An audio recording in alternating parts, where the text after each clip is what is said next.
least that beat makes me happy. Yo, welcome to Knicks at Night. I'm your co-host, Stephen Fox, and welcome to Knicks at Night once again. Our host, our founder, and our leader, Uncle Freezy, will be here soon. Well, folks, disappointing performance and loss tonight to the Thunder, 101-89, as our record falls to 5-4, and our three-game winning streak comes to an end as we shot 36% from the field and 5 for 25 from the point guard position.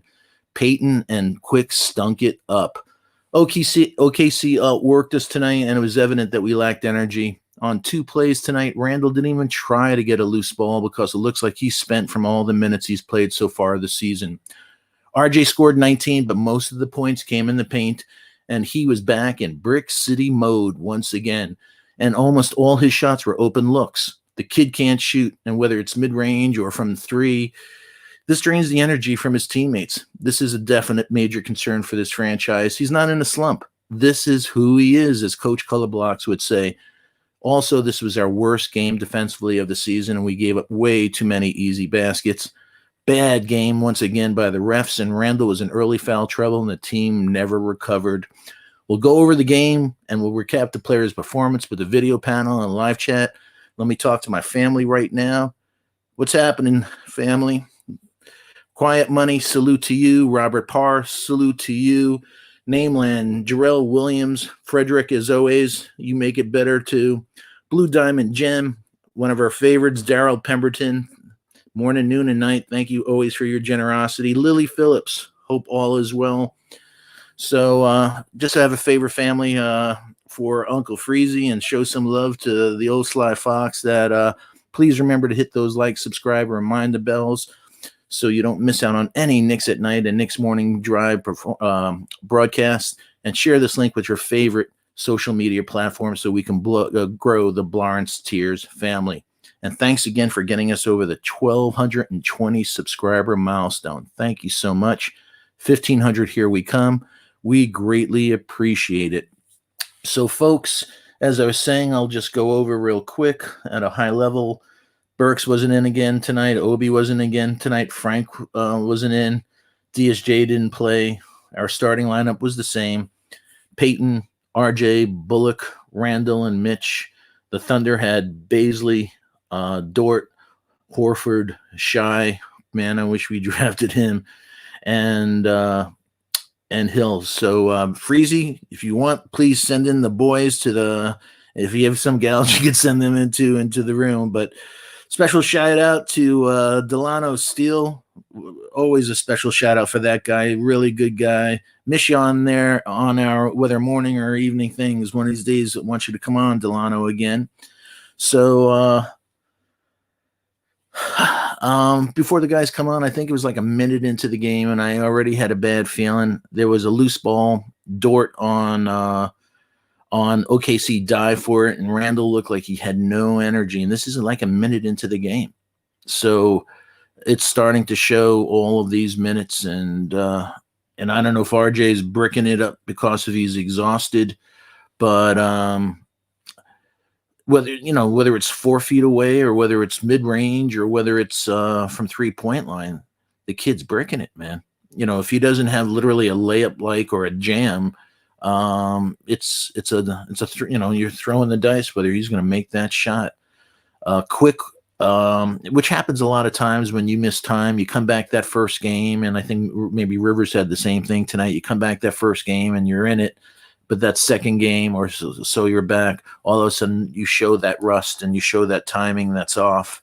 So Quick absolutely didn't have his game tonight. So let me just look at some of our big task at hand. He says, I still believe, but the offense was terrible tonight. Knicks have to pick it up on offense. I still believe in RJ, but he has to pick it up. I don't know whether he can pick up that shooting, man. He did other elements, and we'll go over that in the breakdown tonight, but wow. And Robert Parr, one of our brothers, said, we win together, we lose together. Team effort was at a minimum tonight. Yeah, we got outworked. And shout out to Rob the Nick. He talked about how OKC came into this game at 4-1 on the road. or 3-1 on the road, and now they're 4-1. And the young kids and everything, they beat us, man. Shea looks really good. He's big. He can shoot. He could set up passes, and he's something, man. Horford was hot early in the game, but he showed his age as the game went on. So let me just look at some of the other things tonight before the guys get in here. We had 4 fast break points tonight versus OKC that had 8. We had 38 points in the paint versus 42 for OKC. We had 15 second chance points versus 8 for OKC. And we had 24 points off the bench, and they had 48. So they shot terrible in the first quarter, OKC. And you would think that we'd have a much bigger lead than we did. And after one quarter, it was, let me see. After one quarter, it was 24-15. So you could see how collectively we were both inept tonight. So, hey, I saw a funny statistic at the end of the game tonight. We're so worried about the minutes for RJ and for Randall, but it said that Anthony Mason averaged 42.2 minutes a game in 1995-96. Rest in peace, Mace. That guy was a beast, and they don't make him that tough no more. So I think he was a Queens boy. I'm pretty sure he was a Queens boy, me being a Bronx boy, so I have much respect.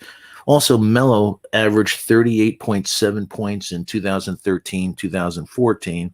So the minutes that these guys are doing, they're not, the first ones to play these type of minutes. So, hey, Jarrell Williams, what's good? Thank you for the shout out. Nameland, the same with you. Frederick, hey, man, back at you, man. You make these things better yourself. Let's see. Tomos Abreu, salute to you, a fellow Boston Terrier lover. Can't be so bad. You're pretty good with that.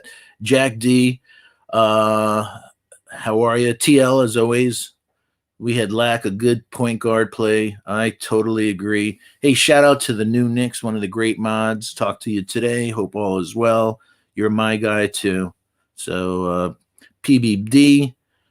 Yep, OKC was 5 of 25 in the first quarter, so you were hoping that we could build up a lead and try to not coast, but use that for the rest of the game, but we just couldn't hit shots tonight, man. And let me look at the thing. I'll go over the score before the guys get in. So we shot 33% from 3 tonight, 35% just overall percentage. OKC shot 43.7% and 32% from 3. So it was really an ugly game, really, on both parts. Gentlemen, how are you? Hope all is well. Let me do a quick hello before we get into business. Hi, Kev. How's my guy tonight? He's drinking. I always get him in between. One of them nights. Why are you trying to pat me up, beat me or something? Yeah, Rob the Nick, you are a prophet. You called it that OKC was coming here hot on the road, and Knicks better watch themselves. And you were right, my friend. You called that all the way last night. You got that insight. How you doing today, Rob? I'm good. Good money. Good money. Yeah, kind of figured out. But something else I seen too. Everybody thinking they lost the game on the floor. Did you find out where Mike Miller was at?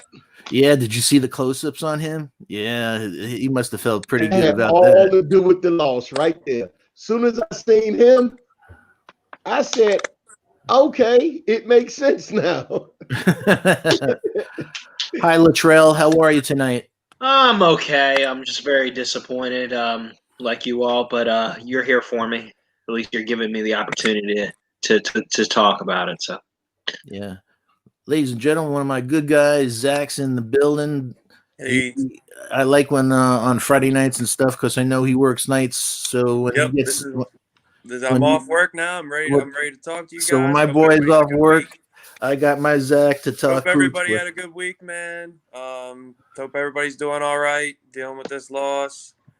I just want to say that we got bullied by the anorexic front court. That really upset me. That hurt my feelings. I feel like all of us weighed more than that's what was he, 7 foot, like 195 pounds? The Roby? No. Oh. The kid looked like he grew too fast, like he was a 7 foot 8th grader. Like he had trouble walking and running. But he looked crazy. I can't even say his name, man. I can't even say his name, bro. Hey, somebody's making a whole lot of noise. Can That you? ain't me. Freezy, you're muted, bro. Oh no, you go. Yeah, But no, man, I couldn't take that. Pokusevsky is his name. Oh, Okay, thanks, Poku. Freezy. Yeah, the dude you're talking about is named Alexei Pokusevsky. Yeah. Thank you. Hey, Freeze. We lost you again. Damn, this StreamYard, it could drive a person crazy. It's me. It's me. I'm jumping in and out, man. I'm just testing some stuff. What's up, everybody? Get y'all energy levels up. Freezy. Oh, that's hard It's after a only- game like that. That's why we need you. That's why we need My you. energy is It's fine. only one Yeah, loss. Kevin even keel like he always is. Yeah. Always. I mean, I didn't expect us to win out the rest of the season. So No, that's I mean, right. No. like I said, Mama said there would be days like this. That was You know, a like I compliment, said. bro. yeah, I mean, we're gonna have our wins, we're gonna have our losses. I mean, The only it's thing that I another don't one. like about this loss is that you had every opportunity in the world, even if shots weren't falling, to bully this team inside, and we just didn't do it. There were some bad habits from a lot of players. And shot. That's gonna happen. We'll get to it more when we talk about the players individually. Right, bro. But just That shot happens. selection is key for certain players. Yep. Most of all players, really. All players have to take great shots and play within the system if we want to win. Yeah, we're I gonna think kick it Rob off is with muted. We're gonna kick you off in a second, Kev. I'll just ask everyone on the chat tonight to just please help me out and to ensure, interact with the live chat to ensure that, that our Knicks and Night family's thoughts and questions are heard loud and clear and that we could bring them up. So help this guy out. So Kev, kick it off for us, the man with the velvet voice, on a high level overview of what you thought about the game tonight. I said this the other night.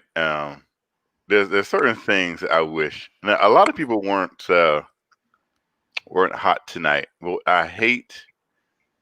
I first want to say that I don't want people to get on quickly because I said this when everybody was about to anoint him the next Walt Frazier, that as soon as he has a bad game, people are going to turn on him, and Knicks fans gonna be Knicks fans. Some of us, man. Some of us they just expect him to be great, and it's like, well, he's not that yet. And you didn't hear that from me. You heard me saying that he was going to be shown to be a rookie real soon. yeah, I mean, he's gonna have his nights. I mean, he's gonna have his nights where he looks good, and he's gonna have his nights where he looks, lost like a rookie, and bad. But that's just to come. And so I never wanted people to get too down on him. Nope, not at all. With, like I said, we lost this game because we just weren't hitting shots. There was some foul trouble from Julius earlier. And then he kind of reverted into I mean, he was still facilitating, but I hate when people force shots. I hate when people I just can't stand when there's a better shot on the court and shots are forced. RJ is the king of that. Yeah. The king of forcing shots. And he started out, I think he started out pretty good. It just went downhill fast. He started out like 3 for 5. And beginning. But hopefully that's something, because we have back-to-backs coming up now. So I know RJ still played 44 minutes. It's actually a good thing. It's actually a kind of a blessing in disguise, actually, and I'll probably get to it later. That I mean, even though he still played 30 minutes, it didn't seem like a heavy 30 minutes on Julius, because he missed a lot of time in the first half. So even though it says he played 31 minutes, it wasn't like he labored to get there. So that might be a blessing in disguise moving forward. Yeah. Next couple games. You know it's crazy when RJ's playing the 4 in a game. Oh, Yeah, so I mean, we had the matchups. There were some interesting plays from my boy He made a gorgeous play again. in the first where he tried to go in the paint. Who? Knox. I don't remember this. I think he's being Fumbled sarcastic. and bumbled the ball, No, Kevin Knox called for the ball in 2 back-to-back plays in the paint. and he got it. And What he did he do? fumbled and He bumbled fumbled it. one of No, them. the What first, did he do? the first one, He did a semi post up on one of them, and the first ball one came he up short. missed it. short. Yeah, the first one he made a move and missed it. The second one he bumbled the ball. Yeah. But the fact is he called for the ball twice in the paint was like, huh? Even Yeah, I he know. knew How that we about weren't that? using our physicality to our, like when we're missing shots, even in the games we play good teams, how do we win? We out physical them. We bully them. And we just didn't even do that tonight at all. And this is one of the teams that we've played so far that we should have easily dominated inside. Easily. Yeah. Like Kevin Knox could have Hey, dominated that one boy I was talking about. That's Hey, what I'm saying. look. He Bro, I called got for it. 30 pounds on him. Yeah, man. hold up. We'll let you all of you have. So, Kev, anything else before we kick it over to Rob? No, we're good. Like I said, we got all night. Yep. Take it, Rob. Again, Nostradamus when it comes to Knicks. This was the whole thing. Mike Miller exposed old tendencies of the team that he used to coach. Bottom line, everything that they thought that they could try to do with the players that was going to put the ball on the floor. He got Julius in foul trouble. He made RJ do RJ. And the rest was like, it was just like radioactive after that. Nothing was, they gave him the open shots in the beginning just to test to see what type of game it was. The Knicks didn't hit shots. When the Knicks didn't get out, I knew it was a wrap. When they didn't get out, and I seen Mike Miller over there because I thought it looked like him, but I wasn't sure till they put him on TV. And then as I seen the game unfold, they didn't lose to the team. They lost to Mike Miller straight up. He exposed the tendencies. The turnovers came back. The team play came back. Mostly everything that they was doing before this. And bad shooting, it seems to be contagious as long as like good shooting is contagious. Because RJ seems to be wearing on the rest of the team with his shooting. I opened up with that. It looks like he's dreaming when he's it breaking it up. The other guy's like, man, I just kicked it out. Textbook. He's all alone and he's bricking it. And he goes into the paint and he's bricking it. Everybody, now we can have RJ shooting bad and maybe one other player. We can't have 3 players shooting like RJ and expect to win games. I don't care how good the defense is. We won't win games. This a hit or miss lead.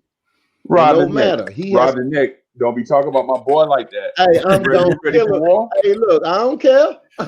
You ready? You know, I keep it 100. Everybody always willing to just. You coming at the RJ watch yourself. Hey, look, Kevin Knox ain't the only one to get this smoke.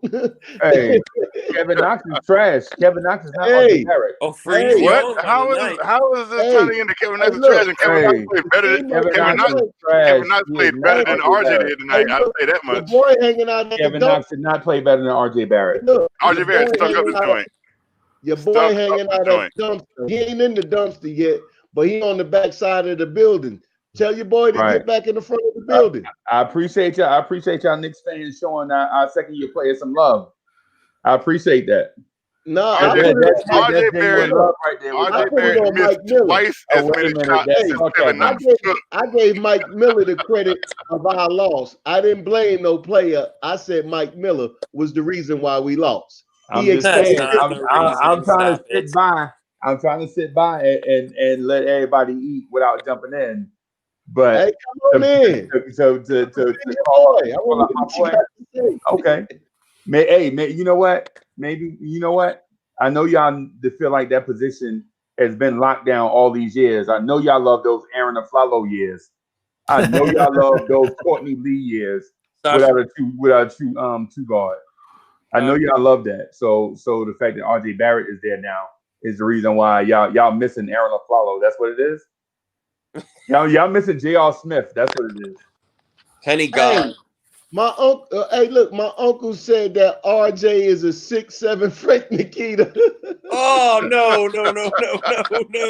No, he's more like a 6'7" Alfred Payton when it comes to Oh shooting. man, hey, Watch that it, came Foxy. from Watch it. Watch it, Foxy. Freezy, can I say something though, real quick, Freezy? Go ahead. This your show. Go ahead. My favorite. I just wanted to say something before we get on. I mean, I was critical of him tonight, but we got to understand that Mike Miller, all them, they might have had a play in it. But the reason we lost this game is we were not physical enough in the paint on offense. We did not attack their weaknesses the way we should have. And also, you got guys like, I'm not saying RJ's going to be this, so don't clown me for this. But I said to Latrell earlier, Tracy McGrady had an awful first 2 years in the league, and then he became what he was. Kobe had those air balls in the playoffs. Everybody said he was an inefficient scorer. And then but Rob the Knicks said. I'm just saying to give RJ that. Give him some time. Hey, if Rob the Knick was around in Kobe's first year, Kobe. Oh yeah, that's what the Knicks fans would have killed him. And I'm guilty of killing players. Rob the too. Knick would have traded Kobe Bryant to Vancouver because he shot an air ball because he had a bad shoot game. I'm just saying. And I'm also, not going Kevin, I'm not going after the host. I know Foxy don't like when I jump in. No, I love when you jump in, and I absolutely love when you jump in. In fact, I love when you jump in with. I'm so happy that we can hear you. You got to stay, Freezy. Audio problems over the last couple of weeks, and it's so beautiful to hear that voice nice and clear. I ain't have you all week, man. I was at work. You got to stay, bro. Yeah, man. I'm here. Hey, Kevin, though, I got to give you credit with Knox, man. He was a shot in the arm when we needed it in that second quarter. Yeah, if it was up to Kevin W, then Kobe Bryant would have got traded to Indiana to give Kevin Knox 4 minutes. Yeah, to give Rick Fox some run. Dude had a good defensive play. That's actually what we have. We have more of a Kobe Bryant Rick Fox tandem and RJ and Knox. But what my we're going to problem say tonight was that Kevin Knox Kevin W. only one to even want to try to post all-time great, and not Kobe. Kevin Knox seemed to be the only one who wanted to try to exploit a weakness, even though he's not a post scorer. But he at least showed some effort. Like, yo, get inside. This guy's 7 foot, 190 pounds. What are we doing here? Get in. Like, you have to do that. And Kevin Knox at least tried. I give him that much. I'll say this also. We hit 9 threes tonight. 3 of them came from Kevin Knox.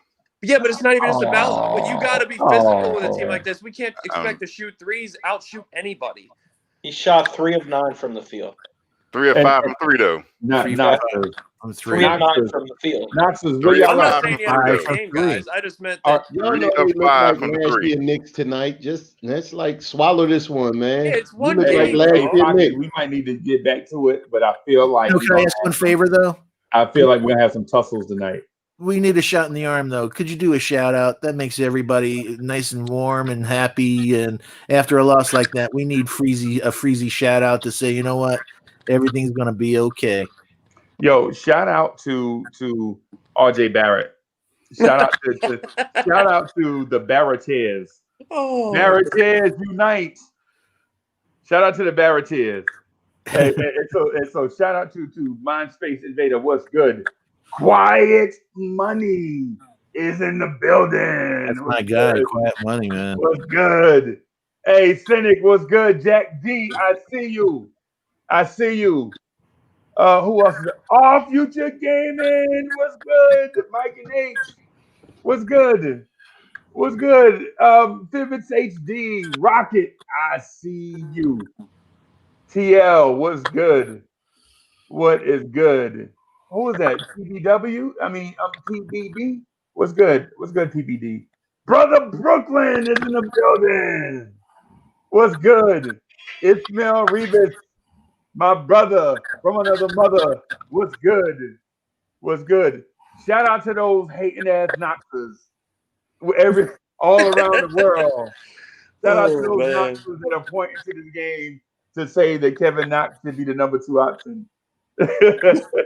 Yo, though, just one thing, Steve. I heard you earlier talking about the minutes, and I wanted to comment on that. You remember what Clyde said, that the best 2 players on your team, or the leaders of your team, the captains, play 36 to 38 minutes. What's Julius Randle playing? 38 minutes. If you can't handle it, and I love Julius Randle, but if you can't handle it, get out. We don't need you as our best player. Yeah, that's If y'all what are tired all the Jason time, you Tatum and RJ Jaylen Brown are playing 38 minutes If each. RJ and Julius can't handle that load, then you know what I'm saying? They're not complaining, they're doing it. But we can't use that all they're tired, blah, blah, blah. If we want them to be the number one, number two, they need to play like one and earn that. Yeah. Latrell, what's up? Can I go? Well, we're going to kick it around from a high level. I think Rob the Nick is next. Oh, no, I'm done. You can go. Oh, okay. Take it, Latrell. I said this to my boy Zach here earlier. The two most consistent players on this team for me, I'm hearing an echo. I don't know if somebody. Is it me? I don't know. Everyone, just make sure you only have StreamYard up. Everything else. Yeah, I only got StreamYard up. Okay. Yeah, I mean, the two most consistent players on this team for me so far, I'm not saying they're our best players, but so far it's been Julius Randle and Mitchell Robinson. And I'm not RJ Barrett. All right, here's the most two disappointing players for me so far: RJ Barrett and Kevin Knox. They are both very disappointing. I expect more from both You of got them. Kevin's attention. I expect more from both of them. I'm very frustrated watching both of these guys on the floor because I see them making dumb plays out there. RJ Barrett has no awareness when he drives the ball right now of his surroundings. He's just throwing stuff up against trees. He's got to make the right play. That's the problem with him right now. RJ needs to put up shots. I understand that. He's not doing a good job of reading the defense. With Mr. Kevin Knox, he's inconsistent. Granted, he shot 3 of 5 from 3. Congratulations. We should throw a party because he did his job and he made 3s finally. But he is so freaking inconsistent with what I'm asking him to do on the floor. I can point out every play I wrote down, Kevin, when we go through Kevin Knox, and I'll explain to you why. You clearly missed the fact that he went into post tonight, so you clearly didn't write everything down. Wow. You didn't even pay that I know he went into the post, but he lost Kevin the ball. Knox touched the paint tonight? twice. Kevin Knox got He didn't do nothing, but at least he tried. Kevin Knox should You have to never put be the ball posting up. on the floor too. He Man. should never be posting up. No, Why? but I mean, he had the mismatch on him. He had a mismatch. He should absolutely be exploit that. So why would he not exploit a mismatch? He Exactly, doesn't know how to Kevin. post. When have you ever seen Kevin Knox make a post bucket? That's what's wrong with the NBA. Nobody knows how to do it. Well, I'm just telling you. You. got to be able to exploit mismatches. So again, so Kevin Knox. Hold on. Kevin Knox tried to exploit a mismatch. Yes. And even though he missed, that's a problem to you. I don't think good job. That's not what I want him to do. I don't want Kevin. I want just Kevin want everybody to shoot a million threes a game. That's the right I want play. him. I want him to make the right basketball play and actually throw He the ball to did. IQ. That was the right thing for him to do. His first shot was a step back jumper that was garbage. No, I'm talking about Yeah, but that wasn't the post up you're trying to defend. Right? We'll get into the details on Knox in a little while. You want to finish up Latrell, and then we'll kick it over to Zach. I'll get to Kevin Knox later, but my point is this. It was a team loss. They didn't have the energy. Their defense was bad. You could tell from the start that they didn't have the energy tonight. IQ is a rookie. He gets a pass. But overall, the whole team played bad, except Mitch in stretches played good, but I understand Mitch wasn't well. That's why he wasn't in the second half a lot. He wasn't feeling well. My last point is this. I'm disappointed in RJ and Kevin Knox because I expect more from them.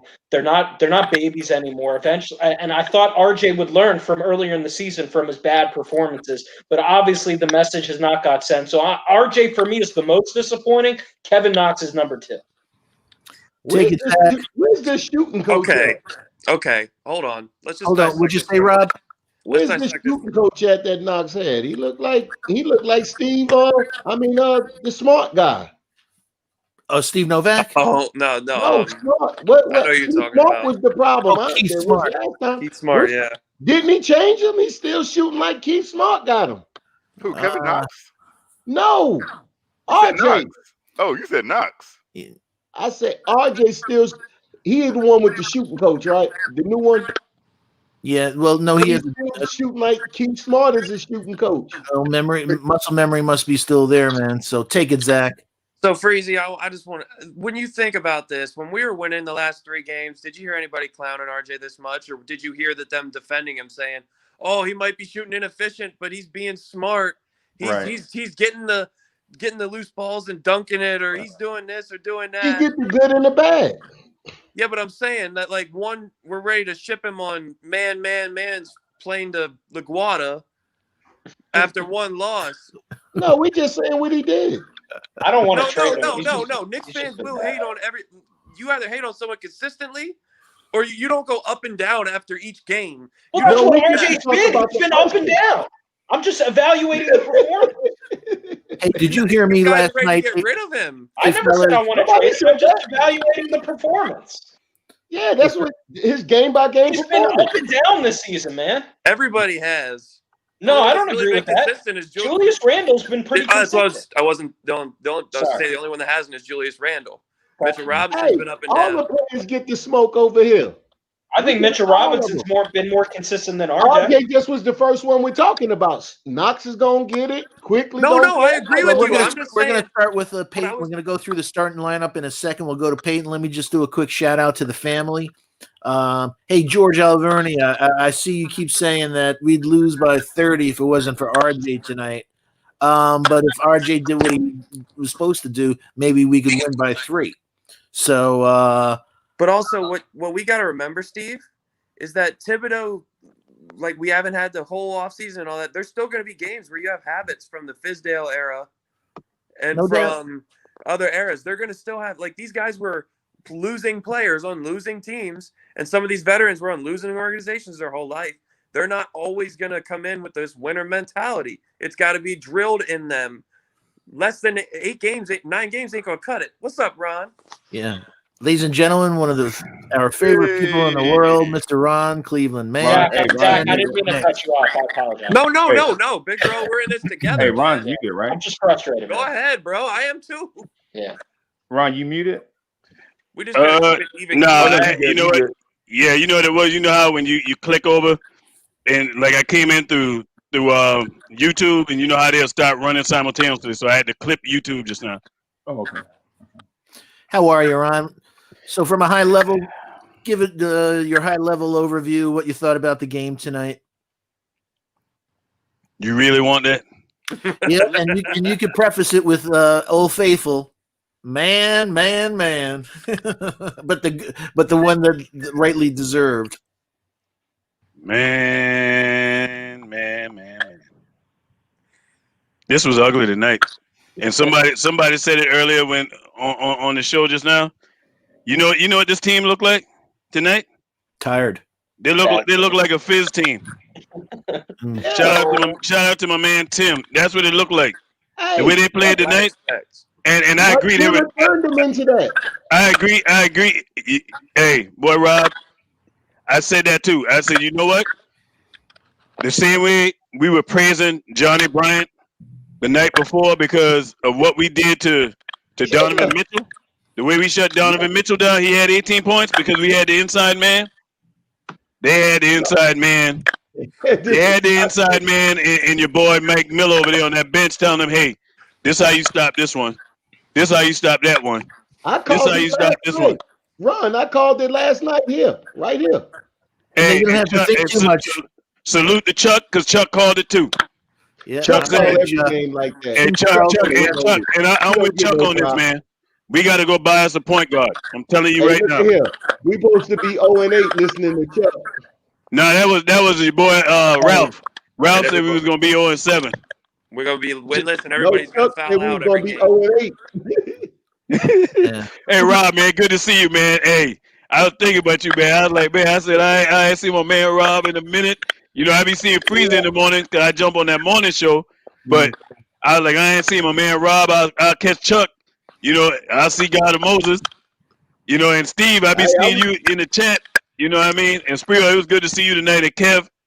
Oh, Kev. I don't know if you see me in your chat. What we're not gonna do tonight. What? We're not gonna do tonight. I ain't gonna kill your boy. I ain't gonna kill your boy tonight. But I'm gonna tell you though, seriously. That's all, folks. You can, Ron. No problem. But you know what though, seriously, I made a serious observation on Kevin tonight. Really, what Kevin Knox is. Kevin Knox is not a bench role player. He has to start because he starts slow. And typically, if you want somebody to come off your bench, they're normally go-getters. Bucket go-getters, hot guys that can lay that thing like a straight. Exactly. That is not Knox. Yeah. Knox has to get warmed up like an old 57 Chevy or something. He ain't one of these new hybrid. I don't think He's an old car, man. And that what you think, man? What you think, Chuck? Shout out to you, Legion. Yeah, we got to talk, man. I couldn't go to bed until I talked to you too. Yeah. It's been a long You called it too. I can't wait till we get to Knox later. Go ahead, Chuck. Let me just do. We're going to go to Chuck for a second for a high-level overview. Just Oh, God. shout out for a super chat. Quiet money, as always. We really. Hey, Steve. Hey, Fox. I was waiting on my whole high level overview too. I want to get in, so I'll go after Chuck. Please. I got some bodies about to hit the floor. Let me Quiet Money. So Let me quote Chuck right quick. Go ahead, Steve. Yeah, so thank you, Quiet Money, for the super chat. As always, we appreciate your generosity and all your support.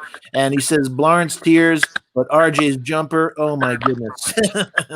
So I think we'll get to that. So, Chuck, take it, man. Oh, Yeah. can I quote Chuck right quick? Please. Try. The quote Chuck, I'm going to make it quick. Always. Lie number one. Always. So my man. So a Chevy or whatever. 57 Chevy. Yeah, you know you gotta warm them up. You can't just throw the key, crank them up, and drive. You gotta let the engine warm up first. Nah, not Heater in the more of a- carburetor. I think you need to put that car down, man. Oh, let me put my hoodie up right quick. 'Cause I'm about to go into hoodie cab mode right now. We're not about to do this. Knox is more of a big wheel. He don't got no motor. Bam. Big wheel. Oh my goodness! Listen, The this is what I said. This is what I I love this is my what I Chuck. said. I love my Not Chuck. going to do. But I'm gonna let Chuck talk. Go ahead, Chuck. Go ahead, Chuck. That's line number 2. And then Rob, that's line number 2. No scare and with a fat girl on the back. It's some junk in the trunk. You doing willies all the way down the street. Big girl got you doing willies all the way down the block. Is this what we doing on Friday night? All right. These are facts. Talking about Knox game? No, we talking We about. talking about the game in general. Game at a high We level. came in here talking about Kevin Knox. That was Hearing all fantastic. these lies Man, and that was venom. awesome. Okay. Chuck, you silly boy. Oh, all right. We talking about the game. All right. I want to talk about the game. Knox stunk it up. He had open looks and was. I think he shot like 2 air balls, or he just grazed. No, negative. Stop these lies, Chuck. It grazed the rim. Yeah, he got one that grazed. He had one that grazed the rim. Definitely had one that grazed. We went to Definitely one that grazed. Chuck might have his Twitter suspended too. But they Stop these all lies, Chuck. no. Oh, he tried to do a post move. Yeah. I think we should have done That that. was the worst thing ever. Thank you. Not That ugly hook. That ugly hook. That was an ugly hook, boy. I don't understand how you knocking a player for trying to take advantage of a Hey, mismatch. Kev W. I agree. Even shoot someone in the car. Let our boy Freezy talk. Let our boy. Yeah. Y'all had your time. Go ahead, Chuck. Yeah, golly, man. I'm saying your boy was trying to post, right? He was backing him down, which he obviously never done before in his life. I didn't see the back down part. I saw where he tried to, but He did it 2 times. He did it 2 times tonight, and one of the times you could tell he called for the ball too soon. He wasn't even set. So, to Chuck's point, he wasn't comfortable.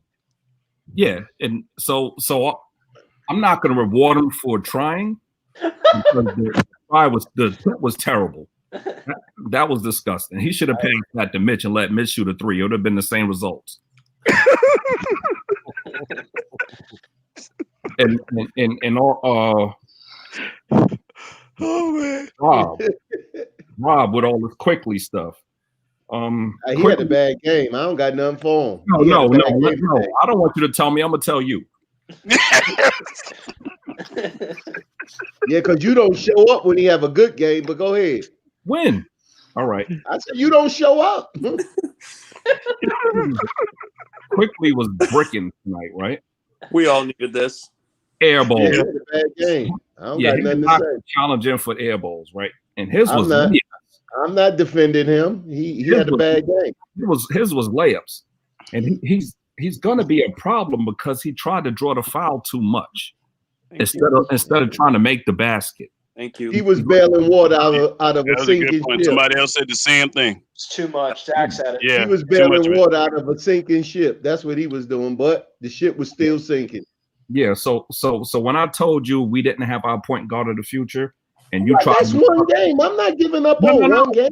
No. Let him get his point in. Yeah. Talk about your 80%. I'm not judging about the one game. I'm judging about the position. He is not a point guard, is what I'm trying to tell you. He's combo. He's a combo, but it's going to take Rob a long time to see it. Some people got the combo guard means he can do both. What you mean? So what? If he you asking the question, you won't let him finish his point. You like what you mean, but you won't let him finish. Yeah. Please let Chuck finish. I'm usually quick, but you keep interrupting me. All right, now Quickley is not a point guard. You made me forget what I was going to say. But you thought we had the point guard of the future. We do not. He's not going to become a point guard. He's a combo, but the point guard percentage of that is like 3%. He's like 97% shooting guard and 3% point guard because he's only point guard in size, right? Isn't this supposed to be the team thing first before we get the players? Oh, my bad. No, I'm just telling you who lost the game for us. So, yeah, that's a good point, Rob. Rob, right? We supposed to be talking about just a broad overview. Okay, all right. The broad overview is we couldn't contain Alexander because Quickley. and yeah. Payton and Quickley shot 5 for 25 from the point guard position tonight. That's brutal. Yeah. That's bad. Yes. And Mitch couldn't dominate down low, which he was supposed to because this team was mad small. And the Knicks lost the points in the paint battle versus a small team. And most of that is because Knox is 6'10" and he stinks.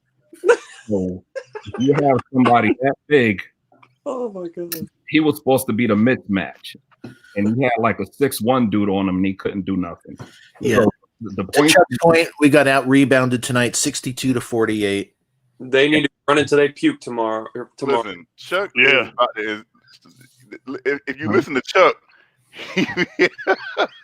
that Kevin Knox post deflated the team. I passed. So we going. If we still doing broad overviews, I'll jump in and do something real quick. So we are quick to point out that certain players are great after one game, right? Like, oh man, I think he might be a part of the future. But we disguise their weaknesses, their deficiencies. Yeah. And so tonight, Elfrid Payton probably had the worst game we saw since the Philly game, in my opinion. I'm talking about in terms of finding guys in spots that they could shoot. You know what I'm saying? 1 assist tonight, right, from a point guard.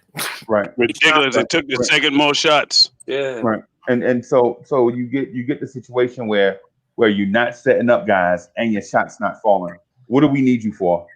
Because you're not defending Shai Gilgeous-Alexander. You let a dude named Hamidou Diallo, and shout out to Hamidou Diallo, the original. This kid, I guess they named him after. Rest in peace. Rest in peace. But this Diallo kid looked like an all-star against us, and it's the most random thing you ever saw in your life. You know what I'm saying? Like, how do we let this dude? He was there, and so for those that believe in man up, for those that believe in get some, for those that believe in come get it if you want it, our guy didn't do that. So Hamidou Diallo was that kid at Kentucky that couldn't get his own shot and was getting set up by Kevin Knox. Shai Gilgeous-Alexander was that dude that was struggling out the box at Kentucky that didn't look like he belonged there, and he was getting set up by Kevin Knox, right? And now that you get 3 teammates that play together at the same school, because there are different lines of motivation. In life, there is different, different lines of motivation. It's not always, this version of us versus this version of them. Kevin Knox should have proved that he was a better player to those 2 dudes. Kevin Knox was spoon feeding offense to those dudes at Kentucky, and now they're all. And hey, Foxy, tell me if I'm right or wrong. I'm not for sure because I'm not gonna look at this box score because this box score is a lie, right? Even though it's facts, it's a lie. But don't tell me both of these dudes scored 20 points and Kevin Knox didn't score 10. Don't tell me both of these dudes scored 20 points and Kevin Knox did not score 10. All right, I won't tell you that then. Okay, well, am I going? So should I hold my breath? They didn't get 20 either. But RJ Barrett didn't play for Kentucky with these dudes. RJ played terrible at night too. Right. The whole team stunk it up. Y'all missing my point. Ron, y'all missing my point. It's our narrative. The point I made up is not RJ Barrett. RJ Barrett went to Duke. Hamidou Diallo went to Kentucky. Kevin Knox went to Kentucky. I know you're going. Alexander went to Kentucky. I know you're going. Keep going. These dudes were all together. And Kevin Knox carried these dudes for like 18, 19, 20 games. And then Shea Gilgeous-Alexander just blossomed out of nowhere. I'm not hating on SGA. I know he got off to a slow start at Kentucky. I know that. And it's an easy thing to pick on.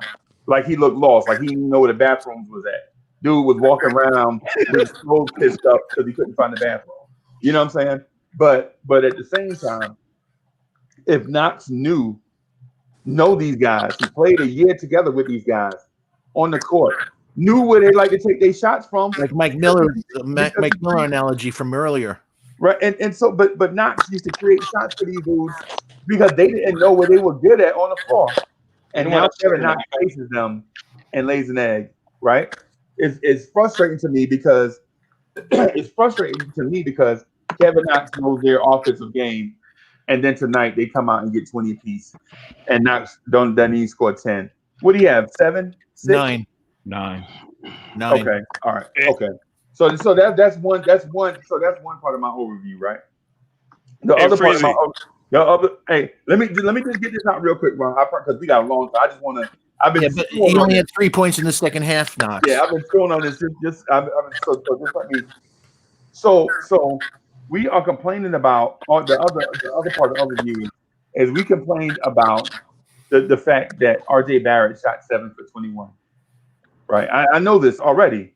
Right, we were complaining. Not RJ was 7 for 21 and 1 for 5 from 3. And 1 for 5 from 3. So RJ looked terrible in this situation, and he did not.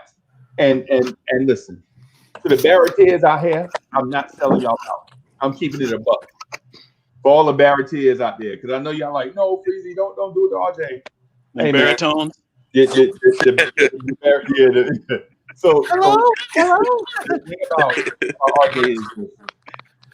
When you see other players on the floor show a lack of aggressiveness, guys, there's an echo. Yeah, I had to.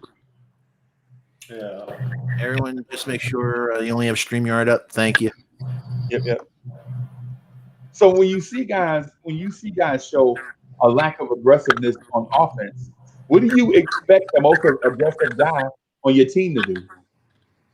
When you see guys, when you see a guy catch a pass in the corner for 3 and sees a guy closing out and pump fakes and goes into a pass looking for off the river, who do you expect it to happen when RJ Barrett gets the ball? He's gonna shoot it. That's what shooters do. You know what I'm saying? And I know there's a difference between shooters and makers. Right now, RJ is not a shot maker. RJ Barrett is a shooter. A shot taker. Shoot too much at times. Yeah. But the thing is, when you got to look in your eye like you want to go and snatch Oklahoma City Thunder's snatch their heart out, and you pass the ball to a guy that's passing the ball around the perimeter, you're like, yo, when I get this ball back, I'm not passing this guy. Because he don't want to put that dagger in his chest. You know, what he want to do is pass the thing around and whatever. Yeah, but Freezy, didn't you want to rip your hair out when they were the ball movement tonight? Why would you take the ball out? I just want to. Yeah, I know y'all gonna have questions, but Hey, I know I y'all just gonna wanna- have questions. But the thing is with mismatches all over the floor, mismatches all over the floor, we are super passive with our shot taking. I saw when Kevin Knox tried to go in the post, and it took him 4 dribbles. It took him 4 dribbles to back down a guy that was half his height and half his weight. And that was half of the problem tonight. I just wanted to see you had the super chat. Yeah, I have it all. Oh, okay. I just wanted to make sure that you bad echo. And I'm here to tell y'all that Oklahoma City did not want to come out and win this game. They looked terrible in the beginning. Y'all saw the game. That first quarter. Let's not act like Oklahoma City came out and ran some kind of beautiful offense, because they didn't. They were trash. The only reason why we didn't win this game by 20 is because we wasn't making shots. Look like both teams are coached by Fizdale. Mike Breen said it himself. He was like, "Yo, this team hit like 4 shots in a row, and they're finally at 30%." Yeah, you know what I'm saying? I mean, come on. Both teams look like they're coached by Fizdale. Yeah, but so I think here tonight is it's not that RJ, it's not that RJ Barrett shut us out of the joint. You know what I'm saying? Because at that time that we're referencing, RJ Barrett was like 3 for 5. You know what I'm saying? It's in desperation time when you rallying the troops, when you need somebody to step up, and you look around, you blow the horn, and you waiting for the reinforcements to come, and nobody show up. Guess what you do? You start spending your ammo. You know what I'm saying? So don't man. Yeah, Don't be saying that RJ Barrett sucked and talking about he took all the shots. Because that wasn't true. RJ Barrett had about 21. I think he had 9 shots when we were in the game, right? And nobody else was stepping up offensively. So what do you think a scorer's going to do? I don't agree with that. I'm mad that Freezy just made RJ Barrett, Captain America, walking up the panels by himself. Because when you did your overview, I was chilling. Right? I was respectful. Well, I don't mean you could get up there and lie. So anyway, what I'm getting at is we look at the box score. We look at the end of game total. And we're like, oh yeah, RJ Barrett was 7 for 21. What about when RJ Barrett was 5 for 9? Where were the reinforcements then? Right? We want to say that RJ Barrett is like RJ Barrett. We should have passed that ball to Knox at the top of the key. No, dog. Did you see the look in Knox's face? You know what I'm saying? All right, so we're quickly on the floor. Quickly look puzzled at times. I mean puzzled too. Like, what is this that I'm seeing? Quickly look bad tonight, man. Yeah, he looked real bad tonight. Because he got a new look defensively. They threw a wrinkle out there he had never seen, and it led to him over dribbling and then forcing the things that came back. I'm gonna get out the way. But I got y'all tonight. Y'all want some? Y'all got some? Y'all want some smoke? I got some. There's gonna be some debates tonight. Hey, Guillermo.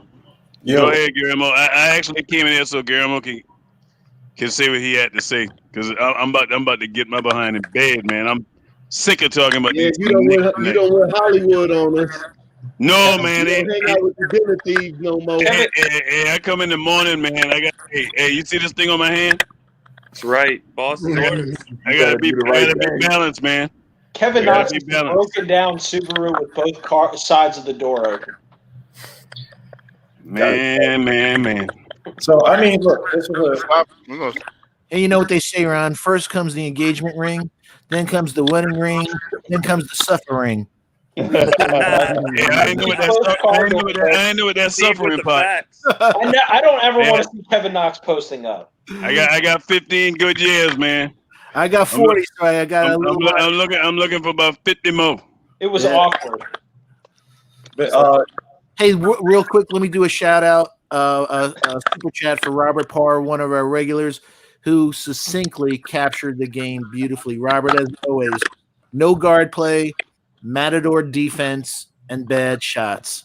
That is a perfect encapsulation of what we saw tonight. Thank you, Robert, for the super chat. We greatly appreciate it. So let's kick it to you, Ralph. What was your thoughts on Freeze? First of all, are you finished, my friend? Yeah. I'm trying not to get in this phone booth. I know I'm Clark Kent sometimes. I'm trying not to get in this phone booth, though. I'm trying not to get in this phone booth. So, Ralph, at a high level, what was your thoughts about the game tonight? I saw the first half. Only scored 42 between both. It was actually 42-41, but then they adjusted it to 42-42. Exactly. I can't believe there were so many shots that was missed. I was already going to be skeptical, and I don't know, man. Just shots didn't fall, man. It's just plain and simple. Shots weren't falling, and it was just and it was both teams too. I mean, Dort wasn't even hitting the rim sometimes. Some of his shots too. I'm like, I don't know. It's I'm still this. It's like one of those games you have to rewatch to get a good look at it, because like it was just not an easy game to watch altogether. Couldn't hit water if they Straighten up, Ralph. I can see that face. Thank you. Thank you, buddy. I tell you one thing. I'm starting to wonder that we might be one of those teams that play better away from home. Yeah. How could you tell? Ain't nobody in the arena. Hey, you know what? Ain't nobody there. Hey, you know what?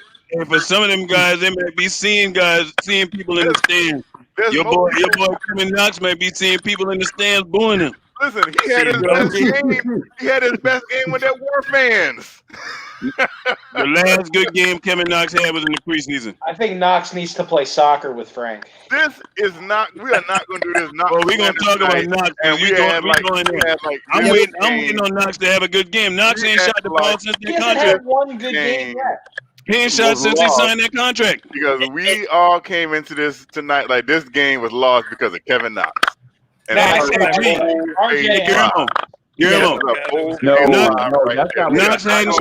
since they got that extension. All I hear tonight is Knox didn't look good, Knox was bad, and the whole game was lost because of Kevin Knox.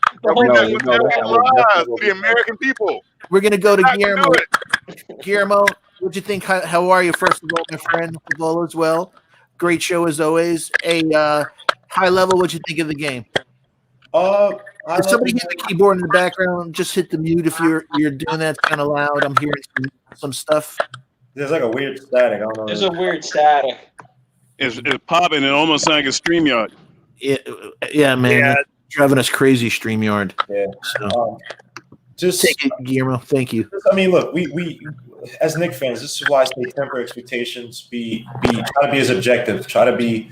When you look at the wins that we were getting, not to say they weren't impressive, not to say that they weren't good, but a lot of our wins, especially with a fatigued Randall, a lot of these games that we were winning, we were fortunate in some of these games where, again, I'm not saying the team, so I'm not saying that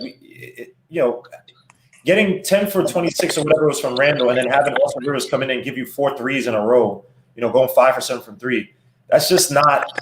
It's nice to see it, but that's flash. That's not a balanced offense, right? And Thibodeau's trying to do the best what he has. Got a lot of guys are injured, and he didn't inherit this team. So again, you saw tonight, man. No one really had a good game. I mean, Randall had a good game, with the shots he had and whatnot. But there were times he gave up on defense. But again, he's tired. When Mitch was in the game in the first half, I thought defensively he was good, where he was forcing guys to take bad angles on layups. He came out. RJ, another bad game. Rob said it best. I ain't trying to take Rob's point, but I love the point that RJ has to learn how to pick his spots on the floor. When you're playing against and Wade, I need to see him and Knox a lot more in the post. When you're playing against a team that rebounds that poorly, they ranked in the low 20s or high 20s, excuse me, regards to offensive and defensive rebounding. That means you play physical with them. That means you got guys crashing the boards. How in the world does Hamidou Diallo jog down the court, take a layup, and get his own rebound back? How does a 6'3" Dort, who I think is a solid player, get rebounds over 3 guys down low.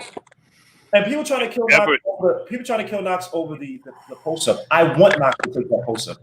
I want No. You can't have it both ways, guys, right? And I'm not trying to claim for Kevin. You can't sit here and get mad at the fact that Knox is trying. In this match, you're supposed to take that shot. I don't think he's extending his game. He misses it. No, I want Knox to do that. I have no problem with that.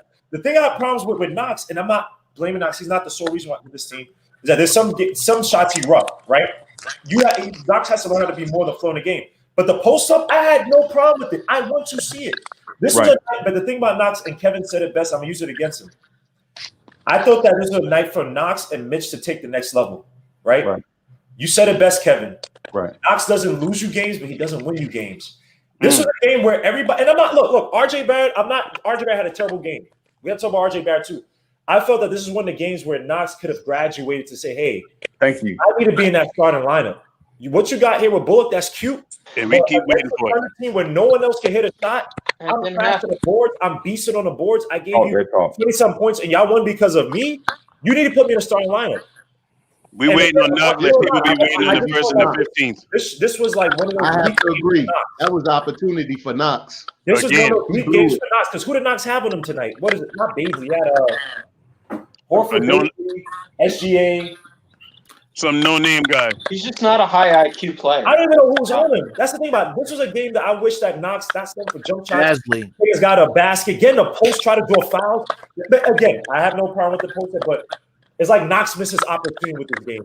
It is one of those, I'm going to carry the team on my back game. Randall, you tired. RJ, you been fucking whatever. Let me carry the team on back. That's how I felt with it. But we've been waiting on Knox like people were waiting on the 1st and 15th, man. And Kevin, just so you know, I'm not killing Knox. I'm just saying that opportunity-wise, I felt like he missed opportunity. He's not the sole reason or the biggest reason why the Knicks. We all like Knox. We wait for him to step up. I don't think it's an effort thing with Knox. I just think he has a low IQ on the court. What did he do that was low IQ? Hey, we'll get into Knox later. Let's first shot. It's terrible. Let's do that. So we finish. How many terrible shots was taken? But you haven't said one thing about the terrible shots.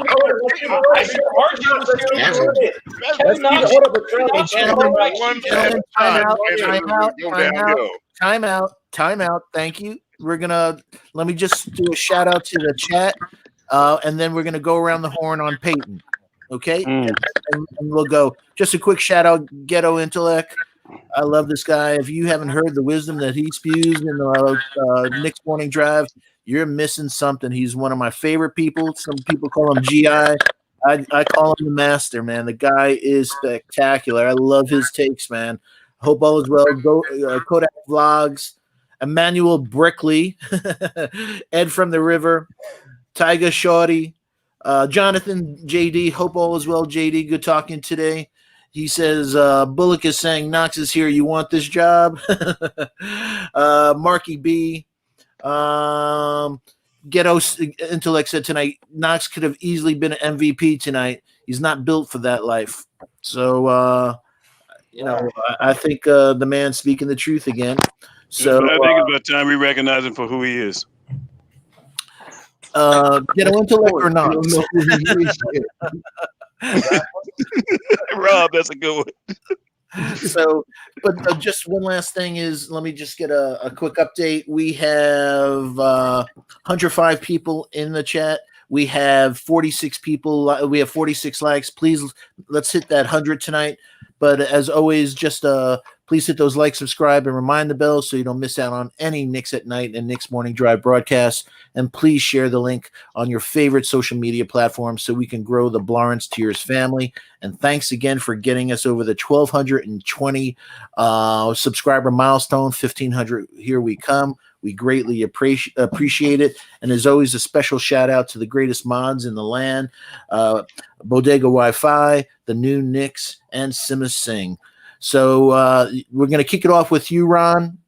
Your thoughts on Payton tonight, just very high level.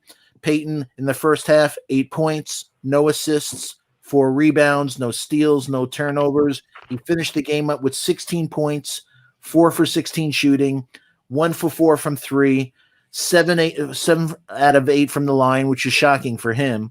6 rebounds, 1 assist, no steals, no blocks, no turnovers, which is surprising again for him in 31 minutes. But I'm old school. How can you be a point guard and have 1 assist in 31 minutes? I can't comprehend that. So, Mr. Cleveland, please take it. Empty calories. Yes, sir. Didn't impact winning. Your point guard is responsible for setting the tone in the right way. He set the tone in the wrong way. And that's all I got to say about him. Cool. Chuck, you want to take it, my friend? The fact that he had 0 turnovers showed me he wasn't forcing it as far as passing. What he did do was get to the hole a lot, and he just wasn't finishing. We've seen this before out of him. Mm-hmm. But he, Passing the ball. He was forcing it, he just wasn't passing the ball. Up a little, my friend. Just check your mic for a sec. I mean, but yeah, your mic is breaking up. Can you hear me now?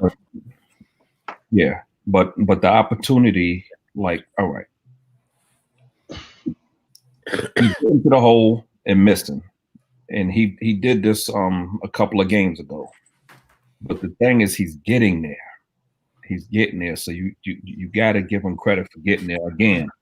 But the 12 misses, it's not good. And four 3-point attempts, we don't need that from him either.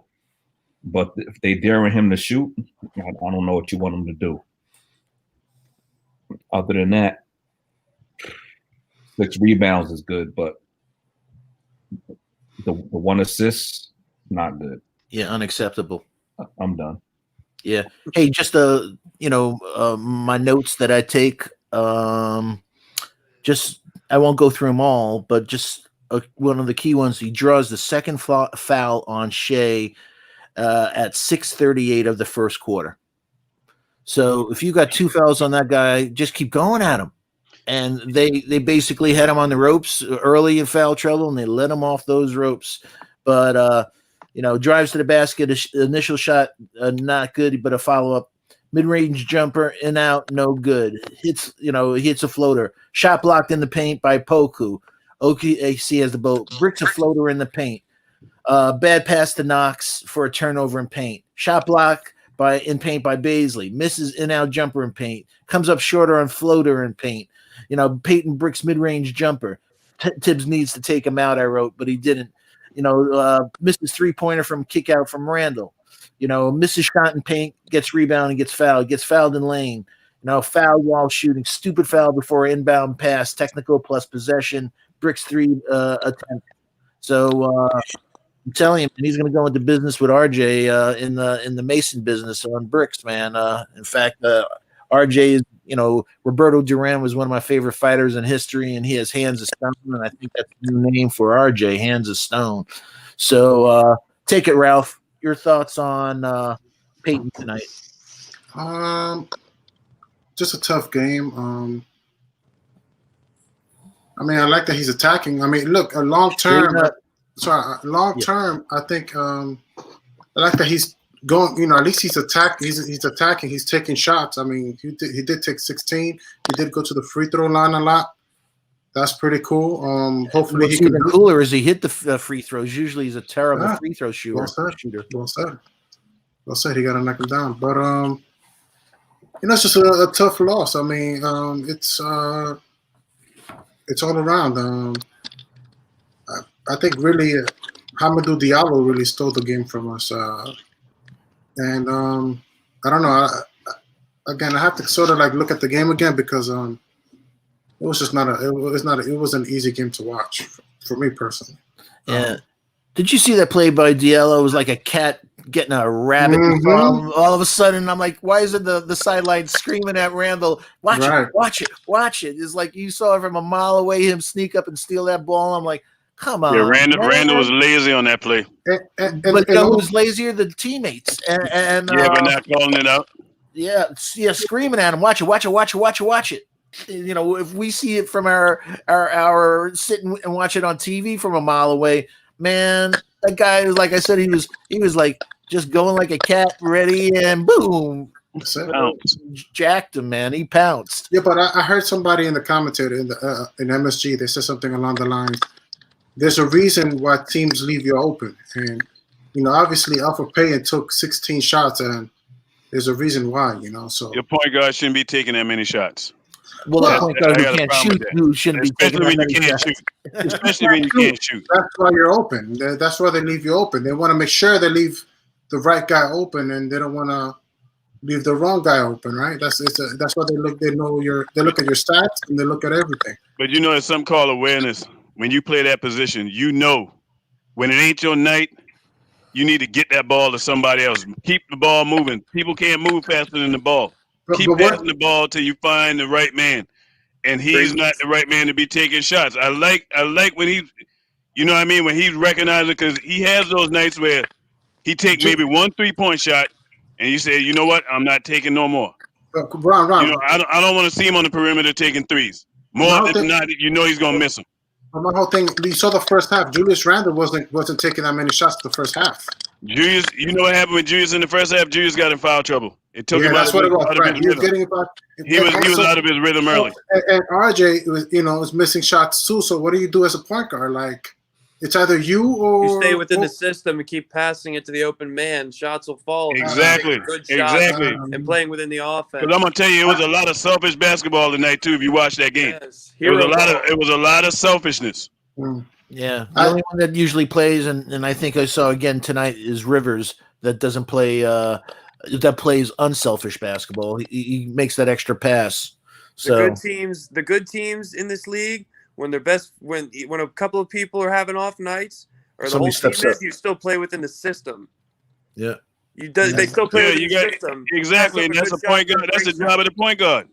Yep. It is. And everybody on the team, Ron. Everybody on the team. So Ralph, you finished. So we'll keep. I'm finished. All right, take it, Guillermo. It's all yours, my friend. No, I was just gonna ask, what is it? Because again, what is the system when Randall's on the floor? When he's out on the floor, Randall is the system, really. Right. He's our point guard. We have a low IQ team, right? We don't have players who. I've watched games. Well, I've seen Jason Kidd get the ball in the post and abuse players. We had an advantage where we have physical. You saying tell me that, okay, you don't have a shot, EP. Fair enough. When you slash to the basket, you're not making them like how Chuck said. Fair enough. Get your butt in the post and operate from there. Open up the rest of the game. I don't see enough from him, RJ. I just don't get it. I don't know what Tibbs is doing, but this is an issue I have with Tibbs. Like, you literally only have one way to play, and that's you can't. Like, they literally allow. And I know I'm not trying to stray too far from EP, but they literally allowed the OKC Thunder to out muscle them by driving to the basket, kicking it out when the defense collapsed. Knicks were selling for shots and floaters. It wasn't going in. Man, get your butt in the block. Foul. Get the attention. You know what that means, Guillermo? I'm gonna let you keep rocking, Guillermo. But you know what that signals to me is that they looked at the team as inferior and felt like at any moment that we can just turn it on, our shot's gonna fall. We can get it. Somebody we can get it when we're ready. We can get it. Might be somebody's mic. Somebody has to like take their mic out and put it back in because we can get it. You know what I mean? Yeah, please, man. Yeah, I'm gonna mute myself. I don't think it's me. We can get it. We can get it when we're ready. We can do to these guys, and that's what it looks like. With you, Legion. Yeah, I wasn't. It was still going. I muted myself, and then I heard it a little bit after. Oh, okay. It might be StreamYard, man. It might. Someone said it might be Zach. Hey, Zach, you'll do me a favor. You'll mute yourself for a couple of minutes, so we'll see if it's you by any chance. Okay, cool. Now, real quick, the games we won, Payton took 18 shots, 17 shots, and 15 shots. So, and he made them, right? Like what he took tonight, 21. What he took tonight, 21, 16. 16. He took 16. Okay. Yeah. But in the games that we won, how many assists he had? Payton, when we beat the Jazz, Payton had 15 shots. When we beat the Hawks, he had 18 shots. How many assists? He had 5 assists against the Hawks. He had 1 second. 7. One second.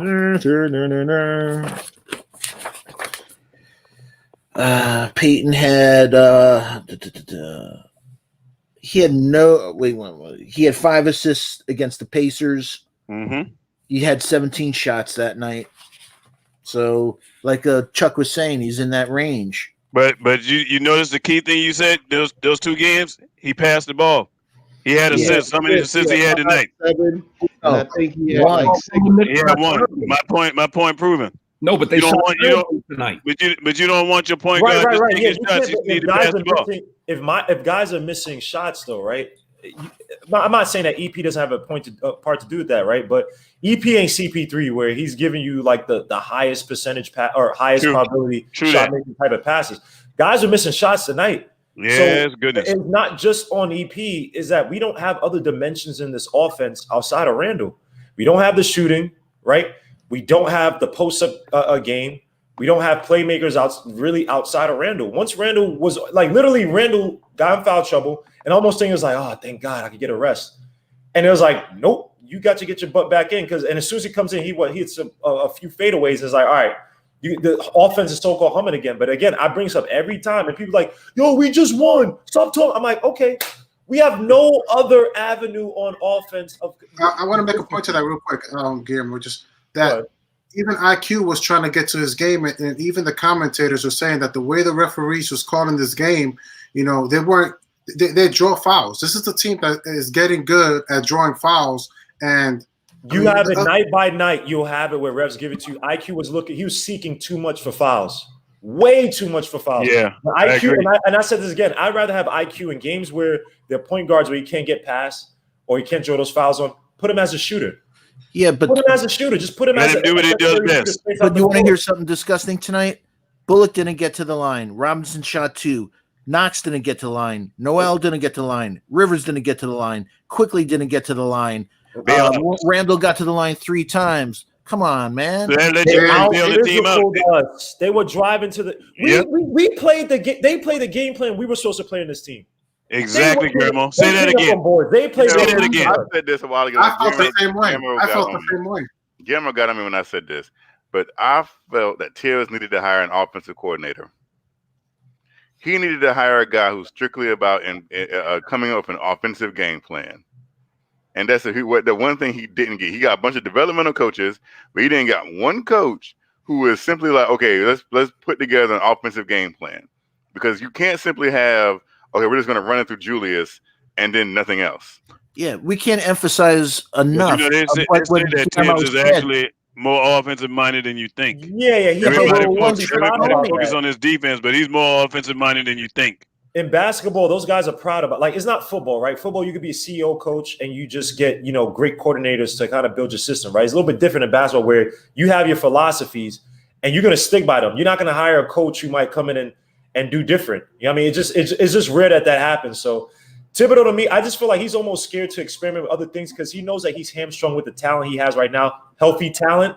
And it's like he doesn't want to try to bring in a new offense when he thinks he's going to get Burks or this guy back. And it's like, well, and we haven't even been to 10 games yet. So I think he's kind of like, let's just see what happens. We got this ugly loss. We're going to go through ugly losses. Let me try to instill the system first. Because, again, you have a team of guys who are trying to learn new systems. If you give them a new, if you try to introduce a whole bunch of things to guys who aren't really that talented in my eyes, it might be more of a disaster versus trying to get 3 solid sets and get them to master those 3 solid sets, despite the ugliness that might come. Hey, quick shout out to Ronald Miller in the chat. He's always he's a blessing from the Lord, man, in a mod's position because he's always sending out great questions and stuff, and just facts. So Ronald, thank you again. He said 40 shots from the mid-range tonight, and we only made 9 of them. We never chose to impose our will on this undersized team. So that's really, again, perfectly said. Thank you, Ronald. So I thought Julius would have had 30 tonight, easy. Well, if they would have called some fouls that he would have got, we would have been closer to the game because Julius does know how to Julius did some dumb stuff early, though. Some of them fouls he got early was silly. Hey, but Ron, did you notice did you guys notice that in like the first minute or so there was a loose ball that Dort dived for, and Randall didn't even make an effort, and he already looked spent, and the game was not even tired. Yeah, I know that. Tired. I think he's We're tired 2 too. minutes into the game, and He's tired. He's tired. I think he's tired. I've heard some of the crazy things. You guys are saying, yo, they had 9, not from you guys necessarily, but guys say, oh, he had 9 months. That doesn't mean anything. The guy is being spent. Yeah, he's being asked to do a lot. If Randall has a bad game, I'm not saying that that I'm happy or that excusing him. We have no other playmakers on this team consistently. I can't get mad at again. You're talking about game. A guy plays a tough game. He heats himself, ice himself up to recover. You guys are making it seem like it's a video game where he's right back to 100%. No, right. Not at all. And I'm gonna tell you, I don't think Randall had a bad game. Randall actually played the best out of anybody on the team tonight. He had a game where he went 10 for 26 and went to he could add a triple-double again if people hit their shots. He was kicking it out. Yeah, Randall played the best tonight. Get mad at I ain't mad at Randall. Get mad at the other guys. Get mad at RJ. I think you hand me wrong. I ain't mad at Randall at all. You hand me wrong. I said Randall, I'd be pissed. I'm like, I said he made some boneheaded fouls earlier. Them fouls that he got earlier. Tired. What coaches who know their star player? I'm not saying just saying their best player. They don't tell them, yo, unless they're physically a freak. They don't tell them, yo, kill on defense and offense. They try to console them. We don't have anybody to help console Randall, and we're asking him to literally get him. Alfred Payton cannot function without Randall by his side. Right. Cannot. That's why he need to go to the bench. Randall's involved in almost every offensive play. I can't get mad again. I'm not taking enough for Randall. Guy didn't even won after last season. Wait a minute. Are you saying Tim's just not helping him out? Legion, this is the game that I thought that Knox and everybody else was going to clean up. I thought Knox would be like, yo, Knox, give me 50, give me 60, give me 20. This is a night for you to come alive. I'm not blaming on Knox. Legion, RJ, quickly, I'm not blaming on Knox. But again, the rest of the team got to carry Randall. It can't be just Randall by himself. That's what I'm saying. Are you turning this into all Randall radio? Is that what you're doing, Legion the Knicks? No, because people are trying to make it seem like Randall. No, wait. Wait.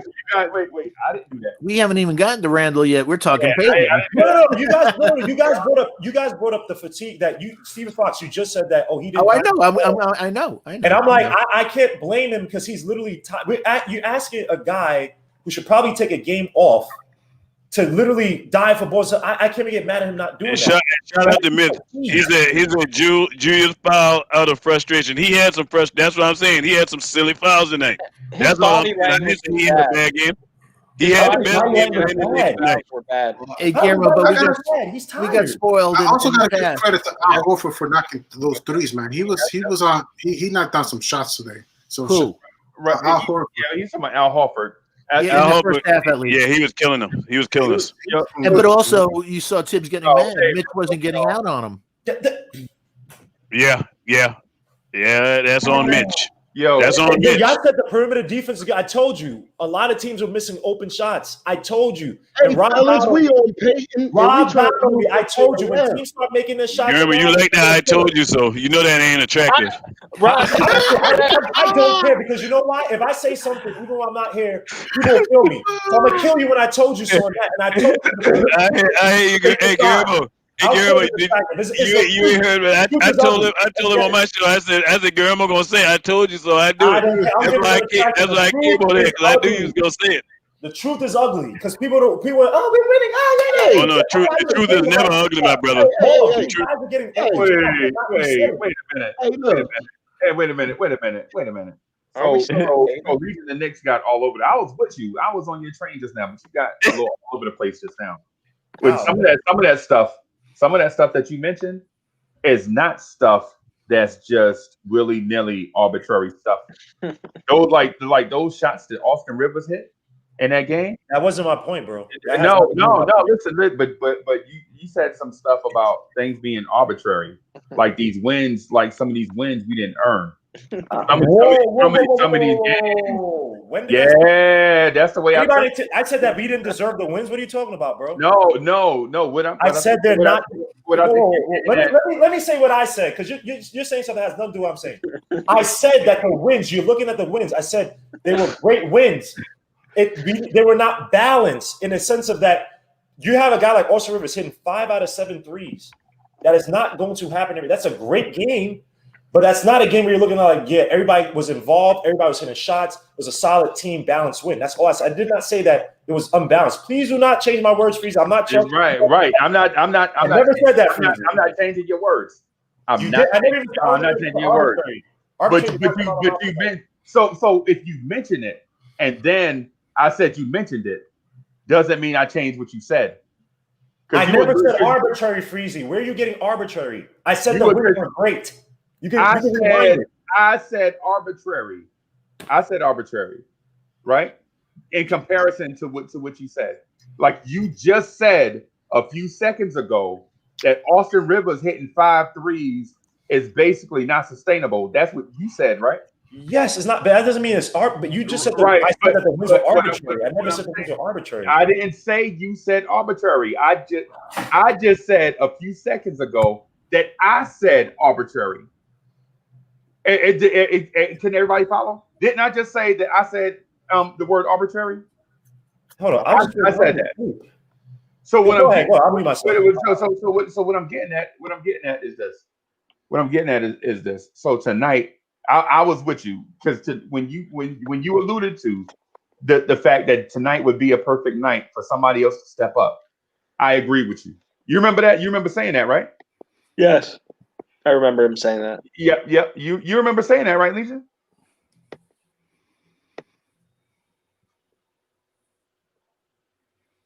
Guillermo? Can he hear us? I don't know if he could hear you. Yeah. Oh, Guillermo, you're on mute. Sorry, my bad. Yeah, I was just going to expose Freezy because I know you said that I said this was arbitrary. You can't expose me. You never want this smoke. I killed you 5-0 with Aaron Naismith. You might intimidate Chuck B. But no, I killed you already. You have the video on Sportscast. I killed you with Aaron Naismith versus Vassell. Do you want to rehash that? You were my first Viking head. Do you want me to bring that up? Hey, okay, all right. I'm just hey, you said I don't know. Hey, I killed you. I killed Chuck. I killed Kevin. You never. I'm the three-time people's champ. Like, come on. But don't mess with the Fox because you Hold get on. First big. off, crowd is against me. Okay, I'm crowd is against me. And we ain't heard Rob in a minute, man. So let me do. So the thing with go Rob, my bad. And so what I wanted to do is I wanted to distinguish a couple things that Legion of Knicks said, because a few of them were spot on, and I don't think they get the credit that they deserve because he said a few things like back to back, right? So the thing that I think the most impressive thing I probably heard on this live stream in probably like 2 or 3 weeks is the fact that my man alluded to tonight would be the perfect night for somebody to step up, and they didn't, right? And so we carry like some of these people, some of these players from live stream to live stream based off of their real-time performance, like Alfred Payton, like Kevin Knox, like Austin Rivers. We say, oh my goodness, they might be the missing piece or whatever. They need more such and such. Well, tonight was the night. Yeah. Tonight was the night to show and prove, not show and tell. To help Julius. Right. Because everybody just said when Legion said this thing about the loose ball, everybody's mind should immediately been clicking like, you know what? Julius can't carry this team by himself. He actually needs more help. But at the same time, he didn't get that help tonight, and y'all saw it. Yeah. You got that right. Yeah. It was inevident, right? It was inevident tonight. A team. Excuse me. Bless you. We got. I'm sorry, RJ. Thinking about RJ Barrett gets me emotional. That was a joke, by the way. Anyway, so the thing about tonight's game, a young team with a rookie head coach, with a suspect type roster.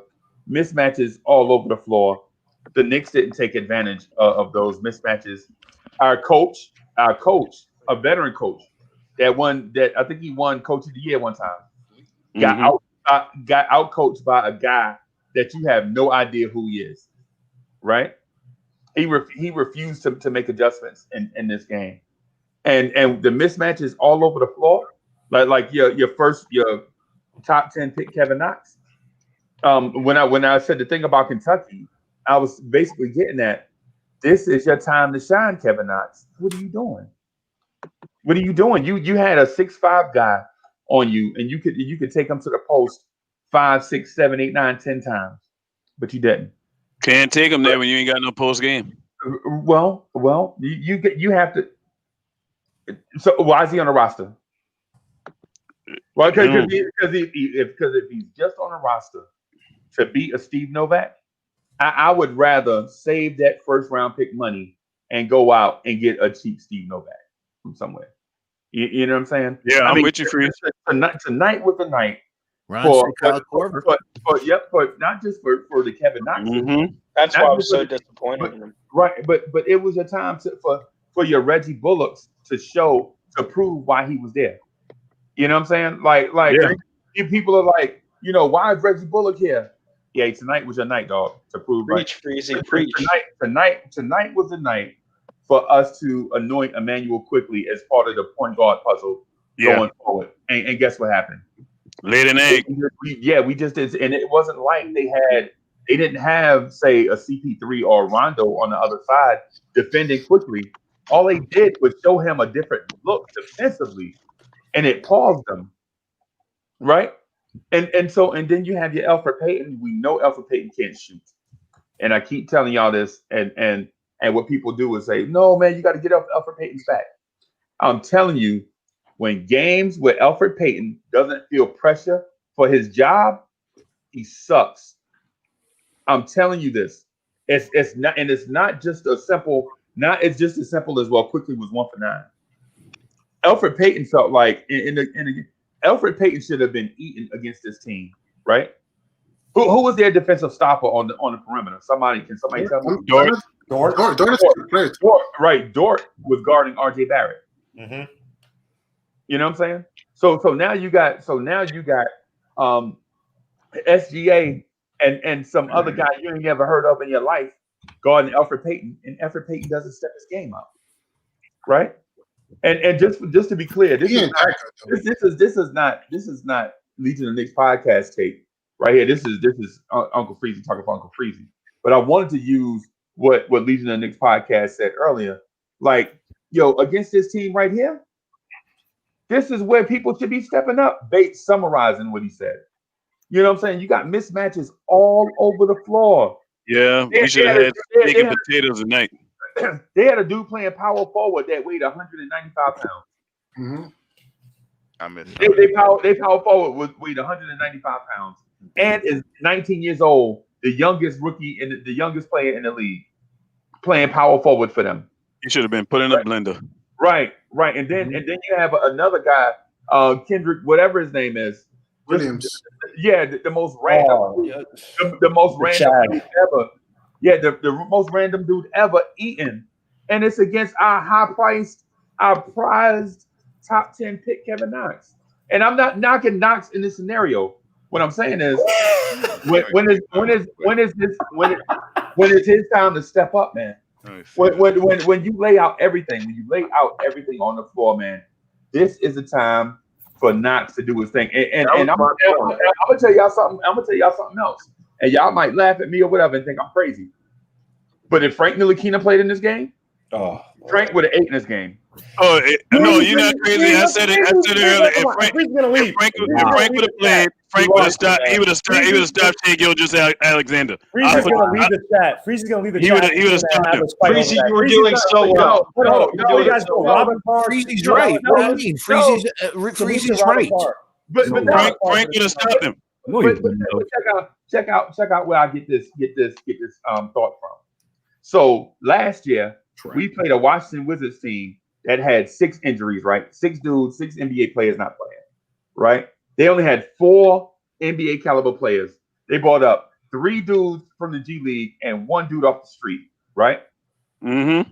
Frank Ntilikina goes in that game and gets 20 points and 10 assists. And our knock on Frank is, well, that's random. That's his career high. Why did it take 19 years to get 20 and 10? But you know what though? You know what? When Frank Ntilikina saw those guys over there, Frank Ntilikina got aggressive and went at them. Exactly. And not just because Frank could have had more than 10 assists in that game. I'm here to tell you. Frank, the 20 points he got, I'm in the mindset that he was kind of lucky. You know what I'm saying? But Frank could have had easily 14, 15, 16 assists if Cats was making shots in that game. Frank could have been. I thought if that game probably should have been more 15 to 15 for Frank. As opposed to Freezy thinks he's slick. Yo, Hey, Freezy, I gotta give y'all some positivity from the chat.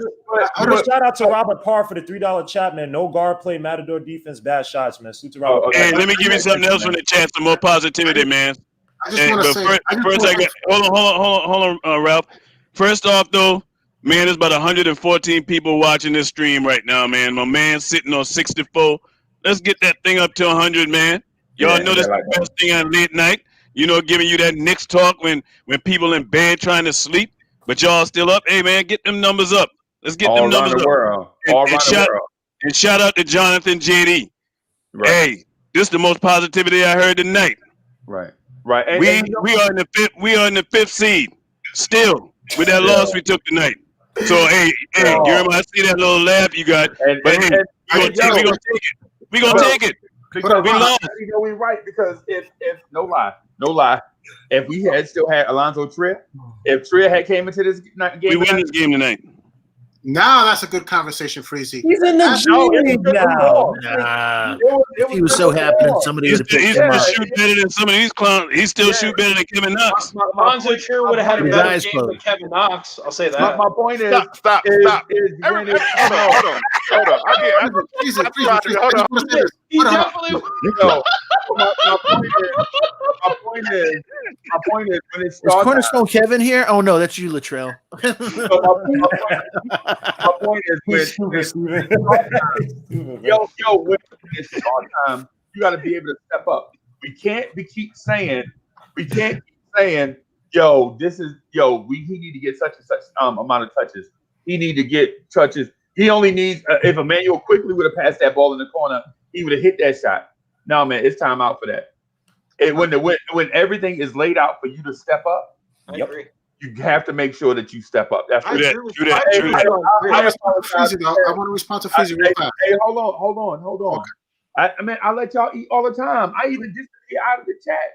Do your thing, Freezy. Keep going, man. Keep going. That's the point, Freezy. That's the point. You would eat, then when somebody want to go at you, you gone. Yeah. Hey. That's the point. Hey. If they want smoke with Freezy, the L soon come. What? Kevin Wright wants some. Look at Kevin Wright. Kevin Wright wants some. Trier would have had a better game than Kevin Knox. I agree. I'm waiting. I agree with Freezy. Freezy is related to Chuck B. I definitely agree with Freezy. That's a great point. Alonzo Trier would have had a better game than Kevin Knox. I'll be real quick. I'm going to be real quick. That whole Frank take, I disagree. You don't even win. I'm standing in line next to Rob ain't win yet, man. Come on, Rob. We haven't heard our boy Rob. Yeah. But don't mess with Freeze. You mess with the bull, you get the horns. So, I'm trying to be patient. I ain't say nothing. I'm just trying to eat too. I go eat. All right now, look. You gotta damn near go off to get a meal.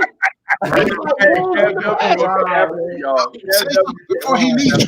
Say something before he leaves. Hey, no, I wasn't going at him. I just want him to stay every time he get off and he come back. He talking about I let everybody eat, but when he leave, he leaving food on the floor. He took the whole plate with him. I want to debate Kevin Wright later. No, let Rob go. Let Rob get it to his Go ahead, Rob. Go ahead, Rob. Hey, look. Payton didn't show no flow today. You know, he was one-dimensional. He's in his bag for scoring, and then today it got real deep because he wasn't even really looking for the pass. Mm-hmm. And then when it got bad real quick, he was already in his bag. So it just went back old Payton again. So on top of that, like this game on the whole is it. When they take this game tomorrow and they look at the tape, this is going to take 15 minutes to review. A win may take an hour to look at. This right here is a whole bunch of missed shots on everybody's part. It's easy. It's a whole bunch of missed shots from everybody. From everybody. It's just not no one person's blame. And then you also have Mike Miller on the other team. He just finished coaching this team less than a year ago. He knows the tendencies of this team and everything. So he made it kind of hard for everybody. Julius struggled in the beginning. Everybody that he was familiar with struggled. The only one who got a decent shot off was Rivers. And that made a lot in this game. So, you know, we don't really have to dig into this game too hard. We really don't. We can take this game, look at it for what it was. You know, it was a game that they slept on a little bit. I was wondering where Mike Miller was at anyway. And then as soon as they showed him on the bench and I seen how we struggled, you can put 2 and 2 together to say he came up with a game plan for this. Just like the boy in Dallas did for that. I mean, for the Jazz did. We ate on one game like this here. We lost on the other one. It's not that big of a deal. It's really not. You know what I'm saying? I thought you were talking about Jason Garrett for a second. The way well said, Rob. Well said. You know, it's not. Freezy, if you hear us, Zach's trying to get back in. He's back. I'm not Freezy trying to leave. I'm not saying everybody. I'm not, you know, I'm not saying Tibbs ain't do the right thing. Quickly had a bad game. Knox could have performed. This was Knox's game to really stand up, but I guess we'll get to that on another time. Kev, you can go ahead and eat a little bit. I keep telling you the 1st and 15th, we've been waiting on it. I'm mad that when it's my turn, Freezy wants. You're right. It's my turn. Freezy want to dip out. We really ain't running. Come back, you're gonna eat up all the food again. We getting that old cheese. Hey, Kev, Spreewell said he ain't running. He right there. He said he want to smoke. I want to debate. I want to debate Kevin Wright. He don't want to do that. I do. Yeah. I do. Really I want it. I want that smoke. Hey, Kev, don't give up like you did last time. Careful what you have, Tyler. You're messing with the wrong There's man. a lot of slander going on tonight. I And want that. this is what's going on. This is what's going on. Everybody has their darlings and their favorites, whatever. And they want to, I don't want to. RJ shot horrible and couldn't throw the ball in the ocean. I don't want to baby him. Let's throw Kevin Knox under the bus. And Julius is just tired and he's been carrying the team. So let's just throw Kevin Knox under the bus. When it's like Kevin Knox, again, let's make this clear. Kevin Knox did not lose this game. Yes, we all probably wanted to see Kevin Knox play better. Obviously, I'm the head of the line of wanting to see Kevin Knox play better. But the thing about what we got to take into consideration is this: maybe, just maybe, that Kevin Knox is still playing within the system of what Tibbs wants him to do. Has anyone ever thought, like Thibodeau said, you know, Kevin, I'm putting you in this role, and I'm not changing the role. Stay in this role.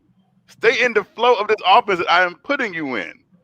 So why was he rushing shots? I don't get it. What was that first rush shot? That's part of the only rush shot that Kevin. That hook too in the post when he tried to pull it. That hook shot wasn't rushed. That wasn't rushed at all. You know that everybody said that Kevin Knox didn't win or lose a game. No one's blaming it on Kevin Knox. See, this is here's the thing. We just said that he didn't lose or win. We said all we said was that this was a game that if he did well, this would have brought his name even bigger to get him to a star. That's all we said. No one blamed this on Kevin Knox. I said the loss of this game. I'll put one on RJ. I know you're coming at blaming it on Kevin Knox. I think RJ lost this game more than Kevin Knox. Knox. But then they talk about all his faults. Exactly. That's what I'm talking about, Rob. Like, it's not his fault. He didn't do this. No. That's because RJ Barrett. It's not his fault. RJ Barrett projects to be more if you're talking about stances on this team, he probably has more of a better standing on this team than Kevin Knox. That's why I bring up Kevin Knox. RJ Barrett had a trash game. He lost the game more than Kevin Knox. I'm putting the burden on him. But you want me to kill individual players. Again, I don't praise man like that. Maybe you do. But I'm going to tell you that these guys all themselves. I didn't say you, though. When I say Kevin Knox, for reason. RJ Barrett needs to fix his shot. And I even used what you said, Rob, because you said I don't criticize RJ Barrett. I said RJ Barrett needs to pick his shots on the floor better. Like everybody on the panel who brings up Kevin Knox is not Kevin Knox. You know why his name gets brought up, though? Let's be real, man. I also said it is not. I said Kevin Knox is I said RJ and Knox are to blame. Lose you game. You know the difference between Kevin Knox and RJ? I said that too, right, Rob? You heard me, right? All right. So why again? RJ Barrett was probably more of a reason why we lost tonight than Kevin Knox. I said this reason why this hurt for Kevin Knox. I felt that this was a statement game because again, they are not a physical team. And Dort, even though he's only 6'3", Knox and RJ Barrett. Salute to Chuck. I'll give him credit on this. Knox struggles with guards who play with physical or bigger than him. For this team where Knox had a mismatch on, this was his game to shine. But here's the thing about that. I'm not saying that he lost the game. Deviate from the normal game plan and Kevin Knox was the only player who tried to do something different.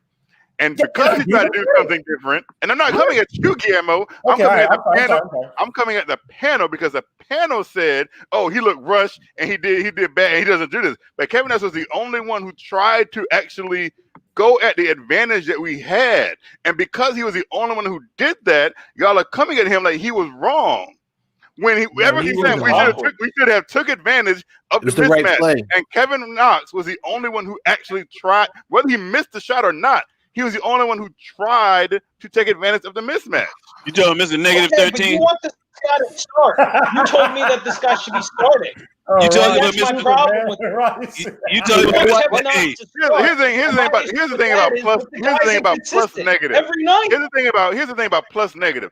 Plus negative means when you're on the court with four other people, and regardless of whether somebody else's man lights it up, if you're on the court and being outscored, that's plus net. That's plus minus. Come on, put some dressing on that salad that you're trying to fix. It's not that. It's just y'all is so hell bent on saying, like Rob said, y'all say it's not Kevin Knox's fault. So I'm so quick to point out what Kevin Knox did wrong. You know, at some point, you got to recognize players for what they are. Everybody on this panel know if you would have asked, who's the player on this team that Ron love?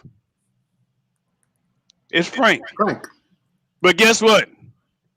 At some point, you got to call a spade a spade. And that's the thing, Kev. You don't call Kevin a spade like everybody else calls him. And the difference between him... 4 years. Hey, I ain't giving 4 years. I give him 3. This is 4th year. Let me ask you a question. I want to ask I'm gonna let you go, but this is the difference between him and RJ and why I don't kill RJ as much. Because guess what? RJ will have a bad game tonight, but guess what? Tomorrow he'll come back and have a better game. I'm sitting there, I'm waiting on Kevin Knox. Thank you. Since year 1. Thank you. The last game that this man played good in was a game that didn't count. When he got that extension with Quickley. In the preseason, he ain't showed up, Kev, on the offensive side, man. Let's be real. And the only thing he's been doing is he's played better defensively, but we need him to shoot. That's what he's supposed to do. And he's not doing it. That's what I'm saying. Right. To his defense, he did go 3 for 5. He went 3 for 5 today on 3. Yeah, but that's 3 for 5, but 3 for 5 overall. It wasn't good. Hey, fellas, let me do a super chat. Let me say hi to the chat, and then we're going to kick it, and we'll go right to Kevin Knox, and we'll go right to my man, Kevin. So first, the super chat from, again, Robert Parr. Thank you so much. He said, this super chat, which is for $2.99, is Kevin Knox's next contract. So let me just again, Glenn Greenstein, JD, thank you again, Travie Trav, Lunar Moon, Myth, Rocket, Marky B, Michael S, C-Mac, as always, we really appreciate it. We got to get you that wrench one of these days, man. Shaw Legacy, White Falcon, all you guys, we really appreciate it. Hey, as always, please remember to hit those like, subscribe, remind the bell so you don't miss out on any Knicks at Night and Knicks Morning Drive broadcast, and share this link on your favorite social media platforms so you can grow the Blarns Tears family. And thanks again for helping us get over 1,220 now subscribers. Our milestone, and 1,500, here we come. We greatly appreciate it. And Goose, how are you, buddy? As always, I love that man. What's up, panel? How y'all doing? So the last thing I got to say about Kevin Knox, and this, I'm resting my case on him, because this is going to prove the point. This man has played in every game this season. You know what his average is? 9 points. I rest my case. We wait on him to score. Okay, Ron. Case closed. 1 second, Ralph. We're going to come to you. We want you to have. Don't get aggravated. Don't get aggravated. Okay. So we're going to go to Kevin. Let me just do a high level on Knox tonight. 6 points in the first. Ron, please stay for this. Sorry, Steve. Please stay for this, Ron. Okay. Thank you. So Knox in the first half, 6 points, 3 rebounds, no assists, no assists, 1 steal, 1 turnover, no personal fouls, and he finished the game with 9 points, which means he only scored 3 in the second half. He was 3 for 9 shooting, 3 for 5 from 3, didn't get to the foul line. He had 4 rebounds, which means he only had 1 rebound in the second half. He had no assist again in the second half, so he ended up with no assist, 1 steal, which was that beautiful play where he saved the ball, but no blocks, 1 turnover, no personal fouls in 22 minutes, and as Mr. Cleveland said, he was a negative 13. And pardon me, let me just do real kit. Hey, Foxy, you choking it. You getting emotional over Kevin Knox? Nah, that's the last person I get emotional over. So here's just my notes from the night. Misses a high arcing 3, which was short. Misses a wide open 3 from a pass from RJ. Another air ball as the shot clock's running out. 24-second violation. Hits corner 3 from kick out from Rivers. Semi post up driving lane shot comes up short. Hits corner 3 from a pass from Rivers. Gorgeous steal and save on hustle play leading to RJ drive for 2. Misses 3. RJ misses putback. Mitch rebound and jams. Knicks up 42-41. Hits a 3-pointer on a kick out by Rivers again. OKC's leading 78-73. And he bricks a shot from the foul line from a pass from Randall. And that was the last that we heard of Knox for the rest of the. So 3 points in the second half. He's been doing this. He'll hit some shots in the first half and comes up totally empty in that second half. So without any further ado, Mr. Wright, please take what your take on Mr. Knox was tonight. Here we go. Okay, let's. I'm gonna try and be as eloquent in my delivery as possible. It's not going to matter because it's going to go in one ear and out the other of a lot of people. So Kevin Knox said over the summer, Tom Thibodeau said, "This is the role I'm going to put you in. This is what I want you to do." And I think we can all agree that Kevin Knox looks significantly better than what he did last year. Oh, okay. Kevin Knox has taken a lot of strides. That's like saying my girlfriend's ass is this big. What's so great about it? It used to be that big. The thing about it is, Kevin Knox has taken. I'm trying to get it right now, but I can't. I'm trying to figure it out. What, are you going to give me defensive rating again? Everybody's gonna let him finish. Let me. I'm trying to. I remember that. Yo, Kevin, let it go. It's okay. It's okay, man. You gotta know when to hold on. I'm trying to figure something out. My computer's not going up. You're not gonna. Okay, so in 9 games this season, Kevin Knox has taken 5 shots, 6 shots, 8 shots, 3 shots, 14 shots, 4 shots, 3 shots, 3 shots, and 9 shots. That's how many shots Kevin Knox has actually attempted. So when people keep saying, "Oh, I want Kevin Knox to shoot more," I think Kevin Knox probably wants to shoot more because it's not an indictment on Kevin Knox at all. Because Kevin Knox is taking the opportunity, is making an advantage. He's hitting 40% from 3 this year. Again, tonight he went 3 for 5. With the only person who was actually shooting threes at a decent clip, and then he stopped shooting. I have to give a correction. I was wrong on his point totals. He been hanging with Frank Ntilikina. 6.6 points. Case closed. You know, actually, Kevin, can I just make this point really quickly? Can I make this point really quickly? This is going to be mind blowing. Pull up ESPN. Look at it. Higher aspirations for Kevin Knox than you do, Kevin. Huh? We have higher aspirations for Kevin Knox than you do, because when we see these productions, we're like, we could do better. But you're satisfied with it. You're like, oh well, no, he's improving. We're like, nah, we actually see more than him.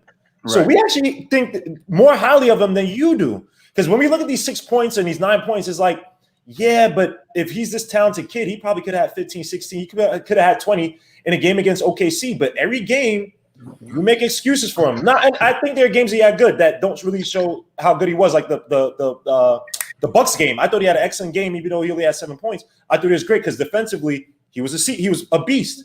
But every game you make excuse, say, "Well, he shot this," but it's like, no, I'm not. I'm saying Kevin Knox. Hold on, let me ask you this question.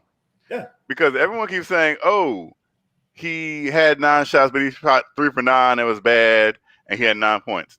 But I didn't. But here's the thing: you want to harp on him shooting 3 for 9 and it being bad. But RJ Barrett shot 21 times. Hold on.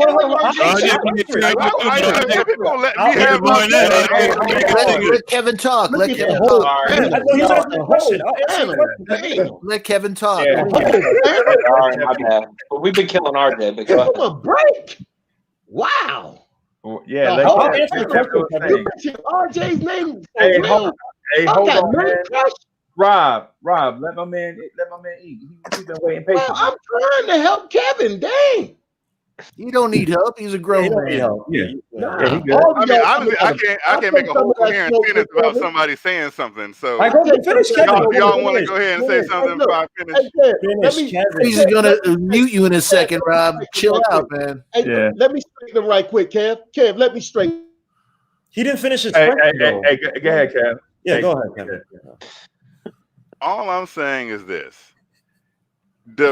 This is what I want people to realize. And I don't know if it's directed at me or if it's literally directed at Kevin Knox. Because there's so much it's so much negativity. If you can sit here and say, "Oh, RJ shot bad." Oh, okay. But when you talk about Kevin Knox, it's just anger. It's like, but again, he shot 9 times and had 9 points. RJ Barrett shot 21 times and had 19. So why is there not? And people, because he's the golden child and he can do that because he has this heart. He has so much heart and he has so much. Kev, did you hear my opening tonight? Did my opening sound anything like that about RJ? We killed RJ. We said he was. Because his thing is you keep saying that it's not consistent with Kevin Knox. The consistency about RJ is not. RJ gets a pass so much that is crazy. Like I said, he shot 21 times and had 19 points. Kevin, the argument. Can I make a point, guys? Everybody. I heard some. So Kevin, my whole thing is this. But my whole thing is this. Are you finished? I just say this one last thing. My whole thing is this. When it comes to Kevin Knox, there's so much. Like I said, there's so much negativity. You can say you killed RJ, but you really didn't because you didn't get angry at all. Like you get angry about Kevin Knox going 3 for 9. Stephen Fox, did you get to RJ yet tonight?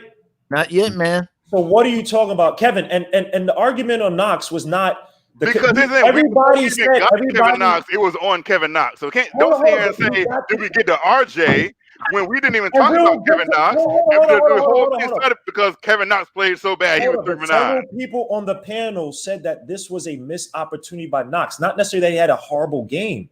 You're arguing something that has nothing to do with the point. The point was that this was a game that if Kevin Knox gave you 20 points, and again, no one's saying that take RJ out of the equation.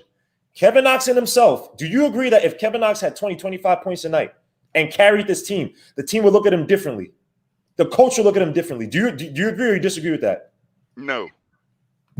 All right. You know you're lying. No, because here's the thing. No. I'm not talking about us. I'm talking about the coach. If Kevin Knox, the team that performed tonight, given the same stats, but Kevin Knox had 25 points and led us to a win, you're gonna sit and tell me that the team would not look at him differently? No, Tom Thibodeau wouldn't. We as fans would, but Tom Thibodeau wouldn't. No, I do not believe wholeheartedly if Kevin Knox had 25 points tonight, Tom Thibodeau would look at him any differently. And we won. If Kevin Knox had 25 points tonight and we won, you just said Kevin Knox improved from last year. And his point total ain't looking that much crazier than last year. It's from 6 to 9, I guess. I think he's 9 this year. Yeah, 6 last year. If Kevin Knox had 25 points tonight and led this team to a win, Tom Thibodeau wouldn't look at him differently? You're lying. Why? No, You're I'm lying. not. I do not believe. No, you asked me if I don't think that if Kevin Knox had 25 points in one game, Tom Thibodeau would look at him any differently. No, he would not. we as fans would look at him differently, like, oh, Knox showed up. But Tom You're lying, Kevin. It's would okay, not Kevin, look at Kevin Knox any differently Okay. if he had 25 points tonight. You just said Kevin Knox improved from last year, and he's only averaging 9 points from 6 points last year. So how wouldn't he look at a guy who comes to a game where Randall's tired, no one else is playmaking, but Kevin Knox out of nowhere? This is why. You're lying, Kevin, to prove a point. Because hold on, I'll explain to you. In the Toronto game, Kevin Knox had 16, right? Kevin Knox had 16, played 32 minutes. Right, and we lost. The very next game, Kevin Knox had 0 points in 15 minutes. How much you scored in the second half again, Kevin Knox? He had 11 in the first, So right? I'm not going to sit here and say that if Kevin Knox had 20 tonight, 3 points tonight in the second half, would look at him any differently. If Kevin Knox had 25 points, right, and scored 20 of them in the second half, saved 15 of them in the fourth quarter, and carried this team, you're lying, Kevin. You just said Kevin Knox. Let me break this down to you. Kevin Knox had 16 in his highest scoring game this year. Had 16. Nobody else was even doing anything. He tied with Julius Randle for the team lead, that team high that game. I can't believe you're talking about a player that averages 6 points a game. He played 15 minutes. So you're not going to sit here and tell me that Tom Thibodeau will look at Kevin Knox any differently. No. Because he faded away in the second half against that game in the Raptors. And then plus minutes fluctuations doesn't always account to what the individual player was doing. Yeah. You know what I'm saying? So why am I going to put Kevin Knox in the game for more minutes if Austin Rivers is cooking and keeping us in the game and getting us? It shows that he will cook. Right. So it's not an indictment on Kevin Knox. You know what I'm saying? I'm not saying that. But Kev, listen, I'm not arguing with you. And the other thing that you said is not true. The thing about us wanting to get on this thing about Knox or you, man, we not getting on you. Just like when I feel like y'all say something bad about RJ Barrett, I don't feel like y'all doing something against me. You know what I'm saying? Even though I'm the leader of the Barretteers and I'm loud and proud. You know what I'm saying? Like kind of like when you loud and proud with the Knoxes. You know what I'm saying? When we criticize Kevin Knox, we're not criticizing Kevin W. We love Kevin W. Kevin W. Love Kevin W. There's no doubt about that. I'm not. No, again, I know that, and that was not my point that I was trying to make. Hey, fellas, hold on 1 second. Let me just do a super chat shout out to Pseudonym Skype. Awesome show, guys. I'm loving every second of it. Thank you so much. We feel the same way. And also another one, Zach Staten. Knoxers stand up. Kevin needs help. So, hey, just a quick stat for you, Kev. In 171 minutes this year, Kevin Knox has not taken one shot from 10 to 16 feet. That's an indictment. Technically, he took one tonight. Well, they don't update that quickly. Wow. Basketball Reference. How many games? He's in 8 games, but it was 171 minutes so far, and he has never taken a shot from 10 to 16 feet. I want to ask one question. I want everyone on this panel to be actually objective and be real when I ask this question. Okay. If Kevin Knox took 21 shots, how many points do you think that he would have better? He would shoot better than RJ did tonight if Kevin Knox had took 21 shots. Oh yeah, absolutely. He's a better shooter. Helen Keller would shoot better than RJ. Hey man, so I'll say this in terms of the 21 shot thing. I think the 21 shot thing is maybe just a personal shot at RJ. You know what I'm saying? I was just making. I got to reevaluate that But here's the thing. Here's the thing. We want Kevin Knox to feel like he's enough part of the offense where he can take 10, 15, 20 shots if he feels comfortable taking those shots. But our frustration is the stage is always set for Knox. We always lay out the perfect scenario for Knox, and he doesn't show up. So the thing is, if Kevin Knox had taken 21 shots and went 7 for 21, guess what I would have said about Kevin Knox? Man, I'm glad he was aggressive tonight. We needed somebody to be aggressive tonight, and you know what I'm saying, seeing that we were struggling. The thing about Kevin Knox, though, is in a situation where those shots were available, he was not aggressive enough to take those shots, and RJ Barrett took them. And that's the reason why we like RJ, because even if RJ is failing, even if RJ does something and doesn't do it right, we know RJ Barrett is gonna be a G about it. He ain't gonna be like, woe is me, the situation wasn't right, blah blah blah. You know what I'm saying? I took those shots because somebody needed to take them. Kevin Knox knew somebody needed to take those shots, and he deferred to R.J. Barrett. Can I say one thing? Hold on. Do you know who Wally? Kevin, do you know who Wally Pipp is? Yeah. You do know who he is? Yeah. Yeah. Well, that's what we're expecting. Wally Pipp was, for some of you who don't know, was a first baseman for the New York Yankees, and then Lou Gehrig played and never Wally Pipp never played again. So it was that type of thing where we want to see Knox, when he has an opportunity like Lou Gehrig had, step up and never look back. And I made this one. Okay, but I got to rephrase my answer to that question you asked, because I thought about it again. No, he won't have more points than RG. You know why? Because Kevin Knox will take 21 3-pointers. If Kevin Knox took 21 3-pointers, he won't go to the basket. He won't go to the basket. RJ will take twos. RJ's will take threes. Kevin Knox is only going to sit behind that free throw line. Ron, people get mad when RJ takes threes because he's not a 3-point shooter. Exactly. So again, people try to make sense, but if RJ takes stupid threes or threes when he's not making them, we all get mad. When he's missing, it's like, all right. I said in my high-level overview that RJ and Kevin Knox have been the most disappointing for me this season. I definitely said that. Did people not hear that? I criticized both of them. Yeah. Hey, to Ron's point, Knox so far this season, a percentage of the field goals that he takes from 0 to 3 feet is 24%. From 3 to 10 feet is 11%. From 10 to 16 feet is 4%. From 16 to 3 is almost 7%, and 54% from 3. So basically, like Ron just said, it's 3 or nothing. Yeah. Okay, can I say something positive? Hold on. I want to say one last thing. Is the players that are running out there right now, the 8 players that Tibbs is running out there right now, is it arguable that Kevin Knox is the best 3-point shooter of the 8-man? I mean, Austin Rivers might be debatable, but other than that, is Kevin Knox probably the best 3-point shooter in the 8-man rotation that Tibbs is using? Are you assuming Burks is hurt? He's not a better shooter than I literally just said the 8-man rotation Rivers now. No, he's not a better shooter than Austin Rivers. No, I say it might be debatable with Austin Rivers, but if Kevin Knox is obviously okay, I don't think he's better than Burks yet. No, he don't. I literally just said the 8-man rotation he's using right now. Okay, the one he's using right now.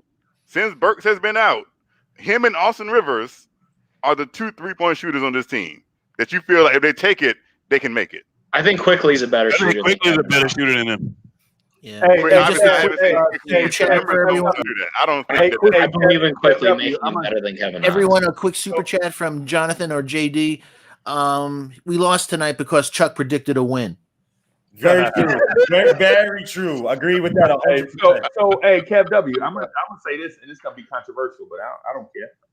And I think Kevin Knox, his play may have been better than Alec Burks. And so I know it's questionable in the fact that you have statistics that may prove otherwise, but when you look at the total overall impact, I think we were 0-2 with Alec Burks in the lineup getting minutes, and with Kevin Knox, we actually won some games against impressive teams. Now, with that said, it was time for his coronation tonight against a subpar team. And my man did not show up. He went to bed. The only shot that he took that I felt like was a bad shot was when they forced him to take that shot late in the shot clock, the 24-second one where he just had to draw up a prayer. But all the other stuff, I felt like Kev had enough time to get into his bag offensively to take a shot, right? But he didn't do it, and we needed somebody to take more shots. RJ was off in the second half, and Knox didn't show up. That's what I'm saying. Excuse me. So all the stuff that you're saying, all the stuff that you were saying about Thibodeau having a role for him and all these different things, man, what I'm saying is this. At some point, Kevin Knox has to embrace the challenge or give up that role to Frank Ntilikina. You know what I'm saying? Because at least with Frank on the floor, At least with Frank on the floor, we know that we're gonna get a high level of defense. We know with Frank on the floor. Did you think some dude named Hamidou Diallo would have scored like 23 points? No. Okay, I agree. He wouldn't have. You're right. That's not Kevin Knox. It's called the Diallo. He scored that. With Frank on the That's floor, not on Kevin Knox. with Frank on the floor, do you think some dude named SGA, who started out ice cold, would have got scorching hot in the second half? He would have stayed cold. He would have stayed on ice. Right. You can't sit here and say Kevin Knox was guarding SGA or Diallo.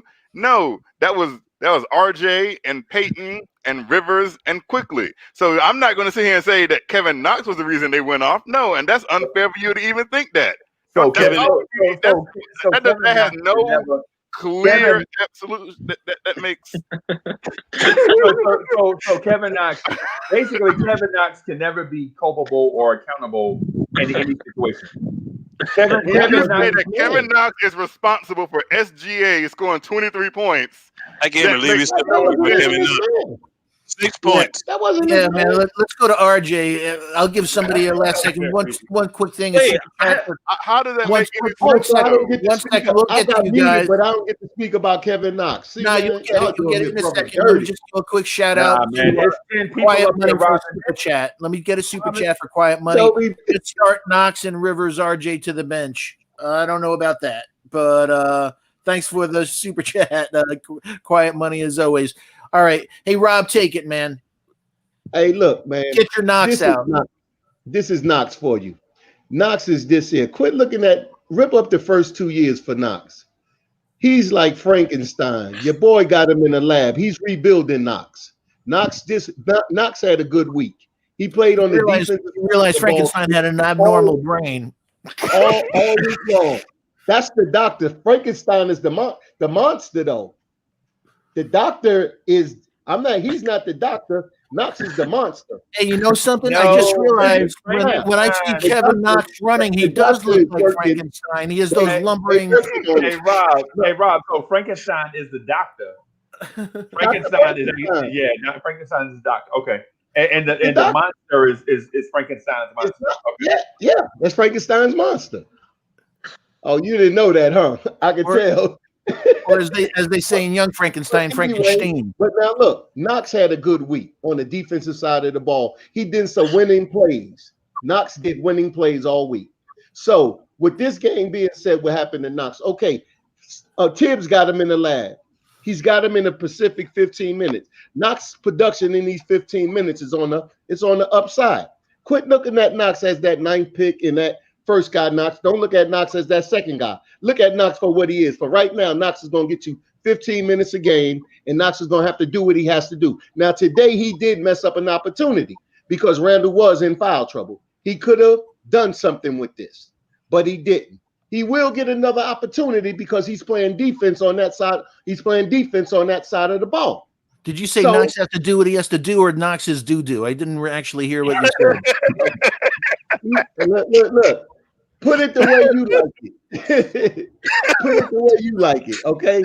But like I said, he's been playing good all week on the defensive side of the ball. Today was the first day he had an opportunity. He did winning plays. He threw one back in. We got the win. Winning plays Knox did this week. We can all agree to that. So we're going forward, this is what you look for Knox. And Kevin, this is what you need to understand. Knox is not going to be what you want him to be right now. He's in that 15-minute box. In that 15-minute box, that's where Tibbs got him at. So when people come at you about Knox, deal in reality, the 15-minute box. Knox is not going to be a 25-point scorer right now until he can get 30 to 35 minutes. Right now, how does he get the 30 minutes from 15? Well, he's going to have to produce. Ding, ding, ding, But ding, ding. But right now, this is where he's at. Nobody's going to give Knox anything. Now we're getting answers. Now we're getting somewhere. Look, he's operating on the defensive side of the ball. He's looking better on his defense. His offense, if he keep on the defensive side of the ball, Tibbs is going to let him play longer. But he got to quit rushing shots. Everybody sees that. And by year 8, he'll be a good player. To stay when you see it, Kev. And then you won't get all of this flack. I hate them coming at you like this. But you bring it on yourself sometimes. You gotta know when to say when, like Kenny Rogers said, you gotta know when to hold them. Know when to hold them. My whole thing about it is When know to walk away from when Kevin Knox is done. No, is again, we have gotten so off track with this game tonight. And like I said, you might not sit here and say Kevin Knox is excuse me. That lie got caught in your throat. Kevin Knox no. Is the reason, but on the same hand say, well, this he didn't do this, he didn't do this, he didn't do this, but he's not the reason. That's all I'm saying is if you're going to sit here and say we lost this game because we as a team didn't shoot well and didn't show up, then say that. But you keep saying here is say it's not Kevin Knox's fault, but Kevin Knox didn't do this, this. That's all I'm saying. I'm gonna tell you, evaluating every player. We analyze every player on the team. No, because again, y'all not keeping it a G. Because when we was trying to go through the overview of the team, the only thing that people kept saying was Kevin Knox didn't do this. That was a bit. So don't sit here and say we overview everyone else. They did that. That's no. We haven't gotten to run back the tape. Stephen Fox is literally about to get to RJ, but you're pontificating about Knox. But I will tell you this. And Rob just told you to stop doing that. Though. That's what I'm saying. Y'all aren't listening. Yeah, but as part of my overview, I had to go through the overview of the team. We were trying to go through the overview of the team, and the only thing that people kept getting wrapped up on was Kevin Knox. Yeah, but as part of my overview, fans wanted to know who's my two most disappointing players. All jokes aside, I have to tell them. Kevin Knox is in danger, and I'm telling you why. Alex Burks is coming back. We know Tibbs like Reggie Bullock. Kevin Knox better start shooting more than 6 points a game. He's going to be in trouble. I'm telling you. He won't. Okay. Frank is coming back too. Frank is coming back too. So remember that too. He's playing defense, Tibbs gonna leave him alone. Yeah, but Bullock's defense is better than Knox. Bullock has better. Bullock and Alex Burks' defense is better. Burks doesn't play better defense. Bullock statistically has better pick and roll defense than Knox. Burks doesn't play better. Burks play better defense. Hey, hold on, everybody. Hey, so we hit the magical hour. And just want to give my man Foxy some time to shout out to everybody before he does. Hey, you know what? I'll stay on for a little while because I got something to say about RJ. It's a Friday night. I ain't working tomorrow, so I'll stay on a little more because I think we talked about. I want to give some of the other guys. I don't want Ralph jumping off the building because he hasn't had his thing yet. But there's a lot to talk about on RJ. He's giving you more. Y'all getting 33% more out of your Foxy pack. Yeah, I'm like toilet paper. Hey, fellas, man, I'm about to run. All right, Rob. Peace out. Everybody, hey, Kevin, do like I did, man. You got to go to Kevin Knox rehab, man. Do like I did with Ntilikina, man. You got to wake up and smell the coffee, man. As Tom Thibodeau said, Kevin Knox is going to be fine. He gonna be fine on another team. I keep telling you, you can't. If you gonna sell a car, you don't tell everybody what's wrong with that car before you sell it, unless you Phil Jackson. Yeah.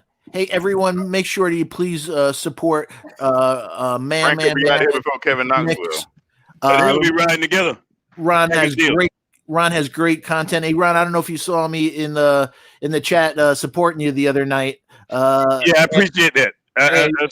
Being a mod for you, telling everybody to please subscribe to your channel.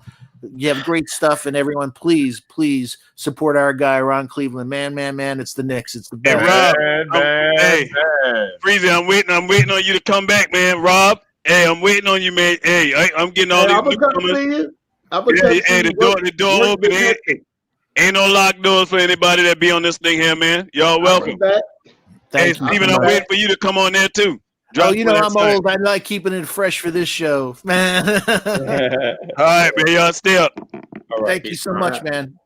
Hey, So let's kick it to Ralph for a second. So let's finish up the last couple. And Latrell, I know you had something you wanted to say, so I want everybody to say their thing. One last thing, Ishmael Rivas, my brother from the Bronx, said Kevin Knox is a 2.5 point per game WNBA player. Nah, come on, man. Oh man. Nah, we got to do a shout out, but nah, man. Let's not be that crazy. All right, Ralph. What's your thoughts on Knox tonight? I kind of agree with Kev, man. He kind of makes some sense. Like, we kind of are blowing it up approaching with Kevin Knox. He's right. I think that's a solid argument. He's a role player. He's good off the bench. He went 3 for 9. He went 3 for 5 from 3. He's not expected to take the most shots. He scored 3 points in the second half. Okay. Again, he's like the number 3rd or 4th scoring option in this team. The team is not. He's not being so far from what's been proven. So far, he's allowed to take 5 shots per game, 6. You can't believe these people that are happy with mediocrity. Just because you want Knox to take more shots doesn't mean that Tibbs wants him to take more shots. Doesn't mean that he's going with the plan, is what I'm saying. I think what he's set up for is 15, 17, 18 minutes, 5 or 6 shots. Make sure that they're quality shots, and that's it. Like, until he proves he's better, then he'll get more shots. But right now, at the moment, it's only been 7 games, 8 games. I think he's being asked to take 5 threes. He went 3 for 5. That's efficient. I think he's being asked to be more efficient than to be more like RJ. I mean, RJ, RJ gets a lot of minutes, plays a lot of defense, knows how to draw fouls, and right now Knox is more of a spot-up 3-point shooter. And what he's being asked to is to be consistent, being in his role. That's what I believe. Play defense and be efficient at when he takes his shots. Okay, that's what I thanks, man. Chuck, take it. All right. I know you're always quick, my friend. Yeah. That was terrible. Like, okay, explain. I'm going to. I'm trying to see which lie I'm gonna go off for first. Go ahead, take it. Hey, Chuck, I'm sorry with that logo. Could you just shift a little so we could see your face the other way, that way? Sorry, man. Yeah. Thank you. Yeah, Ralph, I feel for you. I'm gonna give you my Twitter information, so you could DM me and I'll get you caught up on. Got you. But I want to listen to your take. Okay, because thanks. You're trying to defend Kevin and you can't, and you're making it worse. Like, you're embarrassing both of y'all. Okay, good. I mean, it's good comedy, but I want some facts. Give me some facts. Listen. For one, Kevin Knox can't create his own shot, so you're not going to see a bunch of attempts because the offense has to be centered around him for him to get all of these attempts. Let me go. Now, and he's not, I said this before, he's not good enough to be the offense to be revolved around him for him to get all these shots off. So you got to picture somebody like Reggie Miller, right? Where they run him off for all of these screens so he can get his shot off. Nobody's doing that for Knox. He's not that important. I agree. So 21 shots in the game for Knox, he would have to be wide open and ignored 21 times. Now to say he's rushing his shot, okay, he almost have to, because if the defense recover, he's not going to shoot because he's not shooting on nobody. So everything has to be wide open for wide open looks. So that's why his shot attempts are always going to be low, because he's not going to be ignored throughout the game that much for him to get up all of these different shots. Can I make a point with that? So why are we having so many discussions about wanting Knox to take more shots? If everything you said is I agree with it. I don't disagree with your takes. Okay. What is these long conversations about wanting Knox to take more shots? He's going to take 5 or 7 shots. Okay. All right. He's a spot-up shooter. He Okay. plays relatively good defense. Whatever, it's debatable. Whatever you want to debate. All right. What are these long conversations about? Let me answer. So Chuck. Okay, here we go. Chuck, you gonna stop doing my panelists like this? Chuck B, you gonna stop being? I see you. Stop, What am I doing? Chuck B, don't do that. Chuck B, I want to listen to his take if it's okay. Hey, yeah, okay. But what Chuck B does is Chuck B is making people punch themselves. Like he ain't even Chuck B making Chuck B is bullying is making people punch themselves. Chuck B, I'm gonna have to round up. Listen, I think he's good off the bench. That's it. Let it go. Why are we having a 2-hour conversation about somebody who's decent coming off the bench? Why don't you ask Kevin Wright? Let Chuck finish his flow. Ralph. I'm trying to answer that for you. Go ahead. Thank you, Chuck. Go ahead. Ralph, oh God. All right. It's called delusion, right? When people are delusional, they get to a point that they don't have. Kevin W has no point. So he's going to keep sticking to it because that's the delusion. Now, we asked him about Kevin Knox, and he spent 98% of his time talking about RJ. That's called deflection. He deflects. Then when you try to jump in, you came in with terrible takes that were all wrong. You tried to hit him. Well, listen, again, he's not a high volume shooter. He's not going to shoot a lot, like you say. He's not going to shoot a lot. He went 3 for 5. He may not. He got 9 points. He got 9 points. Ralph, I'm trying to explain to you why you shouldn't try to defend Kevin. All right? Well, because he's delusional. Because I don't need anyone to defend me. That's the thing about it. Because if someone had an issue, come on, man, I want to finish with Knox. I don't need anyone to defend me. I'm gonna make that straight. I'm gonna make that straight myself. I don't need anyone to defend me. No. All right. So we get that clear? Yes. Okay. Yes. Okay, I'm glad. So you saying I'm almost done. It's come on, Ralph. You had your take. Let him have his take, man. I'm almost Let's done. finish this up. I'm almost done. And I'm trying to help you, Ralph, because you need it. Now, Kevin don't know what he's talking about. He's delusional, right? Over Knox. He's delusional. He's delusional. Right? Okay?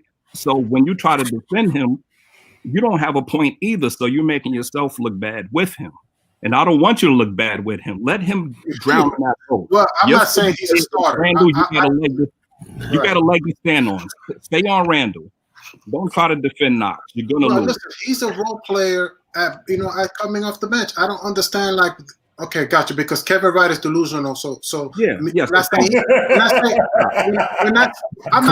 nice. Kevin's my man. No personal attacks. I won't tolerate it. I'm serious.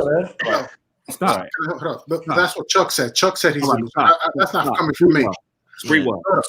So long story short, I'm defending him, but because Kevin Wright is here, it makes me look like I'm delusional too. You're saying? No, you are delusional. No, I'm not delusional. He's just not a look. It's not a look. It's based on your point. Based on what? See, on your bad take. That's what I was. See, that's because he shot 3 for 5. You don't. No, come on, finish up, Chuck. Ralph, please. I already tried to pass Latrell. All right. I gotta get the Goose, man. Goose, I apologize, Goose. He hasn't got a chance yet. The guy I'll be brief. I'll be brief. Okay? Listen, I'm grateful for the opportunity. I feel like a rookie in a room of vets. So, with that said, but you're a talented rookie, and we want to get you the ball. I'm happy to just listen. For my take, I mean, I'm not gonna overblow this one game. But if this one game showed me anything, is that there was an opportunity to level up, and no one grabbed that opportunity by the throat to level up tonight. One other take is we are basically a team of role players The Knicks are a team of that's basically made up at this moment of role players. Most of our starters would probably be role players on other teams until they show otherwise. We have a team of role players that have not cemented their roles yet. Okay. Someone on the panel was saying that Kevin has been placed back in the lab. If you have Kevin Knox in the lab and your main goal is to make him a 3-and-D player for the rest of his career, then you're going to put him on a shot limitation so he can concentrate on his defense. My take on Kevin Knox has always been I want to see the aggressive, take it to the hole player that he has shown himself to be, that his size dictates he can be, and his abilities also dictate he can do. We've seen it. He's shown it.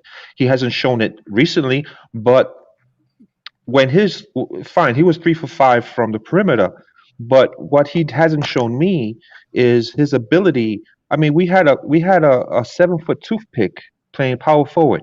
We had two former teammates that he should have been comfortable going up against because he's gone up against with them in practice.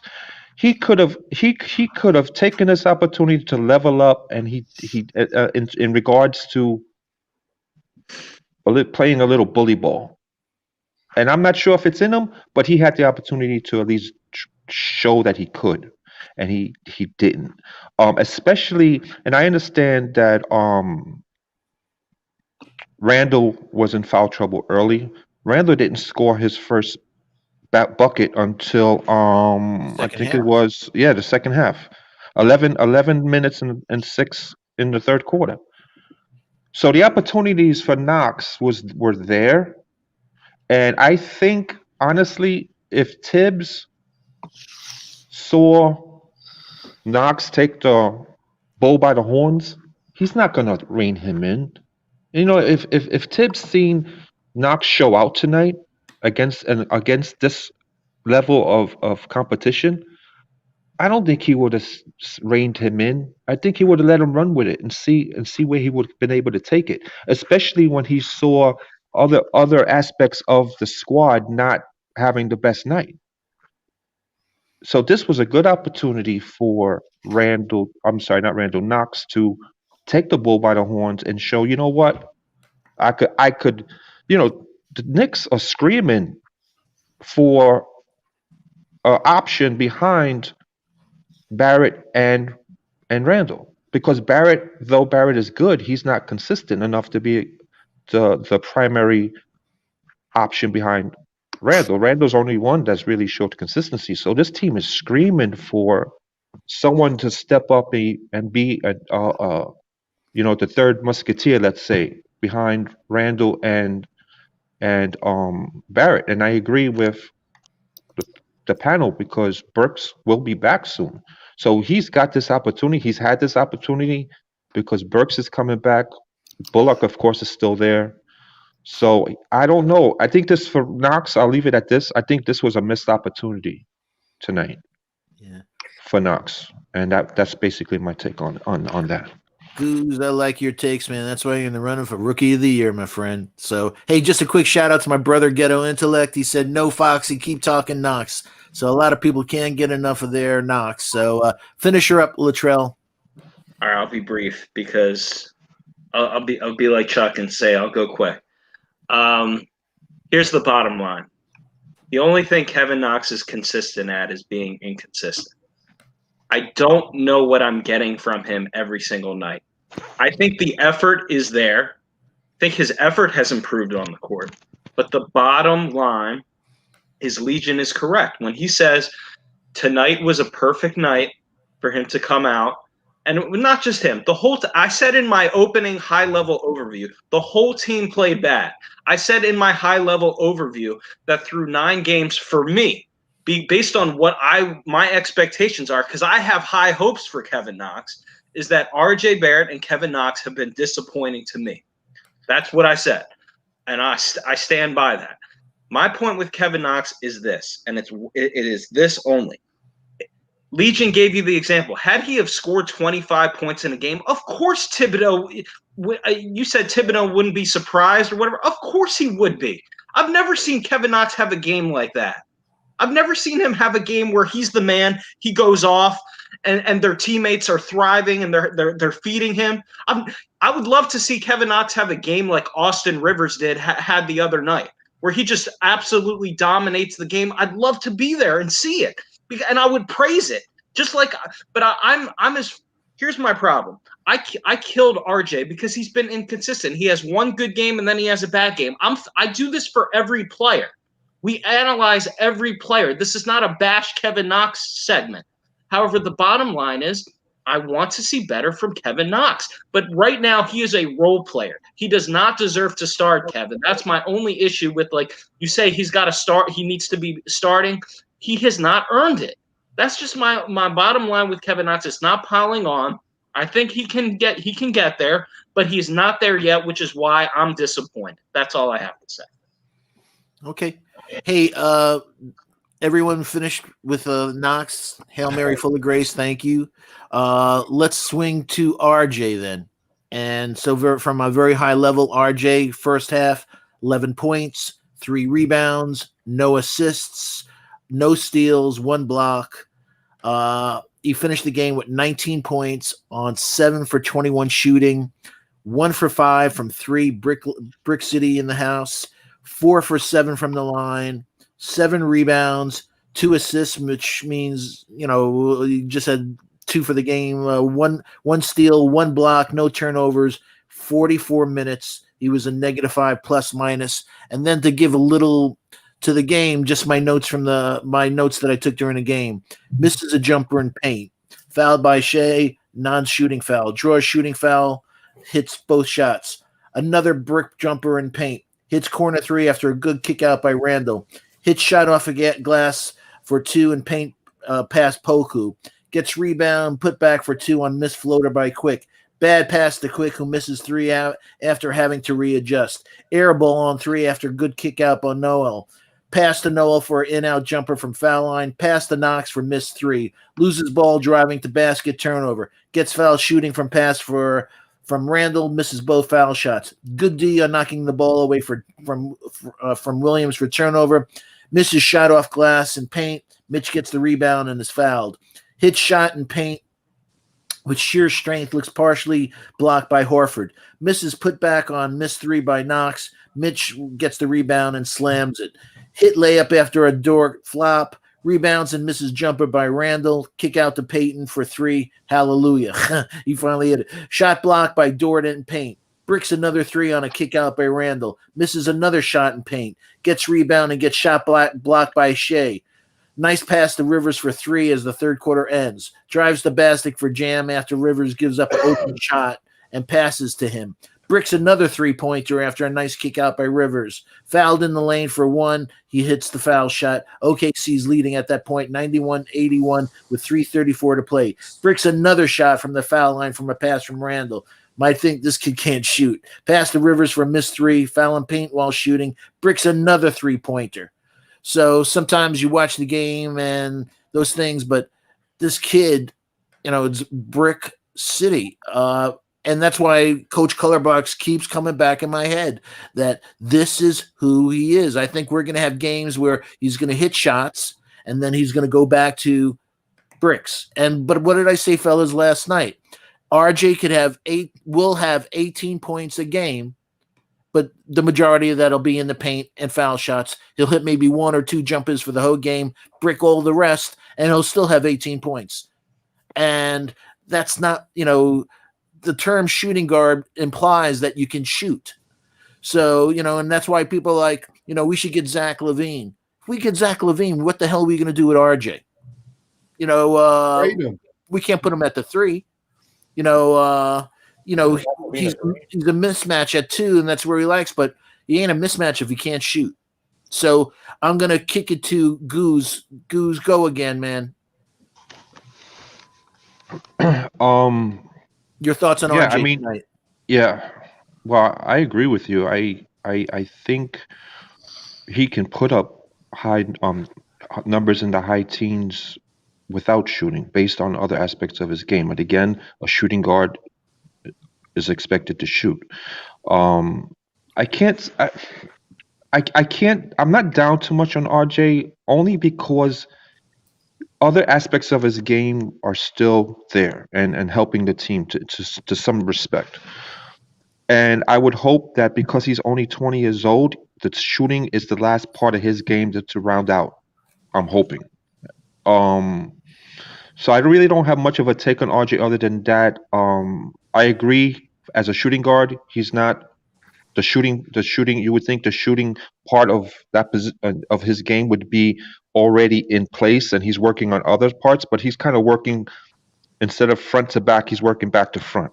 So I am happy with other aspects of his game, and I am happy that the shooting deficiencies are not subtracting from other aspects of his game.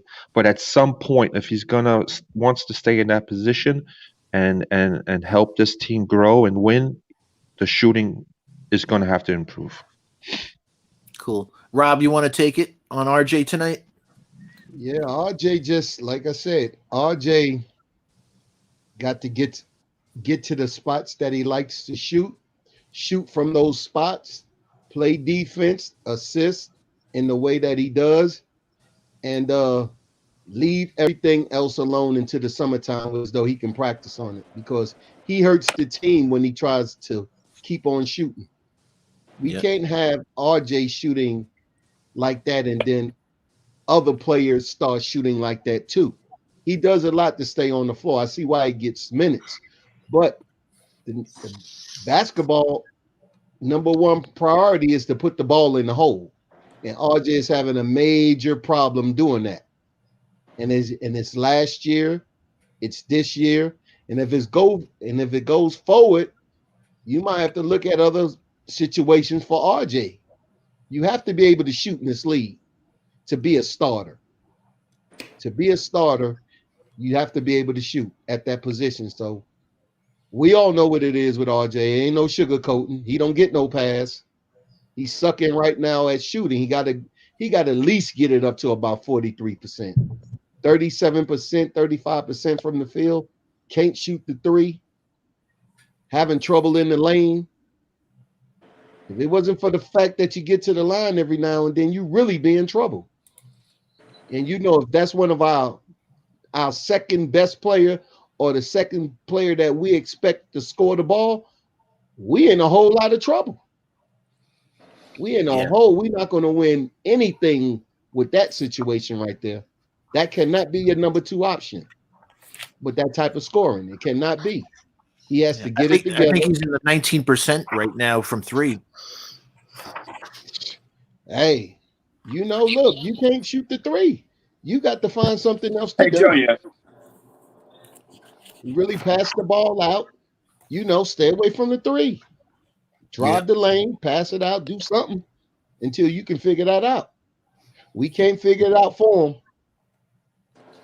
Yeah, I'm going to kick it to you, Zach. Thank you for your patience. Thank you for fixing that mic issue that you had earlier. Yeah, sorry about that, y'all. No. It happens to all of us. I didn't have no mic.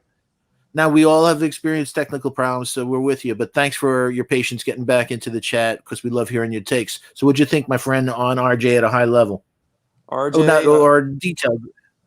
RJ, he's in a slump, and it's been. I mean, he has his streaky moments at best, but I think what we got to see with him is we got to give him to the end of this year, maybe 15, 20 games into next year to see if he improves, and if he don't, we got to keep the same energy that we keep when we hate on other players like Knox. Because if he don't get no better, sorry, we got to keep. But is it a slump?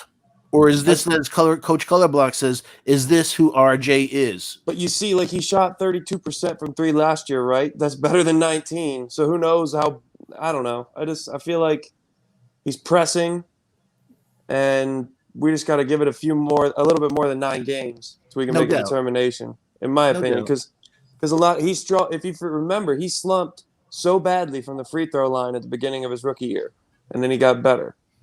That's just one aspect, but he got better. And he's a lot better at his free throw shooting this year. Maybe that equates to his jump shooting and his three-point shooting. Maybe he gets a little bit better as the season goes on. We don't know yet. It's only 9 games. Yeah, but statistically so far this year, from 3 to 10 feet, he's shooting 29%. From 10 to 16 feet, he's shooting 17%. Oh, it's horrible.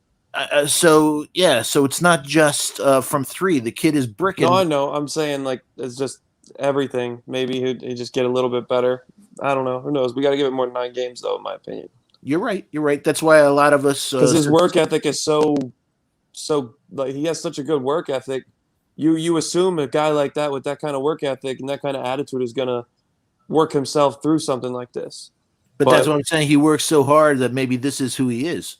Yeah. So, hey, Kev, you want to take it? RJ? Yeah. RJ shot bad. I've only seen RJ have literally in 9 games. I've only seen RJ shoot 1 good half of basketball. That was the first game of the season. That's the only time he shot better than decent. Both Indiana games he shot well. Yeah, I mean he shot. Yeah, well, I don't think most of those shots were in the second Indiana game. Those are drives. That's right, but he had better shooting from 3 in that game too, and yeah. But just make him play Indiana. That's it. Problem solved. Trade him to Indiana and get Oladipo. Oh God. RJ, I want, and like I said this on numerous occasions, I want him to not force as much. I think mentally he's pressing. I think mentally he wants to shoot better, and that's not helping the situation. Every time RJ shoots a 3, I know he's going to miss it. Like, I just know, like, why are you shooting this shot? You're not going to make it, and then he breaks it. Like, he's one of those, like, him and Payton. I just know, like, every time they shoot the ball from 3, I never think it's going in. His form looks so.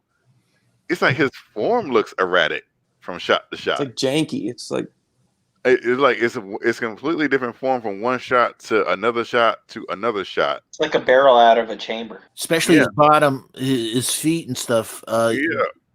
It's like there's no fluid motion.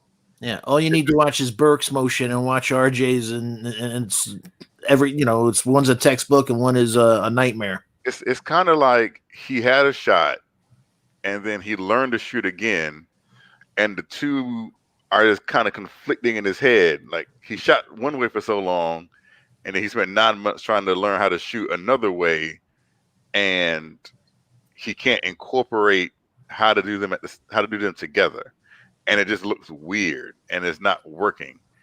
And his drives, he's probably tonight he should have drove more. Because of the type of people, the players that was guarding him mostly. And I'm not going to say he's tired because he played another 44 minutes again tonight. But he just has to shoot better.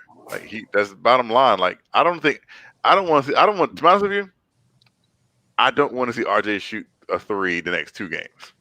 Like he just shouldn't. He should just take it because he's going to have to be going up against Gary Harris, and that's going to be a tough matchup. And like Terry Rozier, but he's bigger than Gary Harris and Terry Rozier. Like he's bigger than them. Mm-hmm. There's no reason he should settle for jump shots when they're going to be guarding him. Yeah, to Kevin's point, it's almost like it's a baseball player learning a new batter stance. Yeah, and he just doesn't seem comfortable at all. But you're in the show, man. Now's not the time to change your stance. Right? No, I get you. I'm just saying it's what the big thing was. I heard in the offseason was they were changing the way his feet were. You're supposed to put your feet towards the basket, and some people have their feet slanted sideways. Up with your elbows. They actually made him change his feet to the way you're not supposed to shoot. They teach you fundamentally in order to help him shoot better. It almost reminds me like when they made Gilchrist move his arm even more to the side.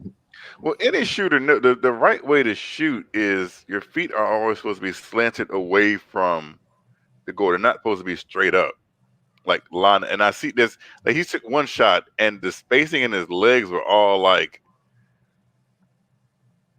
jacked. It's like there's one person who I feel like can have bad footwork with a shot that's like Steph Curry. Like Steph Curry can do that. Like he can shoot just any way he wants to, and it's probably going to go in most of the time.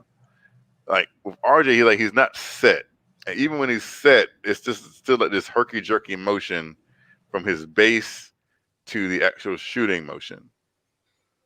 So I don't know, but there's definitely enough fluid. Yeah, I'm going to kick it to you, Guillermo, in a sec, but just wanted to do a quick shout-out. Frequency, hope all is well. Thank you for all of your comments tonight. I've been reading them, and he likes some of your takes, says Zach. He gave you a shout-out. Brian Batista said RJ's shooting form is too robotic.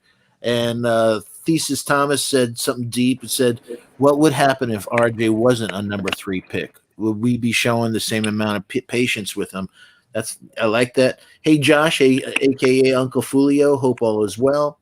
Let me just get an update. And 93, we're close, man. Let's get over that 100 mark. Really appreciate it. We have 115 people at 2:35 in the morning, and that's great. But let's get those likes up. And as always, please remember to hit those like, subscribe, remind the bell so you don't miss out on any Knicks at Night and Knicks Morning Drive with our guy Freezy and Ghetto Intellect. Shout out to you, my friend. I love your comments tonight. And please share this link on your favorite social media platform so we can grow the Lawrence Tears family. And thanks again for getting us blowing past the 1,200 subscriber milestone. 1,500, here we come. And also always a shout out to the best mods in the land, Sima Singh, Bodega Wi-Fi, and the new Knicks. Mr. or the king of the Legion of Knicks Empire, Guillermo, please take it. Your thoughts on RJ? And people are making it seem like RJ doesn't get criticized. You guys got to stop doing that because he does get criticized. Just that compared to some of the other duds on this team, he does more, right? You know, again, RJ Barrett, outside of his poor shooting and his scoring or inefficient scoring, you know, maybe not tonight, but other games, he'll come out with 5 rebounds or 4 or 5 assists a game.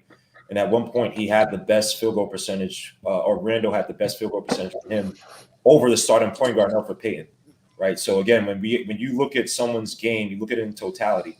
Now, RJ Barrett, he has to, like Rob said, I agree with 1,000,000,000%. He has to pick his spots. Take the Jimmy Butler school of thinking. Take 2 threes a game. If you're not feeling it, don't take any more. Even if at a fault they pass you the ball, you got to take it, step in, shoot that shot. Again, he also has to learn how to play ugly. That means him getting his ball in the post. Him, when he's driving to the basket, he doesn't have a good angle. I saw the other game where he tried to throw up a floater, and you could tell he had a problem deciding whether he wanted to throw it off the backboard or whether he wanted to throw it clean through the net. You know what I mean? So, again, RJ Barrett, body balance, when he kind of pauses up and takes those steps to the basket, he has to get at the backboard itself and lay it in. Too many times you see him kind of like go up, miss it. Like he had one where Mitch did clean it up, but he had basically the layup was there. There was some traffic, but he messed it up. So again, look, RJ Barrett's not improving. You look for better options if they come. I'm not one of these people. I just like in terms of our younger players.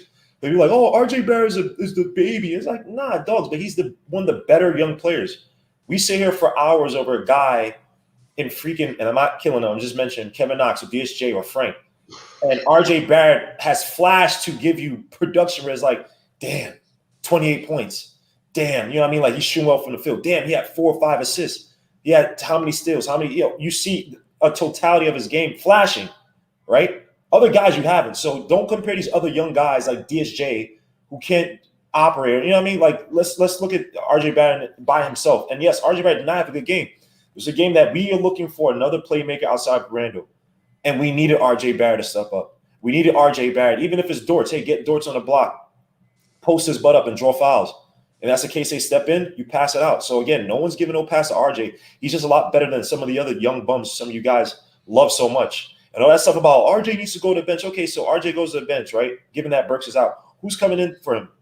That looks a lot worse without RJ. I don't care what no one says. At least the slashing option, someone has to come and commit on him. Versus some of the other young guys who don't even want to even think about going to the basket, right? Y'all told him, I'm saying killing what's the name? But we've seen the person time. I won't say his name. He took his first post up I've ever seen in the NBA. So let's stop with this RJ Barrett, blah, blah. You comparing apples and oranges. And if I can have RJ Barrett as one of my younger players, I'd rather have that to mold than some of these other guys. But yes, if RJ Barrett's not the guy, you find a better option next year, you trade his butt. If he ain't the guy that you want for your vision, you trade his butt. Do not be beholden to any guy because you picked him at a certain draft pick. If RJ needs to go, that's fine. But if RJ got to go, that means a whole bunch of other players probably got to go as well too, because he's doing a lot better than some of these other young guys that you can't game plan, you can't run the system through, you can't really even say, all right, let's try to do this such and such, because they need a point guard to do stuff, right? So again, let's keep Popper's perspective on RJ Barrett. But again, he's having a bad stretch of games. Needs to play more ugly. Needs to play more like Jimmy Butler. Hit off the backboard. Stop shooting so many damn threes. If he doesn't have a step in, his shot again, real quick.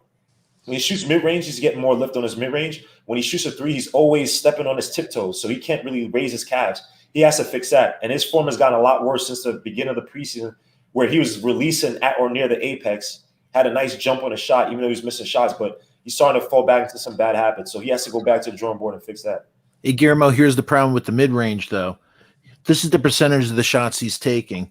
He's taking 40% of his shots from 0 to 3 feet, 19% of his shots from 3 to 10 feet, 5% of his shots from 10 to 16 feet, 8% of his shots from 16 feet to the three-point line, and then he's shooting 46%.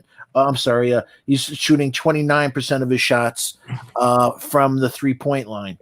So he has to watch some DeRozan film or something. He has to start looking at more of turning on that mid-range game, because it just doesn't look like he's ever gonna, be a three-point shooter, this guy. So, like you were saying, work it from the rim outward, and but his percentages are just brutal. Like I said before, he's hitting 29% he's hitting 58% from 0 to 3%, 0 to 3 feet.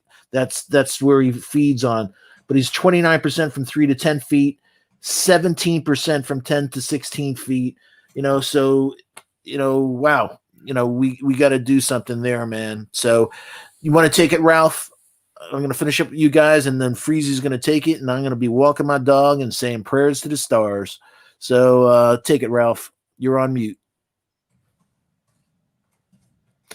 I don't know. You sound good all of a sudden. Makes sense. I hear you. Straighten that head up. Yeah, sure. Guillermo made a lot of great points. RJ is one of our better young players, and he's gonna have some tough nights, and these are one of them. So I don't know what else to add to that. I mean, I'm not gonna make it bigger than it is. So. Yeah. How about we say RJ is the future? How about Is we the say what? RJ Barrett is the future of the Knicks organization? I hope not. RJ Barrett is a star in the making. How about we say that? I won't say that. He hasn't proven that. Exactly, man. You got to earn that statement, my friend. Y'all gotta stop wavering from minute to minute. If you ever saw a star being formed, it doesn't look like the star in its midlife. That's why it's not called a star then. Because it's a star in the making, Rob. It's a star. Yeah. In the making. Get there. I mean, I understand. If you were coaching the Lakers in Kobe Bryant's second year, you'd have traded him to Vancouver. I mean, I understand it. I get it. I get it because everybody doesn't look at stardom the same. Yeah, people we're not giving him that like you. No, we're not giving him that. That's to be earned. I've seen some great ones. I'm not giving him that. Right. Like who? Like Bernard King? Oh, that's a great one. Don't even say them in the same sentence. Did you say? Okay, fine. You might be old enough to remember what Bernard King looked like in his first couple years. It was not older than you. Hey, you might be. You might be. But I remember Toby Knight and Lonnie Shelton. I remember Lonnie Shelton. You remember Toby Knight? No, tall, skinny guy. Yeah. Yes, but Sly Williams. I remember. Yeah. I remember they would. So right. Right, you remember? Okay, so here's my favorite, Michael Ray Richardson. You remember what Michael Ray Richardson looked like in his first year, in his second year? Michael Ray That's Richardson used to pre-Coke buy or after Coke the right up Coke? the street from my house. So what I'm getting at, man, is in New York we don't always get a guy that's going to be a star out the box. You know what I'm saying? These you know.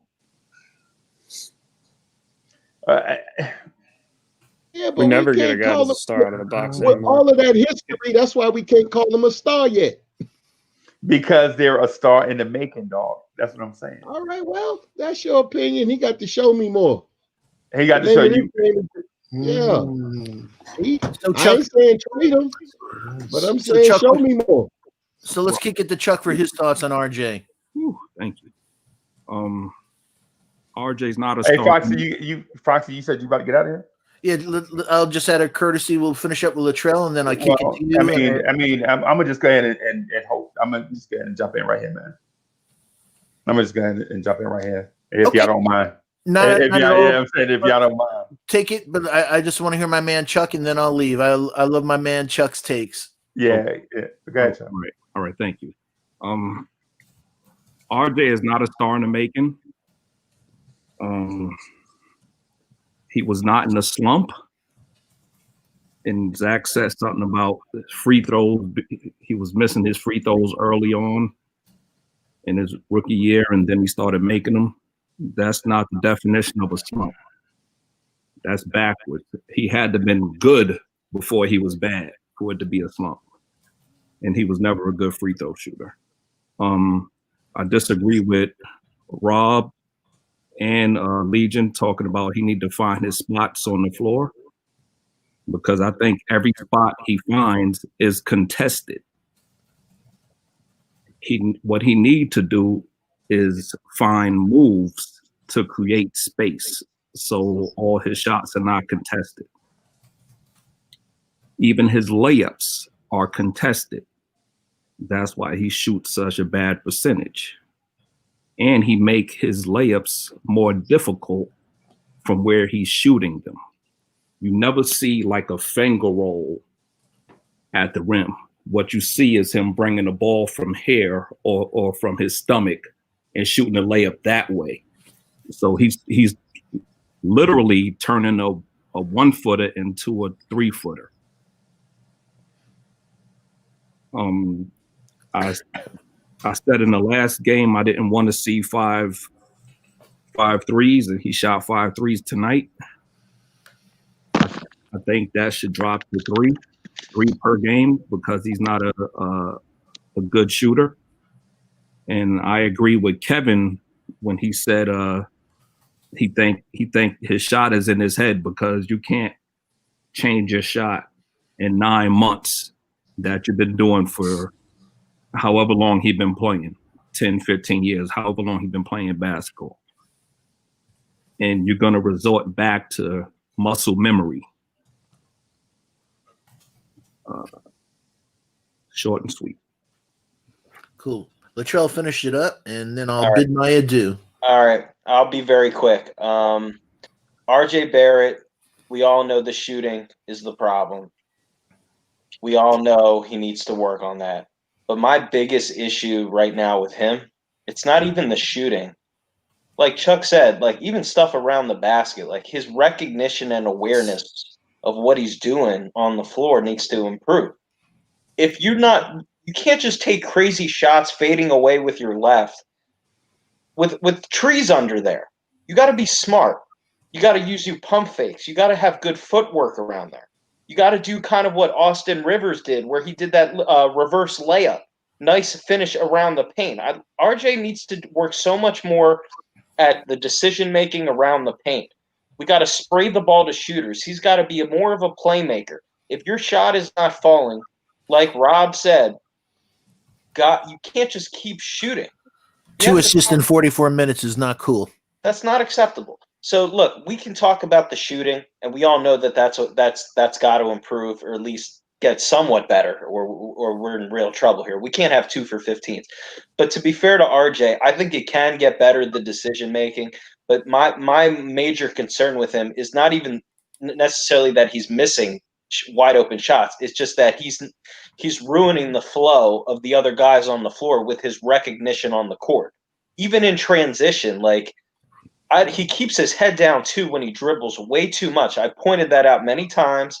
And I hate when he puts his head down and he's not hitting the guys.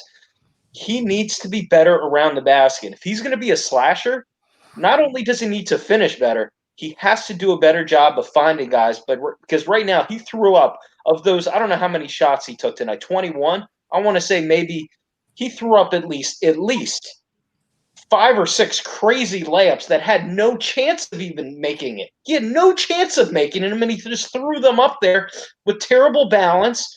And look, he's a great kid. He's going to work hard. We all believe that he's going to put the work ethic in to get it fixed. But his IQ on the court needs to improve. It has to get fixed. We saw the 2 for 15, and I thought he was going to get it fixed. But it's obviously still a work in progress. Do I believe in the kid? Yes. And that's all I got. And I'm also I got to go to bed because I got an early tennis match. But I appreciate it. Okay, thanks, Latrell. All right. Well, everyone, just a quick shout out to the chat. Hey, let me do one last refresh. 3 away from 100. Show some love to Freezy and this old Sly Fox. Get those likes up to 100. And thank you so much, everyone. I have the night off tomorrow, but I'll see you game night on Sunday. So everyone have a good evening tonight. Have a great day tomorrow. And let's hope we have better results when we meet again on Sunday. Love you guys. Love your family. Peace. Take care, everyone. You guys are the best. Hey, so Josh, Uncle Julio is in the building. And I think I saw Ala Wise is in the building. What's good? Hey, Uncle Julio, I see you arguing with the Legion of Knicks podcast in the virtual chat. I see y'all sizing each other up. It's not that. The dude is a stalker. He's a weirdo. Like he's trying to sit there saying I'm a fraud because of RJ. I'm like, RJ's having a bad stretch of games, and he's still probably the better playmaker on the court than you. Like, debate time. There's no better. RJ is fucking. He wants RJ Barrett to go to the. Hey, look, that's what Ed was talking about. You dog RJ for a second, but you just can't leave it there. You got to go with the good points after. But Kevin Knox don't get the same thing as dog and leave him alone and move on. Are you? Oh my gosh! Wait a minute. I just say one thing. I don't say one thing. Wait a minute, y'all. Hold on. RJ Barrett has been doing bad. Hold on. I'm not arguing against Josh. This dude is. I'm not saying that. Hold on. This stalks me. Like, this guy's a weirdo, bro. Like, dudes hang up the phone on him because he's a weirdo. Like, he changes what people says. He misspeaks. I show him the evidence. Like, yo, bro, I didn't say this. He's like, oh, you trying to change the narrative? Like, he's meant. That boy's mental, bro. Get him away. And you guys can argue his point. Argue for him. I'm not arguing against this guy. Can I say one thing? Oh, go ahead, Kevin. Crap. And I've been thinking about this when people say, and I've heard this on a couple of occasions, when they say they give like Julius and RJ slack because they do so much. But shouldn't that be the opposite? Shouldn't you hold them to higher standards and criticize them more since they're the best players? Like I said the other night, my favorite player is Patrick Ewing. And Patrick Ewing was one of the top players in the NBA. But Knicks fans dogged him for what he didn't do. They weren't dogging like Charles, Smith or Derek Harper.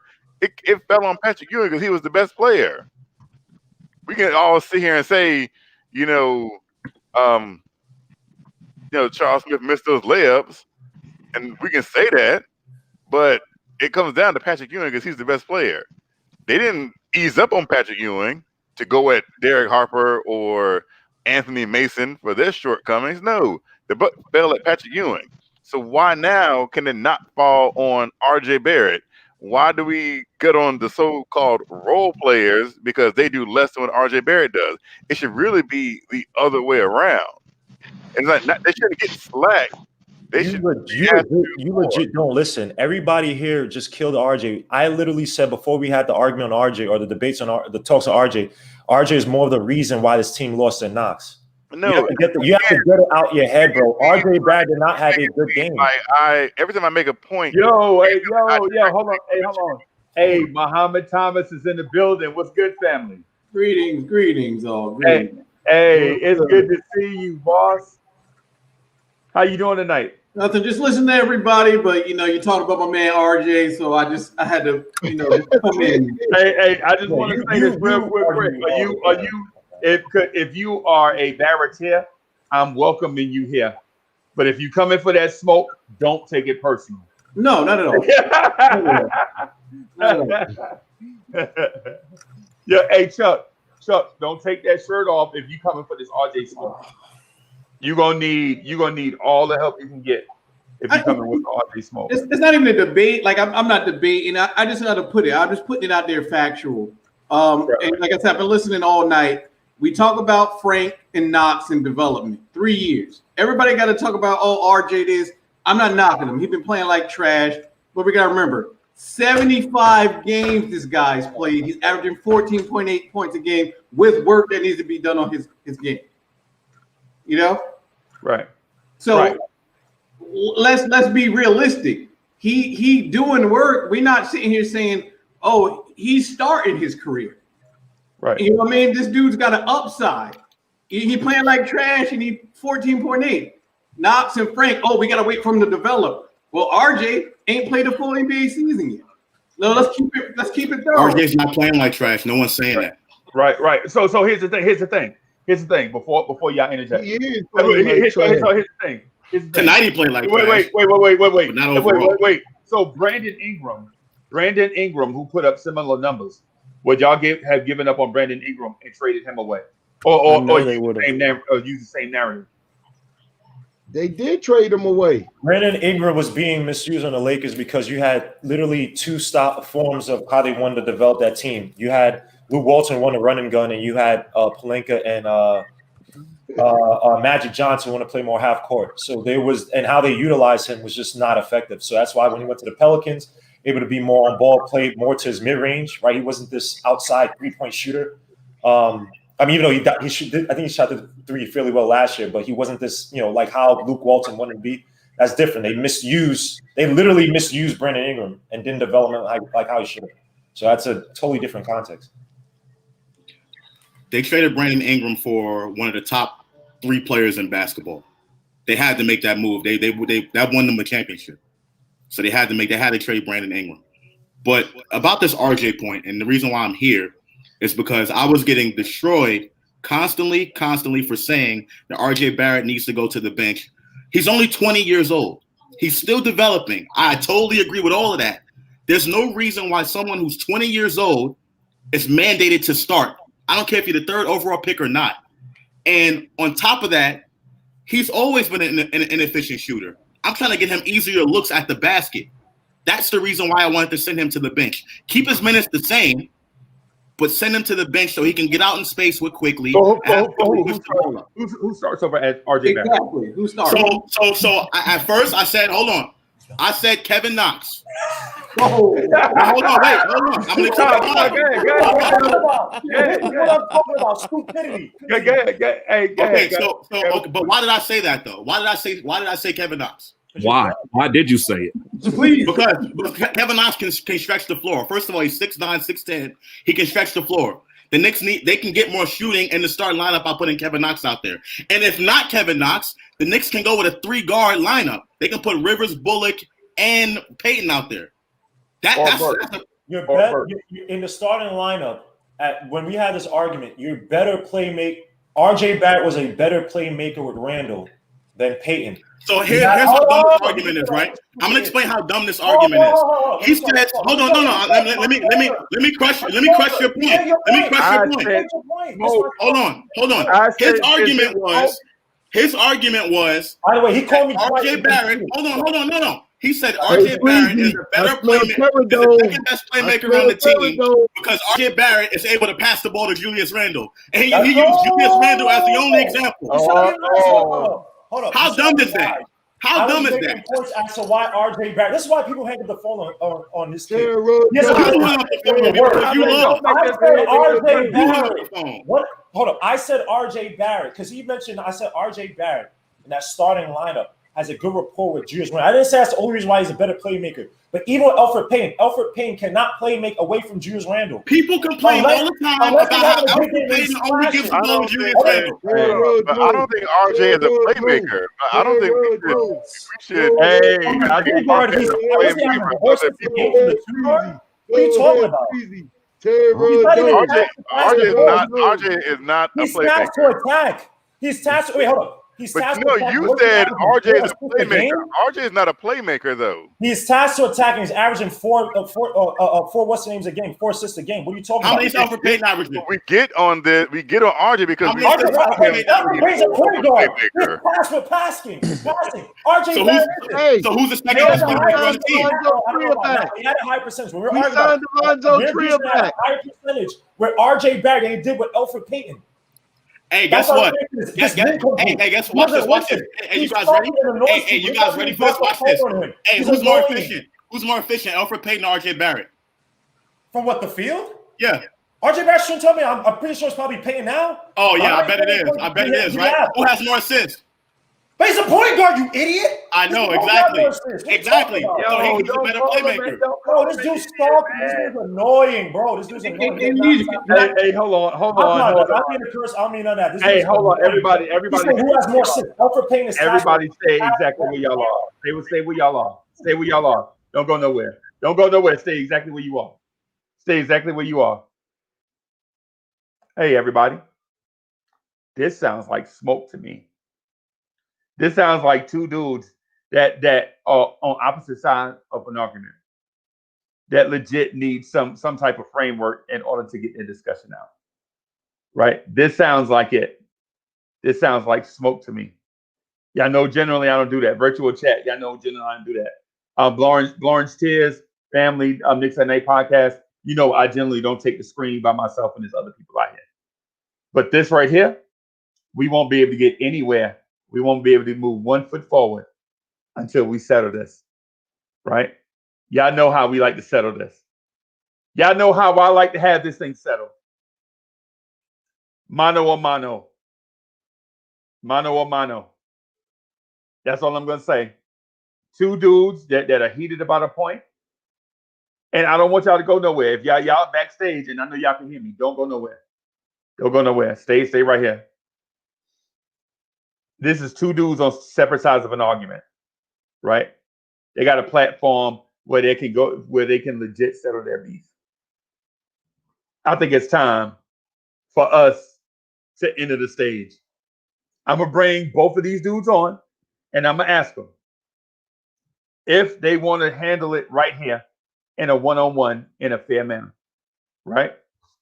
If they don't, if they want to just keep talking over everybody in the thing, then we ain't gonna hear nothing from them. But if they want to do it, mano a mano, in front of all of y'all, and let y'all be the judges.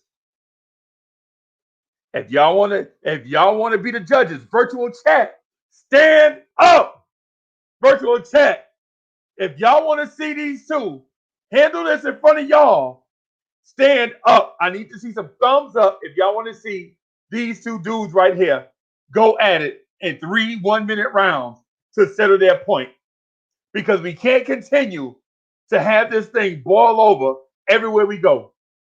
No matter, regardless of what the show is or where we are, they going at each other's throat. I'm going to bring them all. I need to see some thumbs up in the chat if y'all want to see these two dudes go mano a mano. If I get 5 thumbs up, in this chat, I'm going to give them the option of get in this ring or shut up. That's what it's going to be. Because they generating all this smoke. They generating all this smoke, right? Generating all this smoke. But there's no fire. You want to settle this? Let's settle it. And we're going to be respectful of each other. We ain't going to call each other names, call each other out our names because we don't agree. But if I get some thumbs up in this chat, If I get some thumbs up in this chat, we gonna go. I'm gonna put the gauntlet down. Do you want to go or do you want to be quiet? Right, chat? Is that what y'all want to see? Y'all ready to go? Chat, this is what y'all want? I'm gonna ask them. I'm gonna give them the platform for them to do their thing. Because they passionate right now. They in the moment. Right? But they can't just be in the moment, just blowing smoke. Uncle Fulio. Oh, 100%. Uncle Fulio. Don't be afraid of cat, Uncle Fulio. I'm telling you. I know you, Josh. All right. Legion of Knicks. This is listen. You don't have to do this if you don't want to. But the chat. Do it. You don't have to hype it up. Just do this. But the chat is spoken. Look at he said I'm stalking him. Like you are stalking me. Nah. This ain't what this is about. That ain't what this is about right here. The chat, the people have spoken. Look at the video. Look at the virtual chat. Look at all the thumbs up. They want Legion of Knicks to put his belt on the line about the thing he brag about his record. Legion of Knicks says, listen, I'm undefeated. And he is. And people get in this arena with Legion of Knicks and get their heads sliced off. It's not fair. It's not. Honestly, Uncle Fulio, I feel like you're the underdog. I know I'm the underdog. People love RJ Barrett. I'm just keeping it real. I've been keeping it real since day one. Uncle Fulio, that's who I am. I'm not fake. I don't play with that. I'm just saying. Really? What I'm saying is, I don't want you to come in here against the Ghostface Killer because he's legit undefeated. He don't play in here. Let's just get to the topics, man. You don't have to hype. Let's go, Mayweather. Yeah. Y'all ready to go? Let's do it. Y'all ready to go? All right. Let me just go to sleep. Oh yeah. Oh. So y'all know how it goes. Let's turn this up so I can go to sleep. This dude, he's so high. He loves me. This is weird, bro. So here we go. Calls me up. Hey, so who's going first? Uncle Fulio or the Legion of Knicks? I'll go first. The legend. I'll go first. I volunteer to go first. Oh, okay. All right. He's the champion, right? I'm the challenger, right? So let me go first. Oh. Legion of Knicks. I know you undefeated, man. And listen, I'm not trying to throw this. I'm not trying to throw people I'm not trying to throw Uncle Fulio as a sacrificial lamb. I know you the lion. You don't have to hype it up. We'll just get 3 questions, whatever the questions are. Nah. And ones that we disagree on. I'm not praising RJ Barrett, but go ahead. So how one introductory. I'm asking the question in the second round. In the third round of the championship, y'all go for what y'all know. Uncle Fulio on 0, 3, 2. Wait. What's the question? Yeah, you can ask the question. I just said, man, freestyle. I ask a question in the second round. And the third round is the championship round. Y'all go for what y'all know. Okay, that's the format that because y'all already want something that y'all want to spit about anyway. Okay, can I go? Oh, listen. 3, 2, 1, go. All right, here's the deal about RJ Barrett. RJ Barrett is historically inefficient. Everyone knows that. Tonight he had another inefficient game, and he's been inefficient pretty much for the most part of this season. He doesn't have a jump shot. He takes the majority of his shots inside the three-point line, and even when he gets shot at the basket, he can't make shots at an efficient pace at the basket or from the mid-range. RJ Barrett is not efficient from the field, ladies and gentlemen. Okay? So what I proposed to help him get more efficient from the field is to come in with the second unit, which is Emmanuel Quickley as the point guard, and maybe Austin Rivers or Alec Burks, however you want to, whoever's going to play that 2-guard spot, so that he can get some more shots in transition. What does this do? This allows RJ to get some easier buckets. He can get into the flow of the game. And this allows other people to step up in the starting lineup like Kevin Knox or Austin Rivers if you want to go with a 3-guard rotation. Time. All right. Legion of Knicks. My go? On 0, 3, 2, 1, 0. Yeah, like I said, in the starting lineup, so RJ Barrett has some of the better numbers with Randall, right? You're talking about putting him in the second unit. Your second unit has to have guys who are more efficient and can shoot, right? Again, Tom Thibodeau, saw my transition. This team has one of the lowest paces because Tom Thibodeau just does not play with pace. So when you have a second unit, right, RJ Barrett's not going to have the protection of Randall where attention is taken away from him, right? Again, RJ Barrett is inefficient. I don't argue with that, right? He has to improve his game. But putting him in the second unit is going to put more pressure on him to score and be a playmaker without Randall. Obviously, they can 30 seconds. find ways to play together. But if Randall's out of there, RJ Barrett's not going to have protection, so he's going to play even worse. You're talking about pace again. They don't play with pace with his team. So you've seen it. And we're talking about Quickley and those guys. Quickley's a rookie. So what's this impact, this grand impact he's going to have playing in the second unit? You saw the second unit struggle tonight, right? About RJ Barrett having these great numbers. 10 seconds. Hogwash. Knox to come into the first unit. What has he proven to start with anybody? He's not a playmaker, can't pass well. A guy who's still trying to find his way after 3 years in the NBA. RJ Barrett has less than time.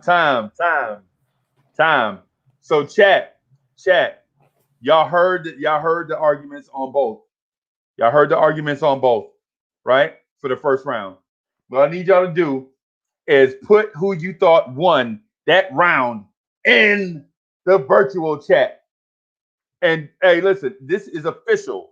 So don't play around. Put who you think won that first round in the virtual chat. I'm tallying right here. Go ahead. Oh, man. Legion. Okay. All right. So I got 3 for Legion, 4 for 6 for Legion, 1 tie, 2 for Josh.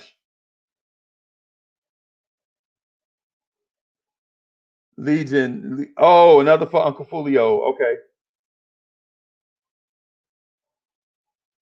Oh, Legion, they say put the battle mask on. So another for Josh, another for Legion. I'm going to count the next 5. Legion. I'm going to count the next 4.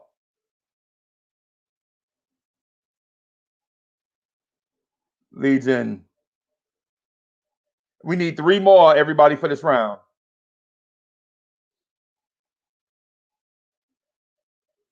Come on, chat. Okay, 2 more for Legion. I'm going to count the next one. 1 more left.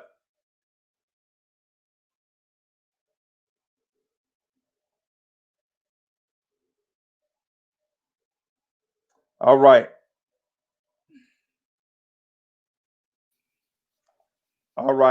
So I think it's safe. I think it's safe to call it for Legion. I got a bunch of slashes for Legion in that round. So and for that round. So I'm gonna call it 1 round for Legion, 1 round for Uncle Fulio. Right. All right. So this is where I jump in and get to ask my question. The next round is a championship round. Y'all go for what y'all know in round 3, but round 2, the chat want to have something answered, right? All right. So here's the thing. RJ Barrett is struggling, right? RJ Barrett is struggling from the field, right? So is this a system deal? Oh, where did Legion go? He quit. Oh, Legion, you quit. That means I won That means I won. My bad. I refreshed the page by mistake. I refreshed the page by mistake. I apologize. Okay. Hey, y'all, and for y'all backstage, I'm coming back to y'all, but let them do their thing mano a mano. Be patient. Everybody backstage, be patient. We let them do their thing mano a mano, right? So let me ask the question again. RJ Barrett is struggling scoring the basketball, right? On all levels. What does RJ Barrett have to do himself to fix this issue? Uncle Fulio, you went first last time. Yes. So it's up to Legion and Knicks podcast to go first this time. And Legion and Knicks, I'm gonna count it down. Just give me a second to get this phone back right. All right. So Legion and Knicks at 0, 3, 2, 1, 0. RJ Barrett needs to go more in the post. Learn from Jimmy Butler, right? Take 2, maybe at best 3 threes for the game. You know what I'm saying? Do not force these shots when you're not feeling it. Refine your way when you go to the basket. Refine how you slow down your shot and you lay it up. You know what I mean? Last year in the post-up, he was actually fairly solid. But again, he didn't get many looks until the end of the season. I mean, go what works best, right? Slow down your game, go for layups, hit off the backboard, stop trying to be cute and throw up super floaters. And also just play and assist a little bit more. Like Jimmy Butler, look for the open guy, open up the defense to where, okay, they pay attention more to Randall, to whoever be in the lineup with you. Then you have more free lanes to the basket. That's how you're going to get easier shots. So less threes, hit more off the backboard, play more of an ugly game, get in the post, draw fouls. He's shooting his foul shot a lot better this year. And yeah, that's how he improved his game a lot more. And last year, 10 seconds. That's real quick. I can't find it.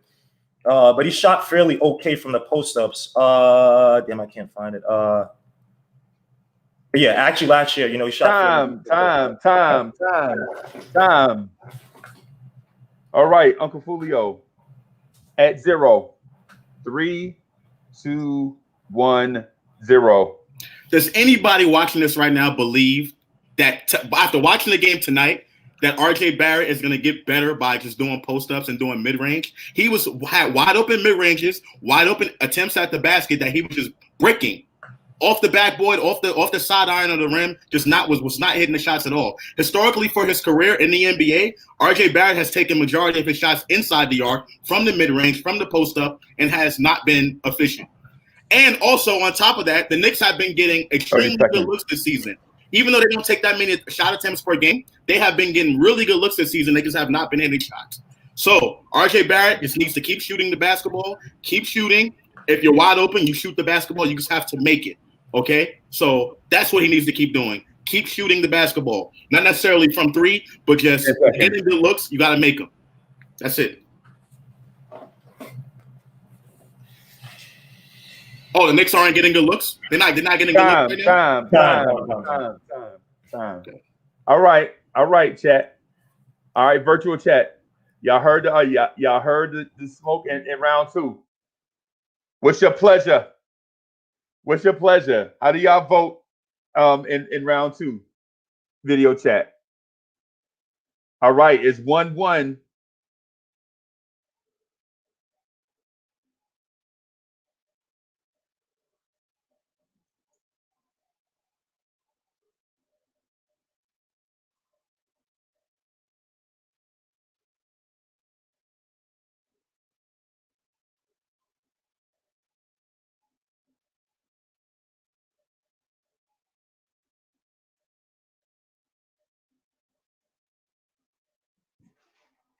All right, this is closer than what I thought. Hey, come on, virtual chat.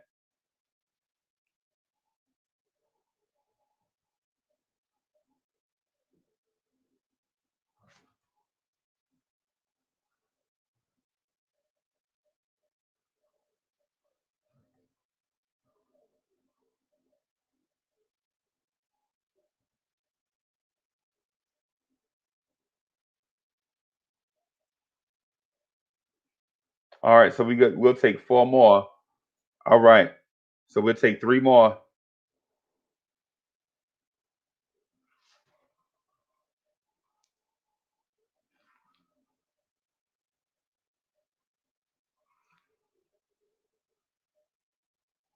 So we'll take 2 more.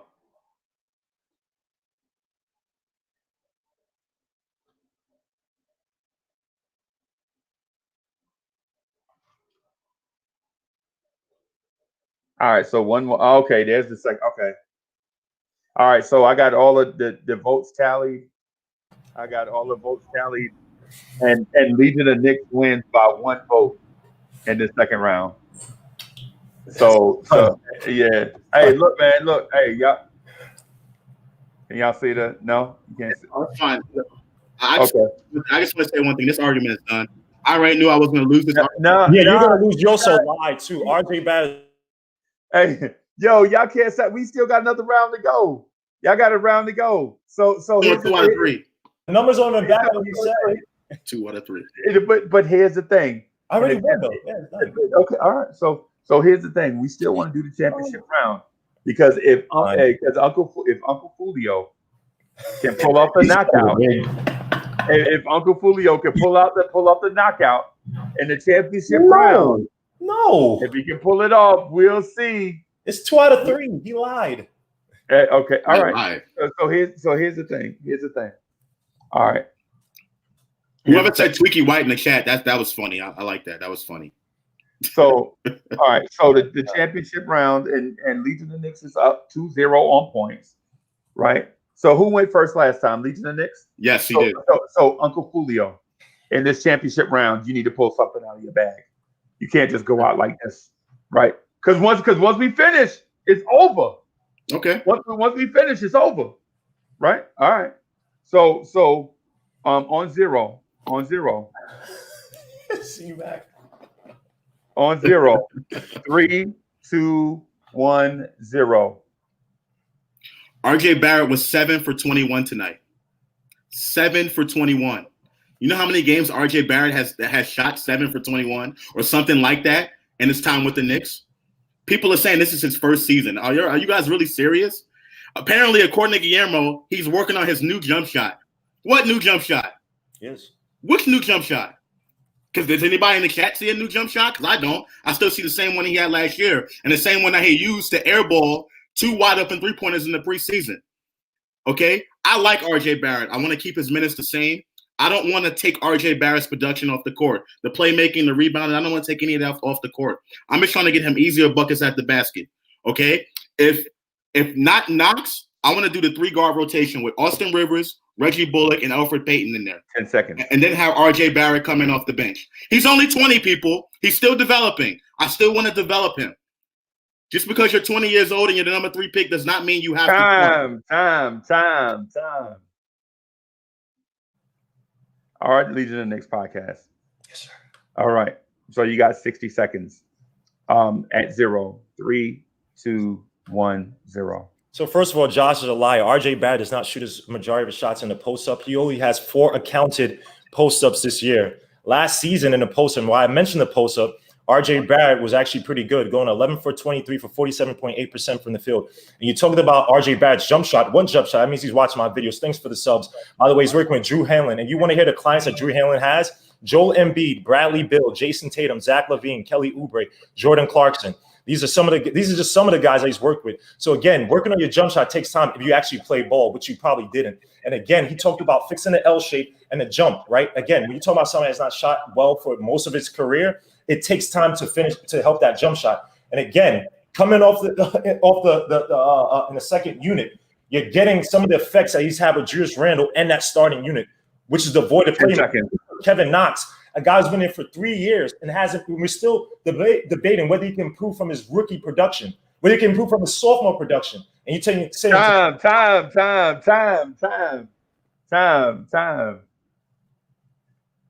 All right. Virtual chat. Y'all have seen both opponents.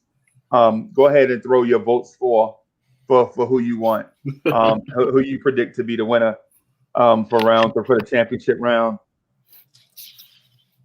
Down goes Nate Robinson. Who said that?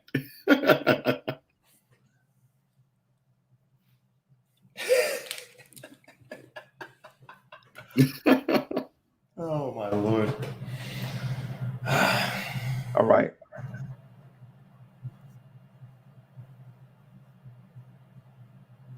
Wow. Okay. All right. So we'll take 6 more. All right. C-Mac is always going to C-Mac, this dude trolls you on my own show, man. Salute to C-Mac, man. All right, so we'll take 4 more. Josh is Tim Hardaway Sr. Nice. Someone said Buds. All right, guys. Come on. Buzz night. Come on. Leave Buzz alone, man. All right, 1 more. This chat is biased because they know Legion. Okay. No, C-Mac is in my show every night. He trolls me every night. He voted for you all 3 rounds. Okay. Not even close. All right, 1 more vote, y'all. I have my own theory, but listen.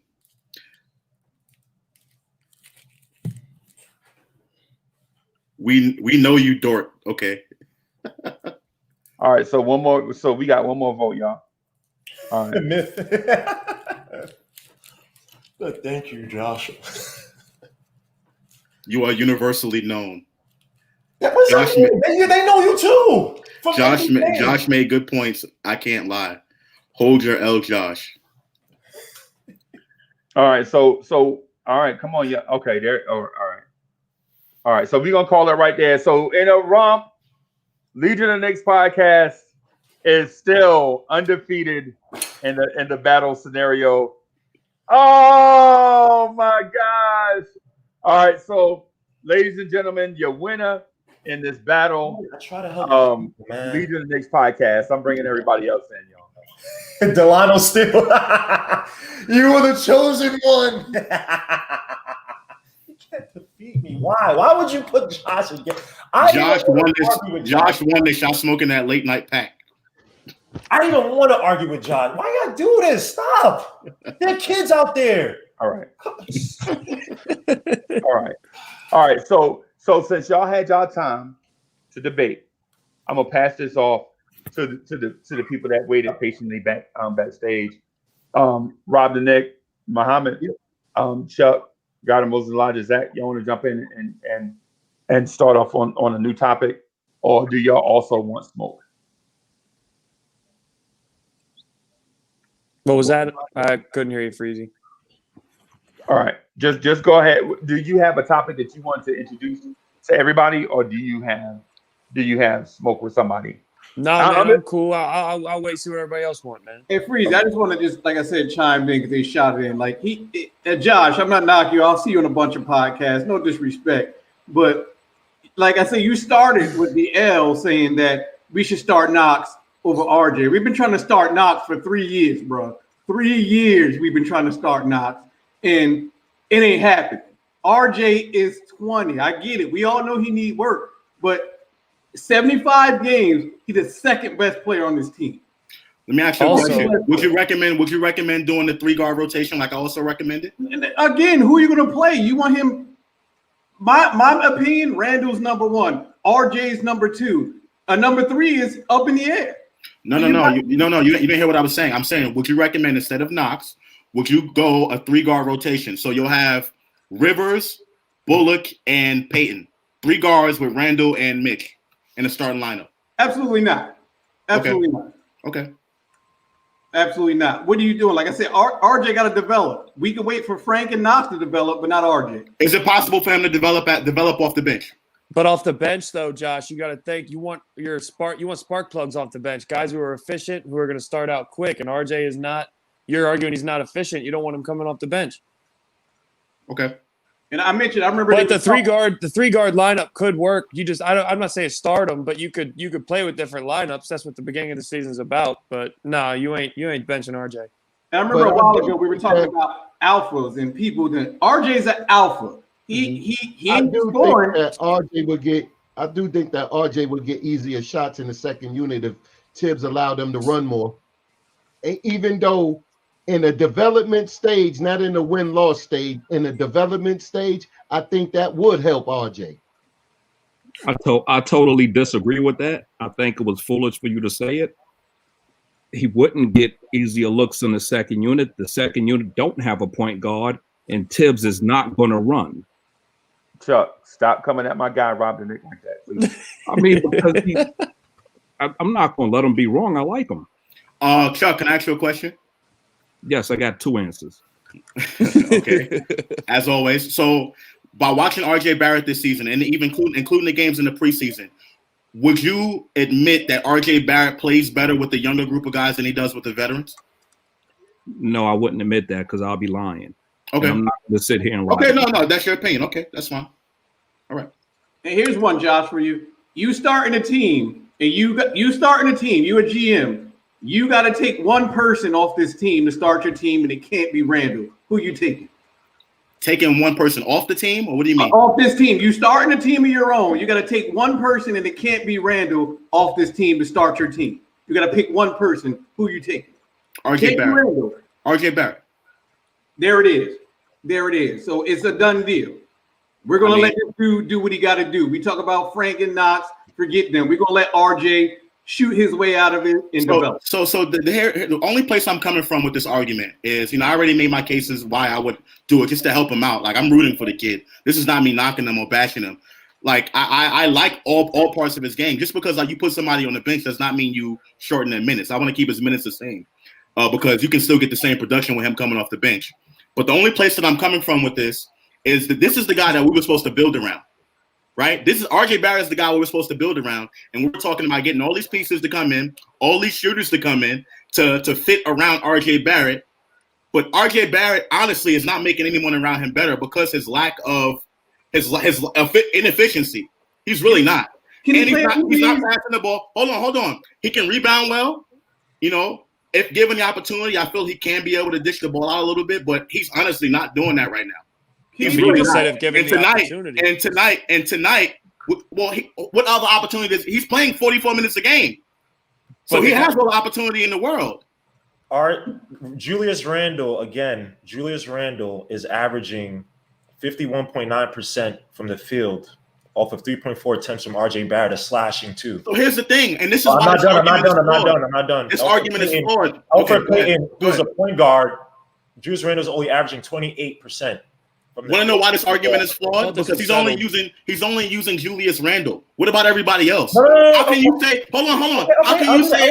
How can you say someone? You're talking about your best player, he's the most fatigued and tired on the court. He needs somebody to get him the ball in easier spots. That's why I'm not disagreeing with you on that. Listen, hold up. I'm not disagreeing with you on that part. I'll get everybody else. Hold on. But my thing is, you're using Julius Randle, his ability to score, as your independent variable. You're saying. Hold on. You're talking about Kevin Knox, who, if this guy gets 2 rebounds, RJ versus Kevin Knox. It's not about Kevin Knox. It's about RJ.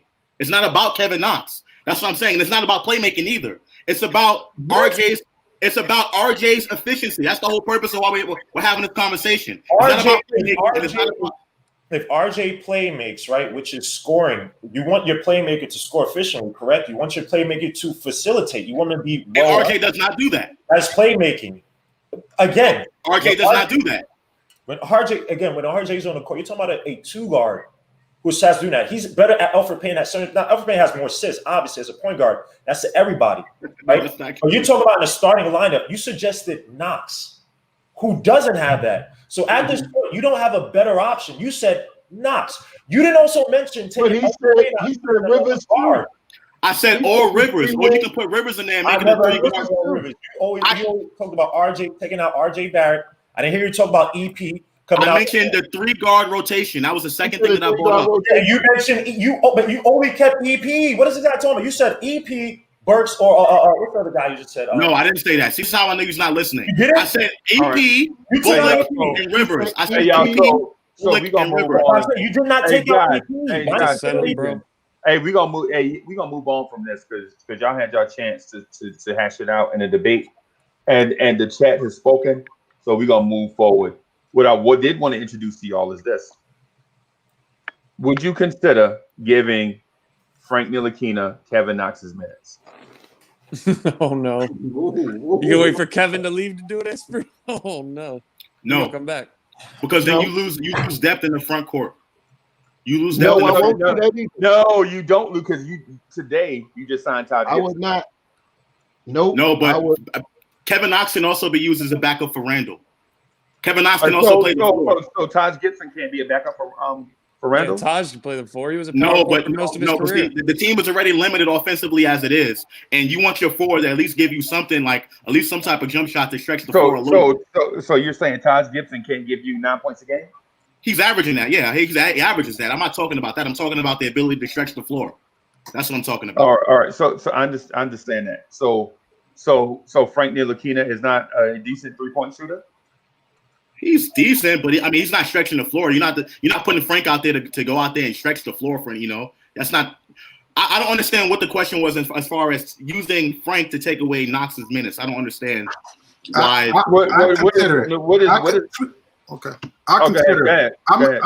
For me to respond, I'd consider it, and I'd give it a strong consideration too, because I could just have Frank play defense. I mean, he did shoot 4 for 4 one time. Great, but I think between Knox and Frank is not too far off, and Frank is known for his defense. So there, I would like Frank, but as a point guard, that's where it becomes a problem. So Frank playing defense, if he is healthy, right? If he is healthy, if he shoots the ball well, I'll consider it. How would you make the rotation? How would you do it? How would you make the substitution? Yeah, how would the road? Yeah, that's what I'm trying to figure out because it's two different positions. Oh, okay. So here's the deal. I mean, he's not starting. He's coming off the bench, right? So, Right. But how would you let's just put that out there because I'm not with anybody, Frank or Knox starting. So let's just put that out there. That wasn't the question. Okay, just making sure. Okay, so based on starting lineups tonight, your starting small forward tonight was Reggie Bullock based off of pregame introductions. Reggie Bullock was your starting small forward. Is Reggie Bullock that much better than Frank Ntilikina at the 3 position? Yeah. No. Yeah. Guard 3's 100%. Guard 3's 100%. Yes, he is. No. Yeah. Shooting wise, I think you got an edge there. It all depends on. Hold on. The question you saying is Frank Ntilikina that much better than Reggie Bullock at the 3 spot? Was that the question? That was the latest question. No, it's not that much of a difference as far as defensively. I mean, Bullock gives you more. He can shoot the ball a little bit better, but Frank is better defensively than Reggie Bullock. Reggie Bullock is decent defensively. He's not terrible, but Frank is a better defender. Reggie Bullock is a better shooter. Hold on. Frank's a better defender against small forwards than Bullock? Yes. That's he's longer. He's longer. What in the world? You're a Frank hater anyway. I already know about you. I think you overrating his defense. He's not small forwards. Okay. He's good against slow point guards. That's what he's good against. Slow point guards and maybe undersized shooting guards, but small forwards, he's not. No. Bullock's defense is good, for one. And for two, Frank ain't not. Wait a minute. Did you say Bullock's defense is good? Didn't Oklahoma Especially last year have two guys that are 6'4" and 6'5" go for 20 points tonight against us? And you say that's good. That's your barometer. So since that's your barometer. Hold up. No. That's what you just said. You just said that a few seconds ago.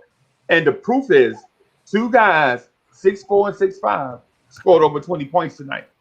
So I'm gonna just go by the point that you made. You telling me if Frank Ntilikina would have guarded those guys, Frank would have gave up 30 points based on you saying Bullock is better. What 2 guys are you talking about, for one? The 2 dudes from the Oklahoma City Thunder that scored 20 points against us tonight. All right. Diallo, one of them. And then Diallo and Gilt. And Shea Gilgeous-Alexander, exactly. Okay. One is 6'6" and one is 6'4". Which one is the small forward? Because you counting Alexander, he's not a small forward. We talking about him guarding small forwards. What small forward played tonight? For OKC? Yeah. OKC had a 3-guard rotation. They had a 3-guard lineup. Dort, SGA, and Hill. That's 3 guards. Can I chime in on something here? I'll put it all depends on spots. Like I said, it all depends on individual and team. Like Bullock, maybe he affects the team and our ability to win better, but it all depends on situation. Frank, you're not going to depend on him in the shooting. And Bullock, I mean, it's like Apple. They're pretty much the same to me, but it all depends on situation. I don't trust Frank shooting.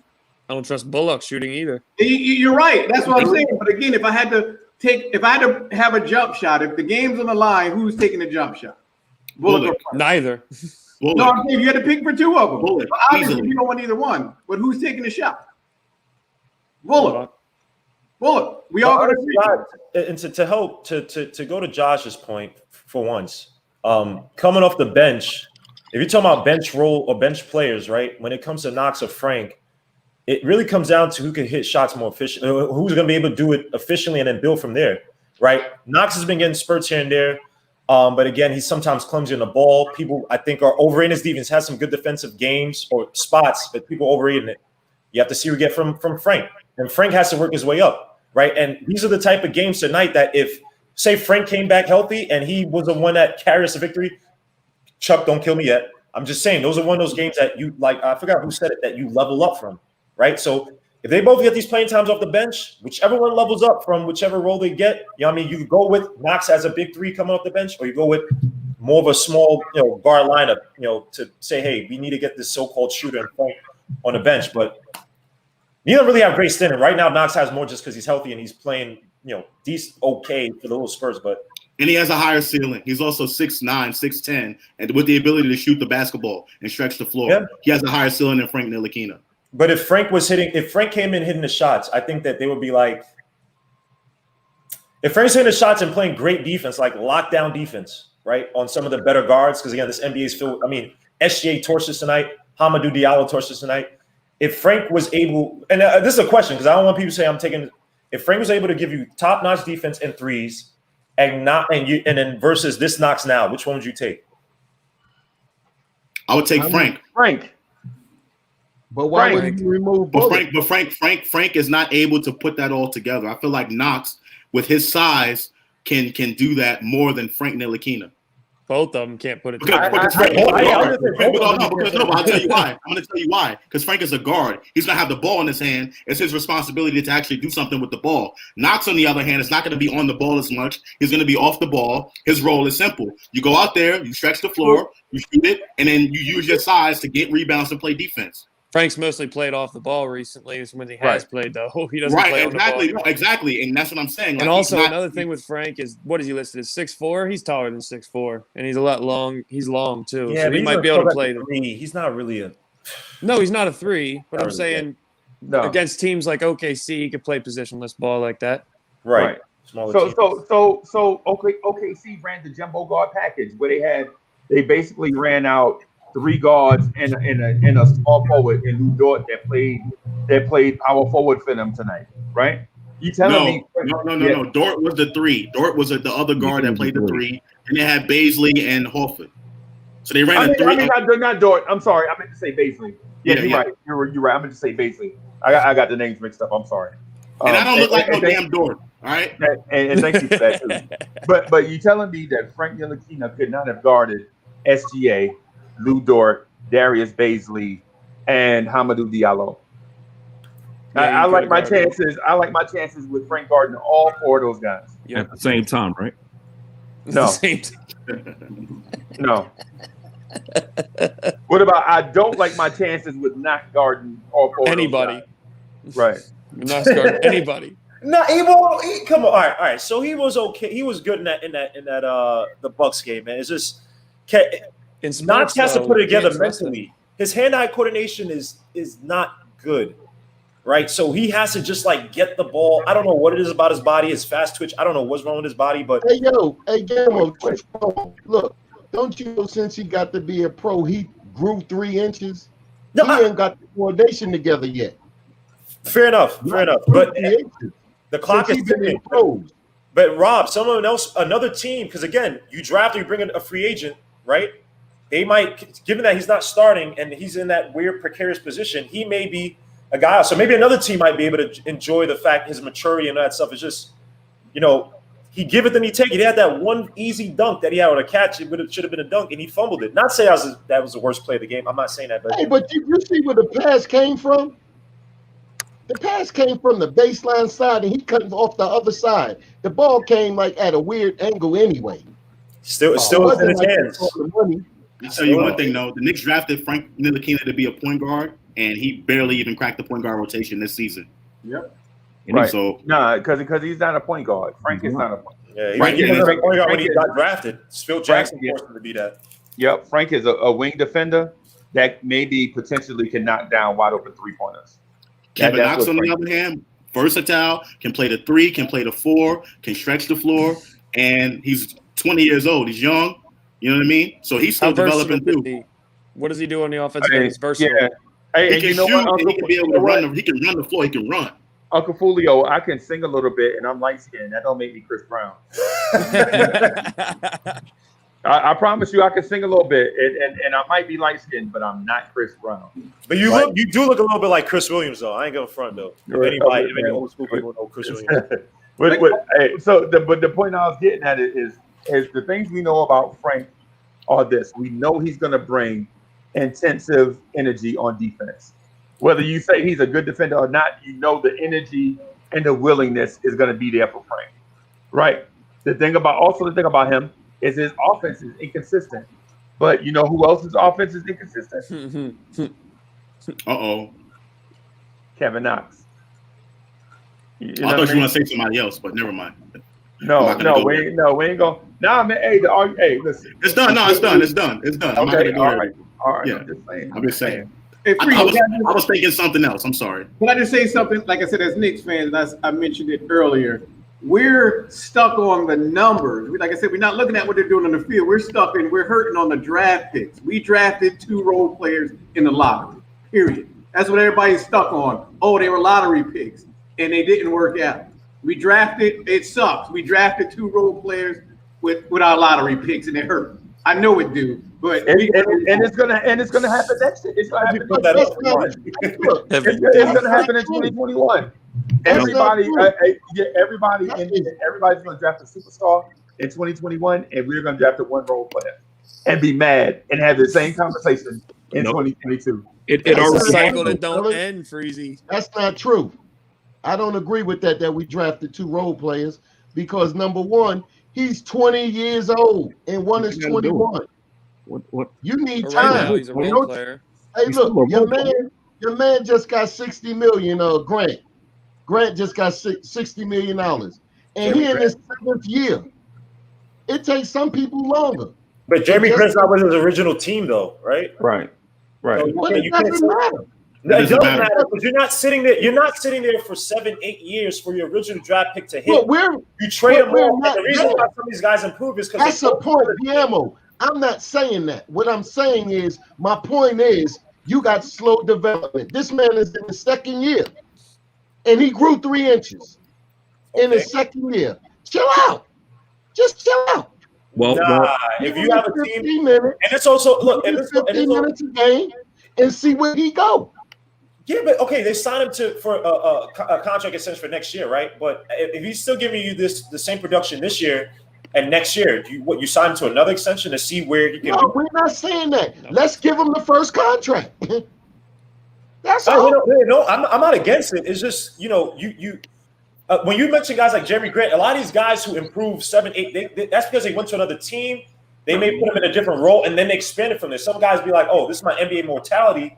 Damn, I got to get things together." I'm not saying that's Kevin. I'm just saying certain people. So yeah, but some people come through in their 4th year. Some people do come through in their 4th year. Some people come through halfway through. Let's just wait. It's not a lost cause. Well, I'm not advocating for Kevin Knox. Every time I look at Kevin Knox, I just hope he could do something bigger. I got a question. I got a question for the chat. Look, if Kevin Knox came in was a 2nd round pick, you think would they be talking about his motor, or would his motor be more like Kawhi? No, you probably would have had a better 1st round pick that you could depend on, right? Kevin Knox was the number 8 picks, or whatever, 10 or whatever the hell he was. So you if you pick Kevin Knox the 2nd round, you picked a better player who was hitting. Right. You wouldn't care as much. Not say you wouldn't care, but you wouldn't be as pressed to get Kevin Knox to develop. Right. And so our narrative would be, man, I'm glad we waited those 2 years for Michael Porter Jr. to get healthy. And his backup Kevin Knox. Hey, check this out. You know what I'm saying? We'd have been like, hey, Freezy, he's out indefinitely. Okay. He has that back issue. You could have said Mikal Bridges, but yeah. His potential is through the roof, though. Michael Porter Jr., oh man, that potential, his ceiling is something else. Yeah, but his back's like Houston Tracy McGrady back.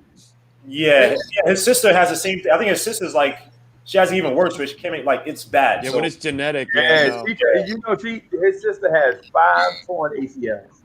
Wow. What? 5 torn ACLs. His sister Derrick Rose? No, she's got 4 on one leg and 1 on the other. And his brother Jonte Porter has a torn ACL. Yeah, they just have terrible joints, man. Yeah. Heck of a ball player, though. No, I give you that. Hey, I don't think we drafted. I just want to kind of flip the script here, ask a question, because you were saying they need time to develop, and we go back to the same thing. We were just killing RJ, and he's only played. Now, we already know this guy's better than both these dudes, but you want to still give Knox and Frank time to develop. RJ. This is the thing. People think that putting somebody on the bench is it's not a demotion. I want to keep his minutes the same. I don't want to lose his minutes. You can bring somebody off the bench and have the minutes still be the same. You can keep him on the floor. I don't want to take him off the floor. It's not about minutes. It's about impact. Because you could say the same thing like, oh, people saying that Quickley should get being a starting lineup. No, it's about impact. So if Quickley gets more minutes to spell a guy like Elfrid when he's struggling, it's all about impact. RJ Barrett, like we've said time and time again, you're talking about a guy who's inefficient. Your second unit, you want them to pop. You want shooters. You want more efficient guys. That's why guys like even they. But you can have them go with that second unit to become more efficient by getting easier looks. That's what I'm saying. By getting easier looks, by getting in transition, by putting them out there with a faster guard. Easier looks by having Randall draw attention. Uncle Fulio, That's not happening right now. Uncle Fulio, where I think you misstepped in your debate against Guillermo when it came to RJ Barrett is when you said send RJ to the bench. I think you really should have drilled down on the fact that was not a punishment for RJ Barrett not being able to shoot. You know what I'm saying? Like it's not. I thought you guys would know that already. I mean, I didn't take it that way. I didn't take it. Yeah, it was just a bad idea. Yeah, so you go against RJ in here, you lose anyway. Right, yeah, I figured that. And then listen, I'm sticking to my guns. I'm sticking to my guns. I'm keeping it real. And then plus Legion of Knicks podcast is the lion when it comes to the debates. So I'm just saying, if you want to debate Guillermo, man, if you want to debate the Ghostface Killer. He takes popular takes. He doesn't have his own opinion. He has other people's opinions. Bro, it's settled, bro. You lost. Deal with it. Yeah, you lost. Stop talking. I take popular takes. No, the Knicks lost tonight too. Stop making excuses. Yo, Uncle Steve, what up, man? Hey, what's good? Trying to take controversial. Man. Hey, yo, I want to speak to y'all real quick, man. I've been hearing y'all talk about yo, shout outs to Legion and shout outs to everybody in the chat. I've been hearing y'all talk about Kevin Knox. In the last 4 games, Kevin Knox made a momentum changing play each game. So his motor has come back. He's playing. It's not showing up in the box scores, but Knox has not been just out there like a deer in headlights. Who we should be killing right now, the point guard play was putrid tonight. It was very disgusting what I watched. Elfrid was trash. Quickley was trash. Rivers was trash. Straight trash. So if we all watch the same game tonight and I'm hearing people kill Kevin Knox, that is just ridiculous what I'm hearing. So Mitch didn't play the second half. It's a layup line. That was disgusting to watch. I'm missing Obi Toppin right now because I'm seeing Randall just repeatedly play 40 minutes. I do not want to tire this man out so early in the season. I miss Alec Burks because I'm just sick of Elfrid Payton. We're the last team in the NBA in points per game. That is not sustainable for winning basketball. That is sustainable for losing basketball. When Elfrid Payton shoots 16 jump shots and makes 4 of them, he sinks your offense. So I don't know how much longer.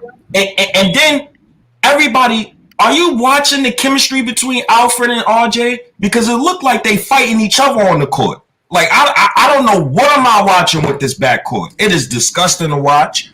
I'm gonna give RJ a little leeway because he is sophomore, but still, RJ, you gotta be better. Stop taking them stupid jump shots, bro. Stop trying to go on the Kobe Bryant mode. But when you're a basketball player and you haven't touched the ball for 5 straight possessions, did you say Kobe Bryant mode?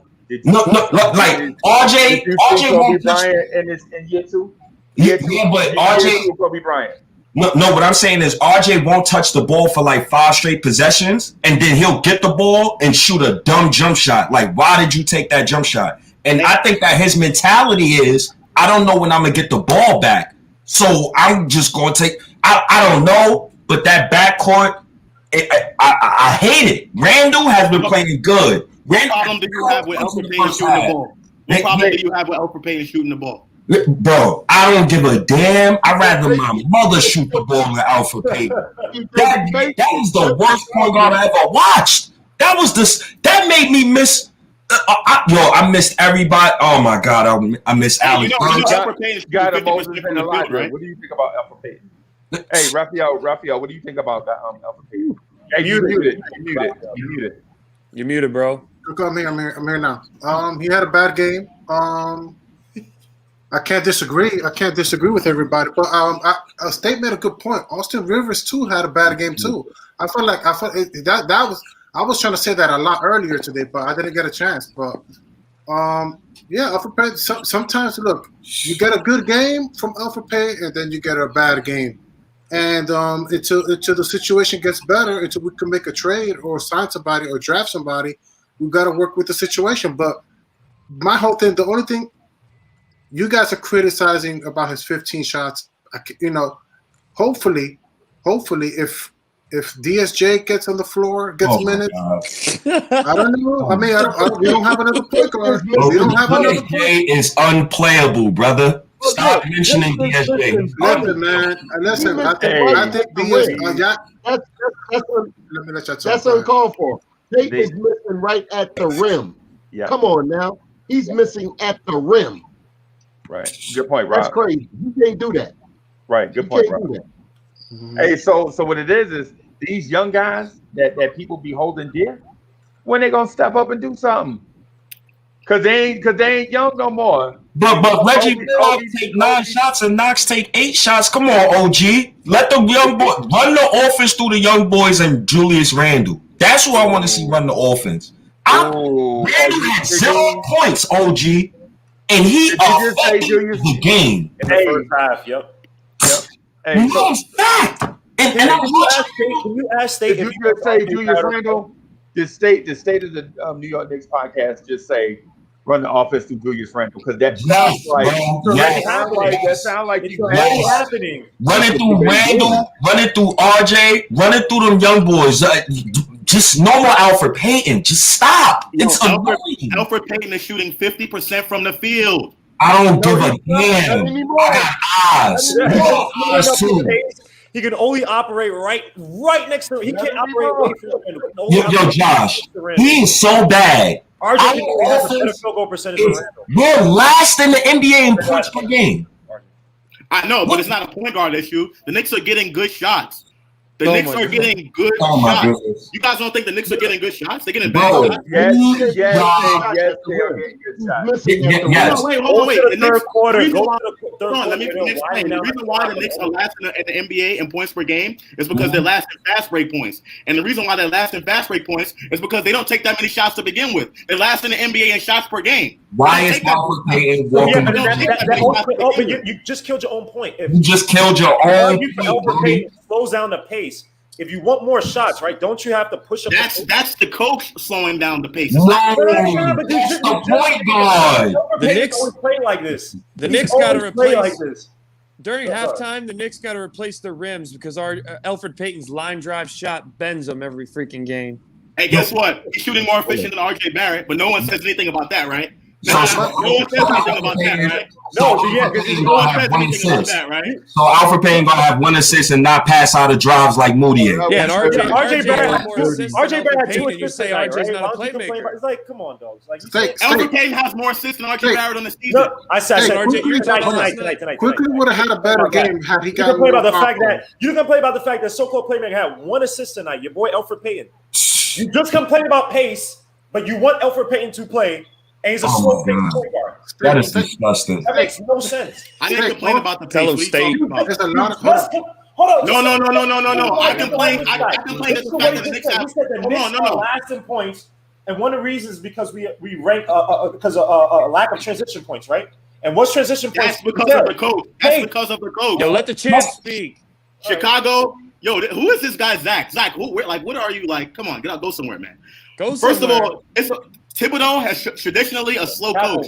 Old school. The Knicks play old school basketball. They play defense. Well, Josh, we watch the same Knicks, right? When you watch Alfred off the court, what do the pace look like? Off the court, you said? When he's off the court, what does the pace look like when Alfred Payton is off the court? It's faster. Why is it faster, Josh? It's faster because Quickley pushes the ball up the court. Oh, so why is Alfred Payton a ball-dominant point guard with 1 assist and we come on, man? So no, but that's just tonight, though. What about the entire season? So we're watching the same season. We're going to focus on tonight. We're going to focus on tonight and not talk about what happened in the last 8 games. Are you? We're watching the same Knicks, All bro. of a sudden, Alfred Payton is not the guy. Yo, Oh, so you want to start quickly? That's not what you want to do. Alfred Payton was so bad tonight that if Frank Ntilikina was healthy, Tibbs would have played Frank at point. That's how bad he was. He was really bad. He's been bad. Don't be telling me that fluky 50% garbage, the 3-point guard. We watched the same games, brother. This offense is bad. How was it fluky? Yeah, tell me, how was it fluky? Bro, he had 1-2 good games. And those good games, I still didn't kind of like him. And I still don't like him now. It's because you guys are biased. That's why. No, it's not being bro. We got a full season sample of Alfred Payton. It was terrible. We're gonna get another sample. He led the team in assists last year. Bro, it's like we're eating the same garbage from last season. And you compare apples and cantaloupes. You comparing RJ Barrett, a 2-guard, who's literally still playing his rookie year, to what, a 7-8 year vet. He's literally still playing. You guys use that excuse, right? Oh, he's still a baby, right? I know, I'm not using that excuse. No, I'm not. If RJ Barrett's not the guy, you move on from RJ Barrett. I'll say here. If RJ Barrett's not the guy, you move on from RJ Barrett. But you compare Alfred Payton, a guy's been in the league for what, 6-7 years? 7 years! RJ Barrett. A journeyman backup at best is what RJ Barrett. Come on now. What has RJ Barrett done? Yo, Josh. When RJ Barrett is having a bad game, shouldn't his point guard put him in positions to succeed? I am watching Julius Randle is the point forward on this team. Julius Randle. It's not on Julius. Julius is not the point guard. He's not the point guard. He's playing on this team. Forward, man. On this team? Talking about. Yo, Chuck, I understand you. Offense is running through Julius. They run the offense through Julius Randle. So are we not watching Alfred Payton not dominate the ball? Am I bugging? No, wait, hold on. So wait, what's the point of having Alfred Payton if you can't shoot and you already have a point forward on the team? If you have a point forward, you want to shoot. You have a playmaker on the floor. It's a quagmire of just because you have another playmaker on the floor. That's Alfred Payton. That's why. So why don't you start Rivers with him? I would do that. I love to do that. I just mentioned it. I would take out RJ. I would put in RJ is in the building. I would take out RJ and I would put in Rivers. That's what I would do. You start Rivers over him because wait. Hey, so I left and came back, and Uncle Fulvio still talking about RJ.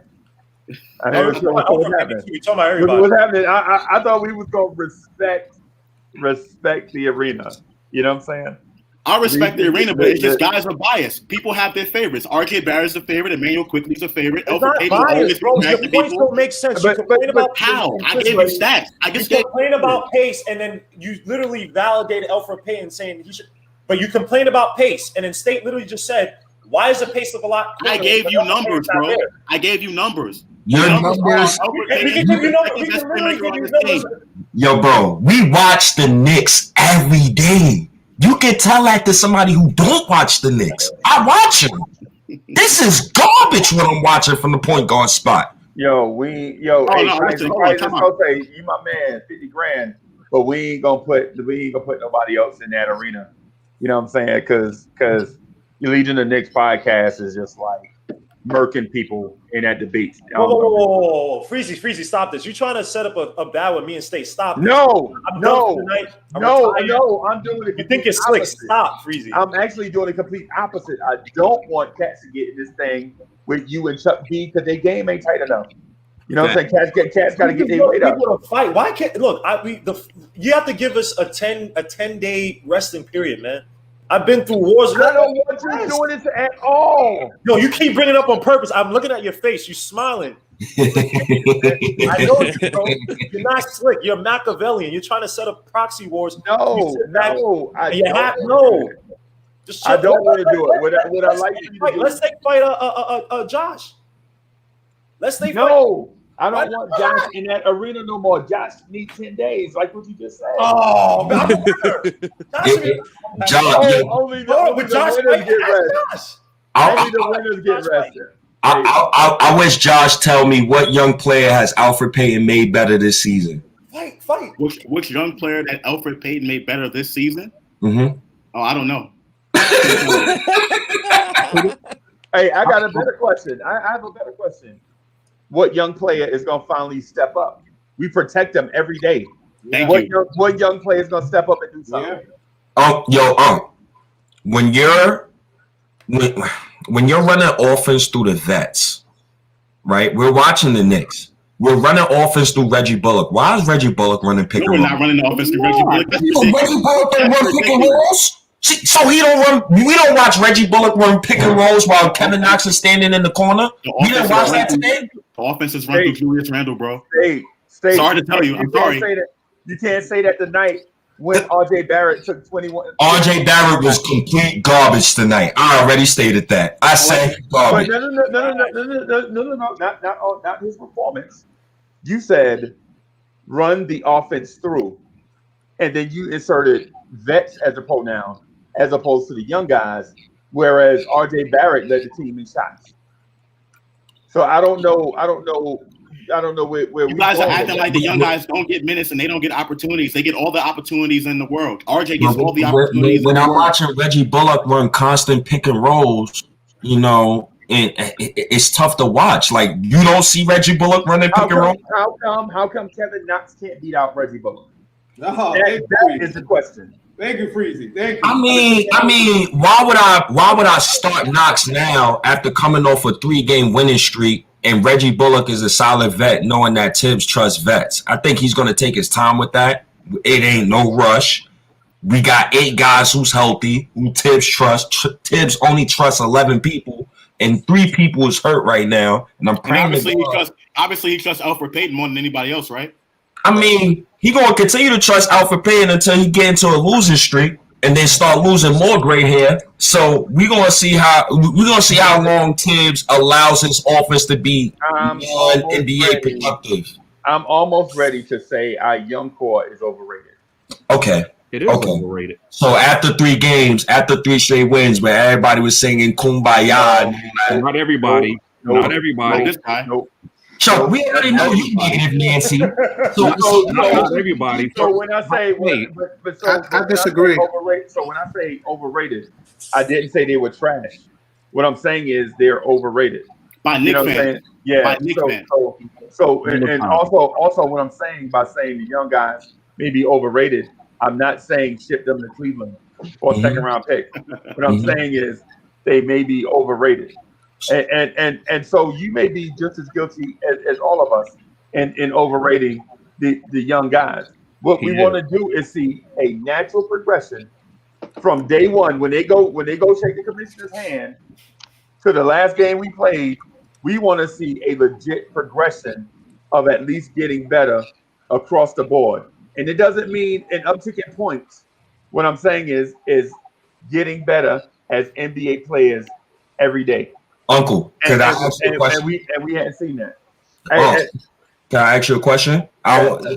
So remove Alfred Payton, insert point guard X, John Wall, anybody else. Russell Westbrook. I don't. Uncle Freezy, any productive point guard who can shoot a jumper. This offense don't look better. This team don't look better. Hold up, State. I thought Quickley was the answer. He could shoot a jump shot, right? He can. I would start him. I would have started him games ago. How the offense look with him tonight, State? It looked bad because Quickley comes in at the game at 2-minute mark in the first quarter. How is he supposed to get hot? What about Rondo? He get hot. What about Rajon Rondo? He got to get hot. What about Rajon Rondo? You talking about my 20-year-old rookie having a bad game? If you don't not here negative Nancy, being the savior. I said Quickley was trash tonight. I said that. But don't be getting on my rookie like that. He's a rookie. Hey, what about Rajon Rondo? You the one that keeps preaching against the young guy. A 2-time NBA champion. How dare you put him? Why are you saying Rondo? But he can't shoot. I'm saying you said put a point guard on this team that can shoot. Rondo can't shoot. If you watch Rondo in the playoffs, he has a resume. It's about resumes. Alfred Payton resume is 6 lottery. Stand by. I'm gonna give you his numbers right now. You ready? I'm gonna pull them up for you. Oh my God. 2 championships, bro. Alfred Payton has a resume of 6 straight lottery teams. What are we talking about here? Hey, bro, listen. You said a point guard that can shoot, right? And then you said Rajon Rondo. So which one is it? Which one is If it? Rajon Rondo was on this team right now, we will have a better offense because he's a better point guard.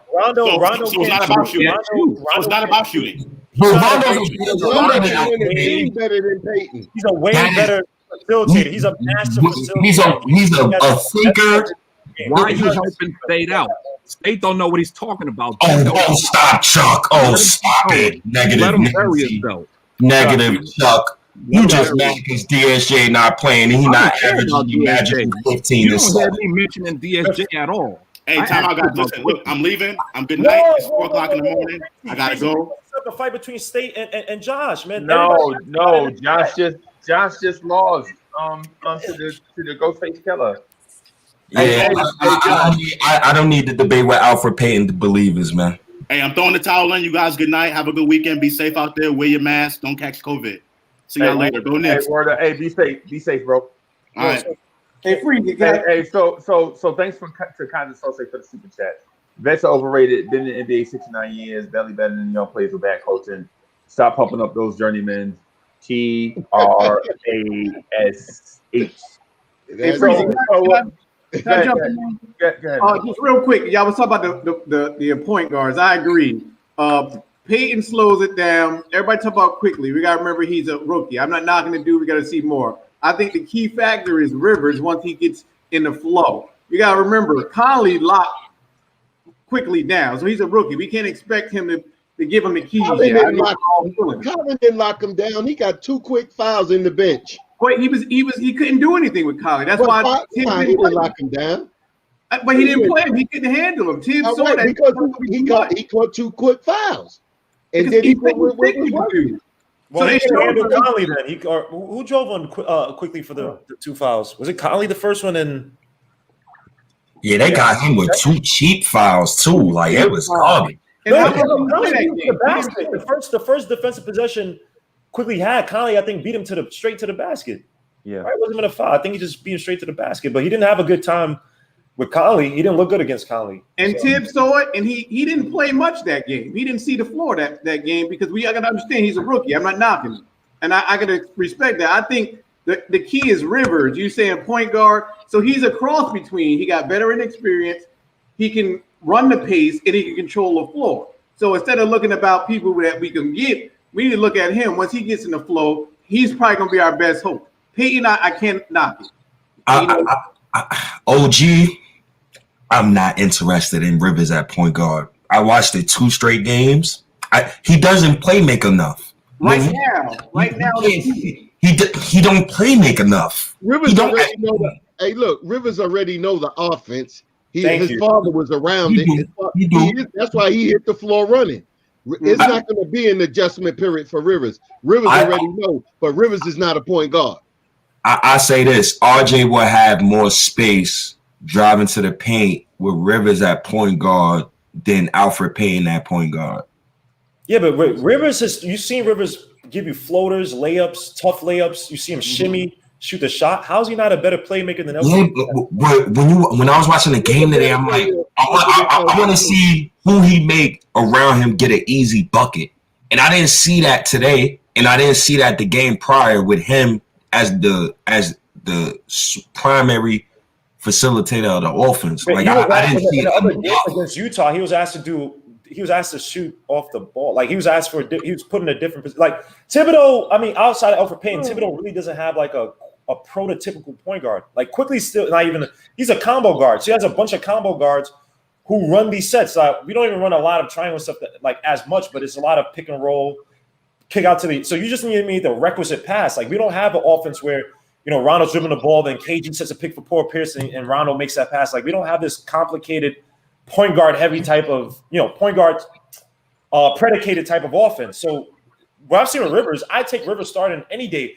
And matter of fact, if Rivers wasn't hurt, I put money on he'd probably be starting over Payton right now.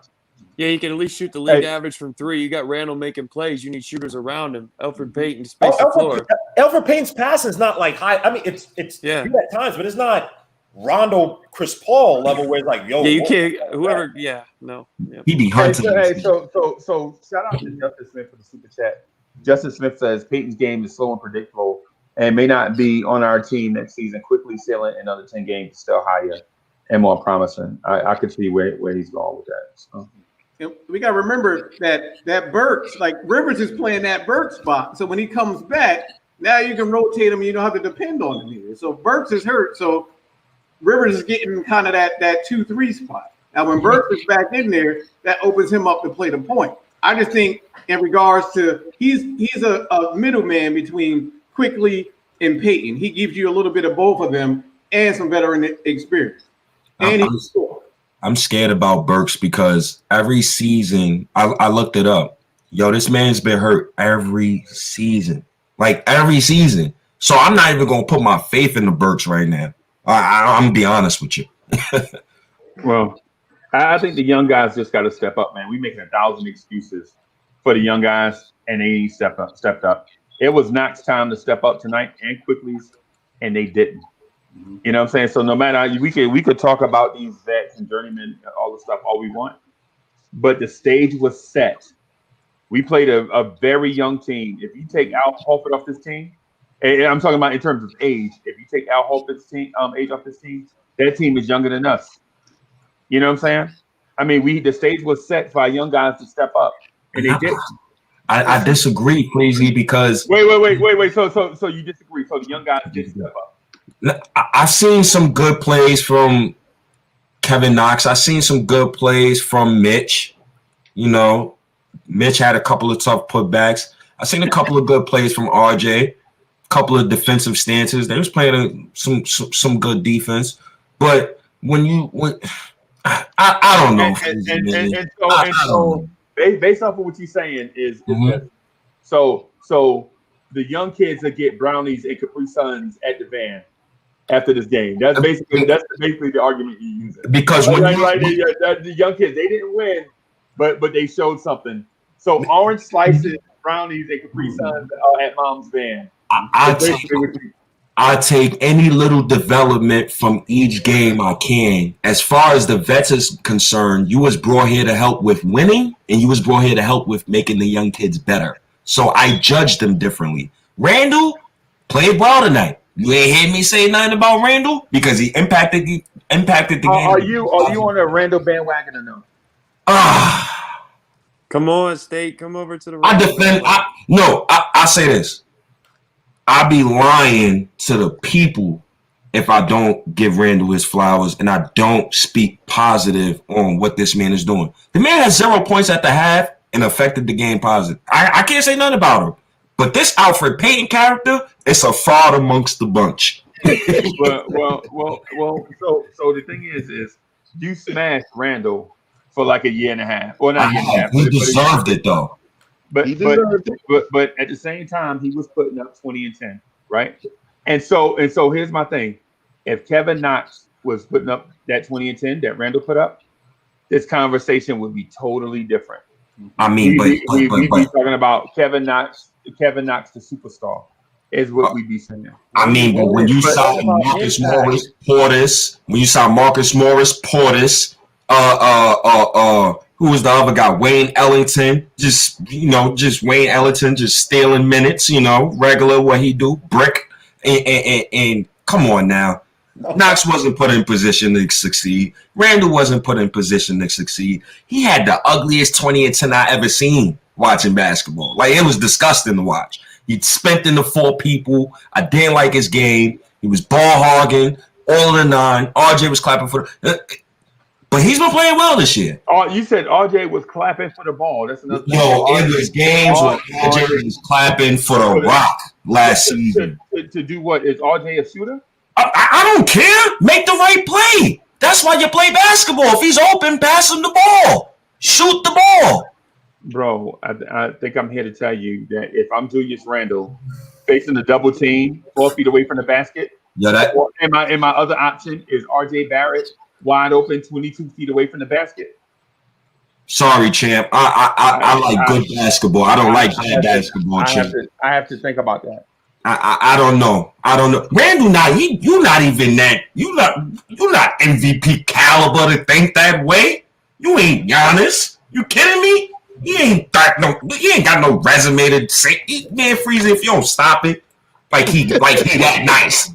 So he ignore people on offense like that. So like he won 50 games. So the alternative is kick it out to a cat that can't shoot. Or he's kicking it out to Wayne Ellington. Nah, you know the Wayne Ellington. You know it was Alfred Payton, Wayne Ellington, Reggie Bullock together trying to get their status up. We know that. So that's why we lost the Atlanta game last year. Because they wouldn't throw the ball to Mitch wide open in the paint. Mitch got a 3-second violation because he was under the rim for like 3 seconds wide open, and Ellington wouldn't pass it to him. So, and when we talk about these things, and you say to me, why, State, why are you giving the kids brownies for the little production they did today? Yeah. I gotta give the kids brownies, and I'm gonna judge the vets different. Alfred was garbage. Reggie Bullock has been garbage all season. I don't even know why Reggie Bullock is on the court anymore. I don't know what to do. I got a question for you, Freezy. Okay. Why were you expecting much from Kevin Knox? Like, my whole thing is he's a decent. We drafted him. I think he's good off the bench for 20 minutes. Why were you expecting for him to? Why are we having this conversation of that's a missed opportunity and this, that, and the third when he's just a good role player playing his role with tips. Like, I'm not expecting 20 points from Kevin Knox and expecting him to disappoint me. I'm expecting the same production he's been giving so far until he proves me otherwise. Like, why we have these conversations so much about Knox? This was a prove otherwise game. Right. This wasn't. He had the minute. I don't Randy think got in foul trouble. It was to prove the otherwise game. That's why we looked at it like that. Yeah. And respect and out of respect for your question, I want to pass this to Chuck B, because Chuck B touched on this about an hour ago. Chuck B touched on this exact same thing. So I want to let Chuck B answer this, because Chuck B is a lot better at bashing heads than me. Okay. For one, you said why you expect more from Knox. If you don't, then you settle in for mediocrity, right? Because he hasn't been good. The idea is to get better season by season. And he's basically the same player from year one with a little bit more defense. That's what he is. He's a back. I mean, but you expect more. He's a lot of these things. I think that's why we keep having these arguments that don't make any sense. Like, Kevin Knox is what it is. I think you guys say that often too. Like, he is what he is. He might get slightly better. He might get slightly No, worse. we don't say that. You say that. But he's a 3-point specialist. Look, He might not. No, he's not. He's not a 3-point specialist. Moses, you don't follow the draft, so you don't know pretty much what you're looking at because you don't watch college ball. The man's skill set is better than that, but he's not doing it. Right. So therefore, that's what we're judging him on. You look at it like, okay, yeah, I seen him in year one. I seen him in year two. He is what he is. But see, you never got to witness his skill set. So you can come off like that. He was expected to be Tobias Harris, which I don't see him. I swear to God, all these players will look so much better next to any other point guard, next to Alfred Payton. And I stand firm on that. Whenever he's removed from that starting point guard position, everybody else is going to start play better. Who that person is, I don't know. That's up to Tibbs. But that man got to get out that lineup. That is disgusting. He's going to start next game. We're going to score under 100 points again. And I don't know. We won 5 games, and he was a big part of 3 of them. It's who? 2 of them. Who? Payton. Yeah. Okay. He was. But he was garbage tonight. So to Chuck B's point is this. And he said something a few streams ago, and I was hoping he'd touch on it right now. When you pick a cat in a lottery and you swing and miss. Okay. For one, when you drafted that cat, you drafted for a position of need. And I know sometimes when you play best player available, all best player available means is that you have multiple positions of need, so that you can whoever you draft will make the team better. When you draft a Kevin Knox and you don't get the production that usually comes with a guy that picked at that position, going into next year's draft, you're carrying the same money because you got to pay him, but that position is still a need, right? And so now it forces you to split. Now, what do I do here in the next draft?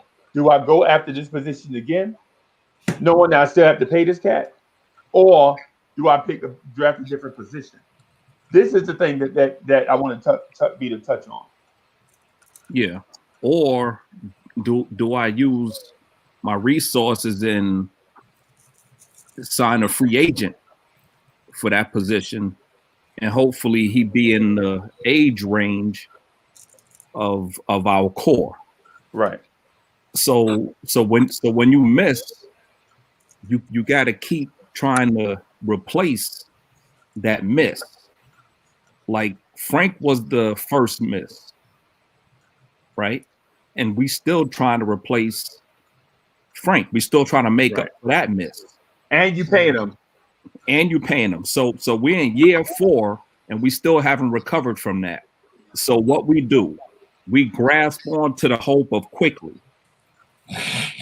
Right? Okay. So we see a flash in preseason and we got our point guard now. Right? I think it's a good backup, but okay, carry on. Well, he's not a point guard, period.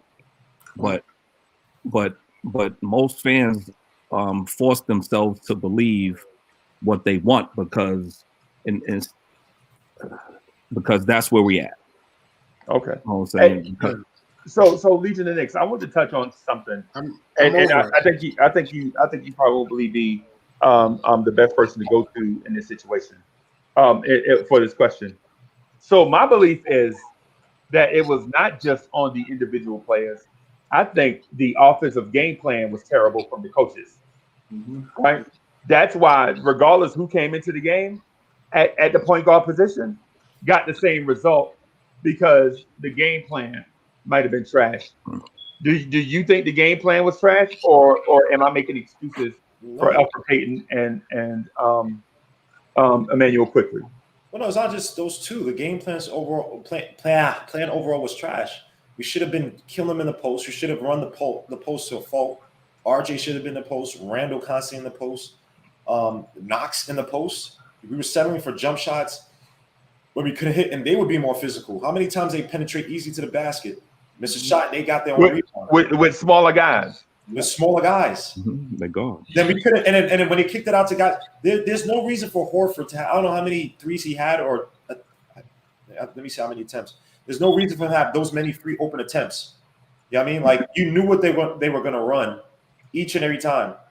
Drive, use SGA or Hamidou Diallo. Drive, have the defense collapse and kick it out. Pokasevsky or Puka, whatever that guy's name is, Puka, whatever. He's making shots. Horford making wide open shots.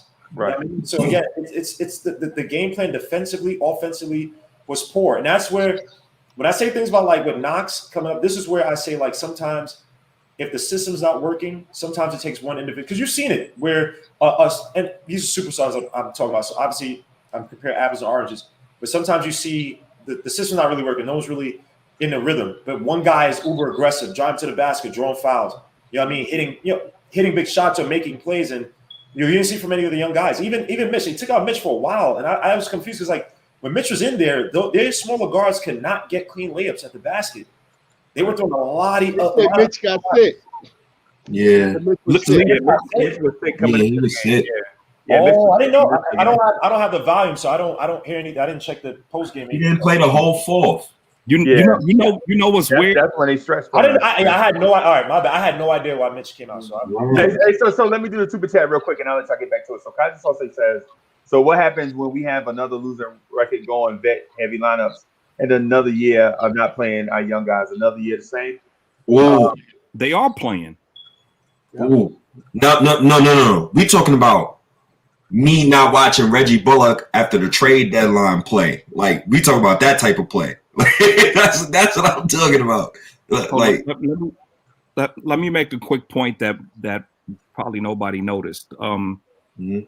Mitch is quick to challenge not his man's, but weak help defense 3-point attempts. Right.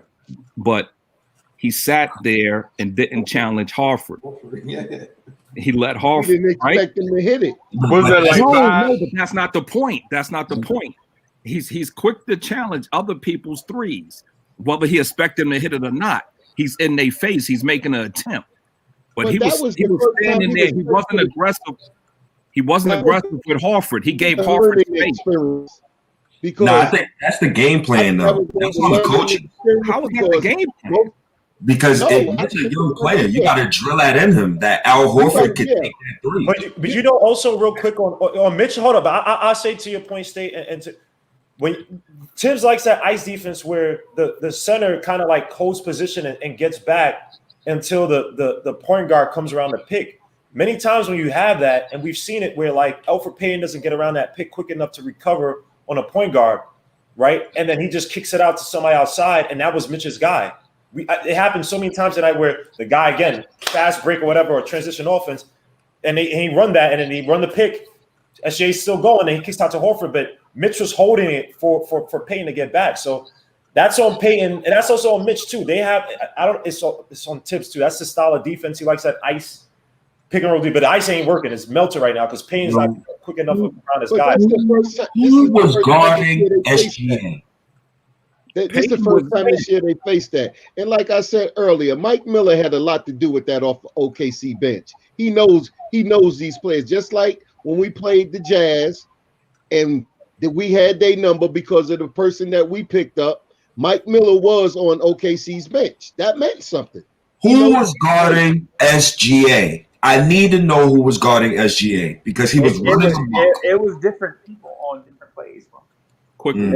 It was different people on different plays. It wasn't like Elfrid Payton just glued to my man. They were running offense where they were switches, and sometimes they just picked up different people down up the court. I saw RJ switched on to him some. I mean, so I'm not ready to slam Elfrid Payton in that scenario. But what I will say is this, and this is another thing I think is something that we didn't touch on. I think we talked about it briefly. Our energy level today was just not there. Like I think what happened was we started reading the press clippings about being 5-3, and we felt like OKC was gonna come in here and lay down. Yeah. Tim said it in the press conference. He said he was saying like they was on their high horse right now. They had to get smacked up. They needed that. Yeah. And Freezy, not just to jump on that, and like you said, we already mentioned it. Obviously, Randall and RJ been playing minutes. So yeah, they was tired. You can clearly see this is your point. When everybody talk about the young guys, this is where you shine. You got the young legs, you got the talent. This is where you come in and you game, you ball. But State's boys didn't do that. Correct. I agree. Exactly. That's the problem here. Yeah, without Knox, we don't stay afloat in this game earlier. And Knox was not bad on defense tonight. And remember, he made that steal that RJ Barrett had. He should have had an and-one. But another thing I dislike about RJ Barrett that people don't talk about enough, when he's on the fast break, bro, look for the trailer. Like, he never looks for the trailer. On that very play I was just talking about, where Kevin Knox got the steal, tapped it to RJ, Mitch was trailing right behind him. I'm like, yo, RJ, dump it off to Mitch, and Mitch is going to dunk on somebody. But he always chooses to go into contact. His awareness sometimes, he Kobe mode. Dude just, I respect it. I respect that he likes to shoot the ball, but damn, like, he's sometimes too confident. Like, whatever. Calls. They don't. I mean, I give it to RJ. Gets 0 calls. I'm not knocking him. He is a little wild, but the kid gets nothing in the paint. He gets nothing. Yeah, but he'll work. You gotta own that. Okay. All right. Well, if you dribble with your head down, you ain't gonna see nobody. Right. I agree. I mean, he's 20. I give him time. He ain't 25. He ain't 26 like Elfrid Payton. Why is age an excuse for everything? Age can't be an excuse for everything. Oh my God, OG, you root for the 90s Knicks. You had a young squad. Let me root for these young boys in peace with Randall. I accepted Randall. right? I'm not slandering Randall no more. Allow me to accept these boys. I can give him. Listen, if Alfred Payton is playing bad and he's not affecting winning, we're going to talk trash on him more than the young boy because he was brought here for winning. He ain't affecting winning. Yo. So I agree, and I feel you, right? Oh, well, I'm not totally. I don't totally agree, but I feel you. I feel where you coming from, right? So here's my thinking. Sit Knox, put staple Knox to the bench, and when Obi comes back, Obi gets all of those minutes because it solves everything that you just said, and everything that you just said. Because I'll give you an example. Obi wants to shine. Obi wants that smoke. Obi will go 2 for 8 from 3, and it don't bother him. And he comes in at a true position of strength. Like, we need a backup power forward. We running Knox out there. Knox is basically what we used to call an inflated heavyweight. He's playing out of position because Obi's hurt right now. Come on now. And Obi's one more year, you're older than Knox. So what? They're different players.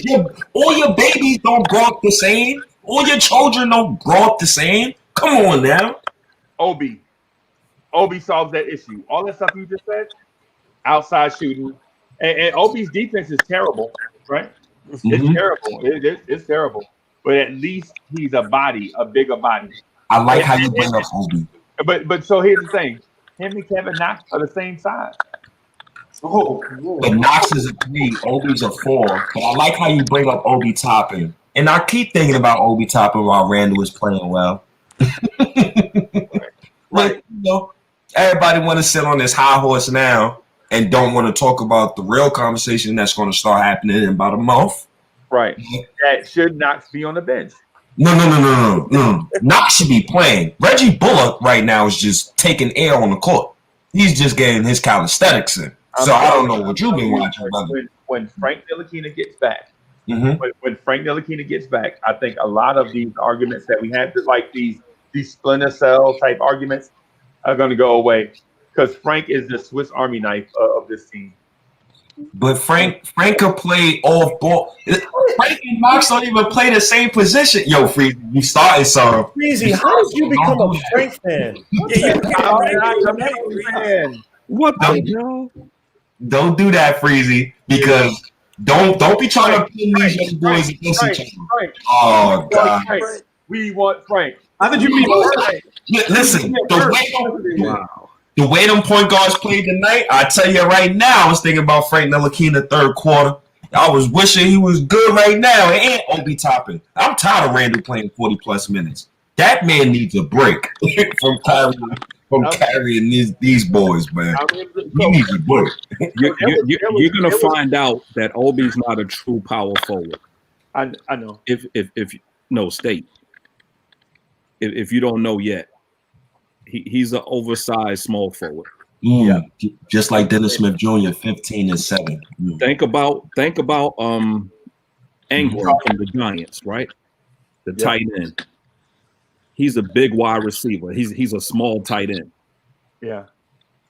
And he made the Pro Bowl, right? And he made the Pro Bowl. And every big time play they needed from him, he dropped the ball. So what Chuck is saying right now, that he wants Obi Toppin on the perimeter guarding Kevin Durant in one of these boys. No. Chris Middleton. No. How the hell is Obi Toppin? That boy is too big of a body to be at most small forward position. Okay. So hey, Chuck, let me just say this real quick, and I promise I'll pass it back to you. So Kevin Durant outweighs Obi Toppin by 20 pounds. Kevin Durant outweighs Obi Toppin by 20 pounds. Think about that. Obi Toppin is a rookie. No, what a rookie got to do with his weight? He is small. He's still. He didn't even hit he's an old rookie. He's an old rookie. Yo, he didn't even hit the NBA weights yet for a year. What's the NBA? Judging him like that? He's 22. Okay. 19. Oh, you see? You see? use I age don't for know that. every excuse. You know what's funny about hearing that he's 22 thing from you? Because he is 22. All I heard for the past 9 months is Obi's NBA ready. No, that's what they. That's why they picked him. No, That's what? why they picked him, because they thought he was NBA ready. Okay, so since he's NBA ready and he's a 4, I hope to see him play a lot of minutes soon. That's all I'm saying. Okay, and then you'll see what I'm saying soon, because you don't get it yet. It's gonna take you a minute. I don't need to get nothing from you, brother. You stay in denial then. Stay in denial. Can they fight? Can Payton Charles B fight, please? Stay in denial. Oh, Freezy, but Freezy, they make don't it happen. But they Make don't it happen, what Freezy. What topic are they debating? So. Huh? Obi top. Wait. Yeah, Obi top. Like Obi? No, State doesn't like Obi. State doesn't like Obi. Nah, I love Obi. Obi good money with me. People just don't like to hear the fact that Leon Rose drafted Obi at 8, and that's his son's client, and he plays the same position as Julius Randle. People just don't like to talk about that conversation. They don't want to have that conversation yet. So a month from now, when Obi's healthy and we get off this recency cloud that we on about Julius Randle, we're gonna have that discussion. So you like Obi? Okay, that's one. You also like Quickley, right? Yeah, Quickley, good money. Chuck don't like Quickley. So what's the third one? And so here's, I think the debate should be: Are we overrating our young core? Oh yeah, that's good. That's good.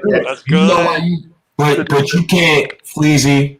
You can't say that comment. You can't have that debate because whoever's pro kid, they're gonna lose right now because we just lost the game earlier. So why do you keep bringing it up then? Because I got to. If I'm hearing if I'm hearing this garbage. Start this up. State versus Chuck. Hey, so here's the thing. I really don't feel comfortable with State going against Chuck. I mean, I go against Chuck in this kid's versus the vets thing if Chuck wants some smoke. But this time I'm not gonna pat Chuck up. I'm just gonna go ahead and put the pause on.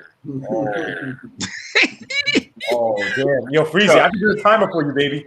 Let's get it, man. I mean, State is literally trying to jump in here. And what it looks like, and what the visual is that I'm trying to save State from getting mauled by Chuck.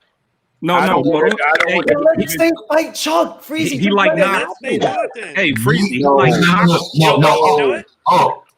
I want to debate Chuck. I want to debate Chuck 3 weeks from now. No. Let me tell you why. Can I tell you why? This is garbage. I want a good sample. I just muted State, everybody. I just muted State. He likes Knox. So here's the thing. I'm gonna bring State right back in, right? But smoke don't work like that. When you put smoke in the air, smoke dissipates. So you can't put smoke in the air and then 3 weeks later think your smoke's still gonna be there. Your smoke is gonna be gone. State, you got to come with it. Like if you feel like Chuck is wrong and you want to debate Chuck, we got to go right now. And the virtual chat, do it, State. Virtual chat, listen. Virtual chat. If y'all want some Chuck versus State right now, yo, just put a thumbs up in the virtual chat. I want some Chuck on State crime. Hey, because State can win this. No, he can't. Yo, he said no, he can't. Yo, I'm here to tell you. No, he can't. Off with his head. State can knock off the champ right now if he come right. No, there's no way he could come. It's a rap for him. Oh my God. This is like Darth Vader. Hey, nobody. So I don't see thumbs up in the chat. Okay, I see one thumbs up in the chat for State versus Chuck. How do I put an emoji? How do I do this? I got to debate the kids, knowing that they was coached by David Fisdale, Mike Miller. Oh, come on! You like Knox too. Knox ain't a kid. You like Knox. Knox, good money. He's been making game momentum changing plays every game for the past 3-4 games. So okay, I think I might have to call this off because State. Freezy, let him. Freezy, I need a thumbs up in the chat. Freezy, I put thumbs up. I don't know how to do it. what is the debate about? We can get busy right now, but what is it about? We already had the Obi and Randall thing. I don't want to do Obi and Randall. That's not a conversation for right now. That's a conversation for 3 weeks from now. I'll do it again in 3 weeks with you, State. I'll do it again. Yeah. I want Obi healthy. I want Obi healthy, and then I want to check the temperature of the room. That's I got you. Hold on. I'll wait for you. Have to be on Obi now because again, Chuck thinks that Obi was a mistake at 8. Period. He didn't like the. He doesn't think there's upside or nothing. You can Chuck argue got his hat over his upside. eyes. So who we should have picked? All right, so Not him. So he like Kurt Lewis. He like Kurt Lewis. I need to see 5 straight thumbs up in the virtual chat, and then we'll get State in the Five. 1, 2, 3. I can't wait to see Obi again on the court, man. Please get healthy. Thumbs up. I don't know how to do that. Hey, Strawberry Gigolo is in the building. What's good, Strawberry? Thumbs up. That's 5 thumbs up. C-Mac. Stop, C-Mac. All right, that's like 5 right there. All right. Okay. All right. So this is how we're gonna do it. Hold on. Hey, y'all, be patient with me. This calendar is.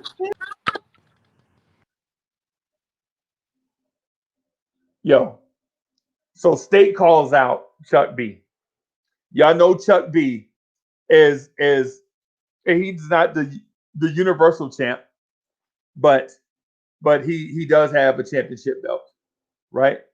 And so does Legion of the Knicks podcast. Legion of the Knicks podcast might be the universal champ right now with Chuck B being, having some minor championship belts, right? But the fact that you're calling out Chuck B over a topic that you're passionate about doesn't mean it's going to lead to a W. So virtual chat, this is what we're going to do, right? 3 1-minute rounds for Chuck B's championship. If Chuck B does not want to put his belts on the line, then we not going through this, right? Chuck B has to consent to putting his championships on the line against the upstart State of the Knicks podcast. He don't have to do it because State has not beaten anybody in a debate, right? He hasn't, not yet, right? But if Chuck wants to put his championship belts on the line against State of the Knicks podcast over this is the topic. Is this young core overrated? That's it. Is this young core overrated? Right? State says he wants smoke in 3 weeks. We don't play that. We don't play that. When you talk big, we talk big in the moment. We talk big in the moment. You know what I'm saying? We can't let you debate it. You can't run back. You can't run away and go get some facts and come back. We don't play that. It's real. It's real in here. I'm going to bring my guys in and I'm going to ask them if they want smoke. Chuck B, are you willing to put your championship on the line versus the upstart State of the Knicks podcast over is the Knicks young core overrated? 100%. State of the New York Knicks podcast. Are you willing to step in this arena against Chuck B for his championships over is this young core overrated?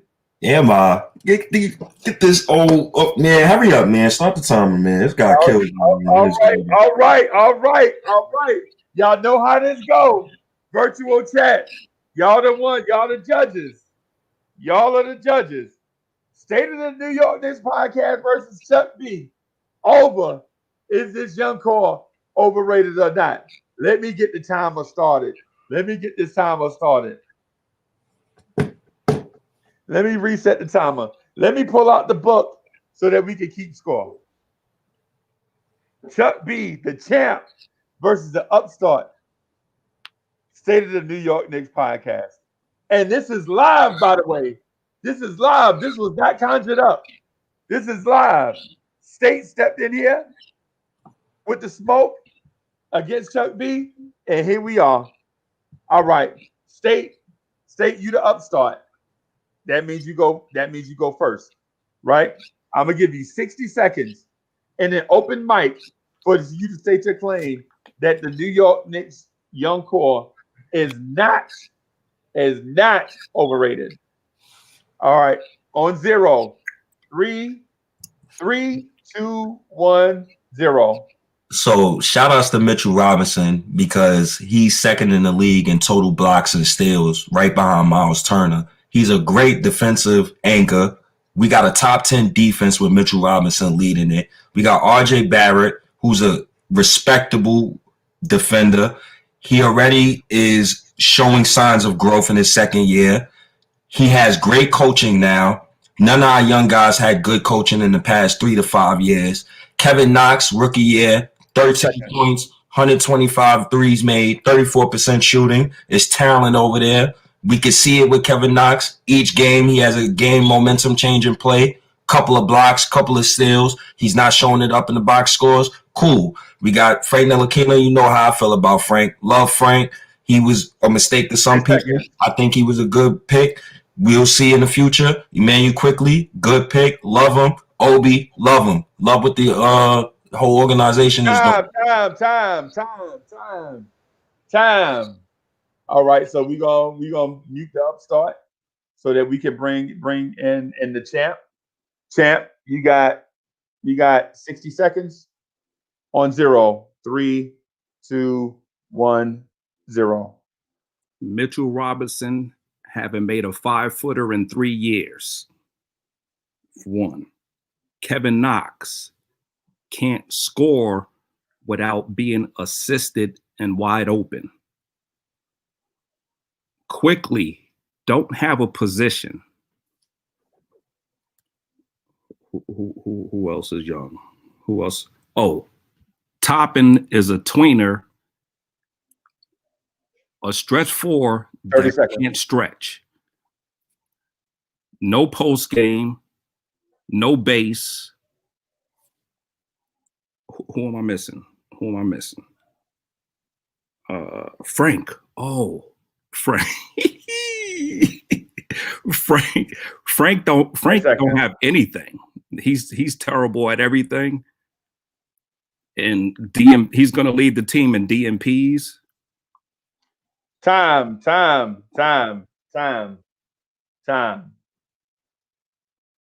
All right, virtual chat. Y'all know what to do. Y'all know what the business is. Cash out votes in the virtual chat. Y'all the judges. Let us know who won.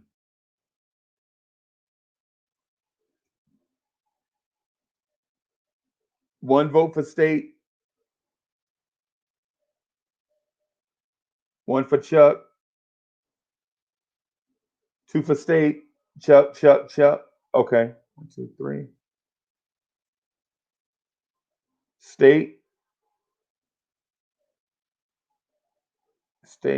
Chuck.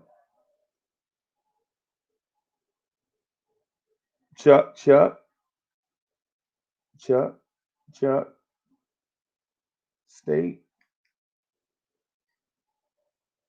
Chuck. All right. State, Chuck. Chuck, State, DSJ. Okay, y'all. All right. 3 more votes.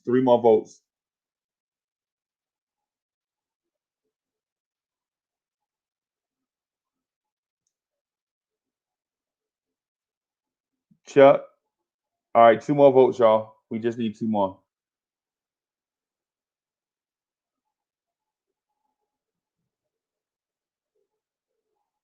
One tie. Okay.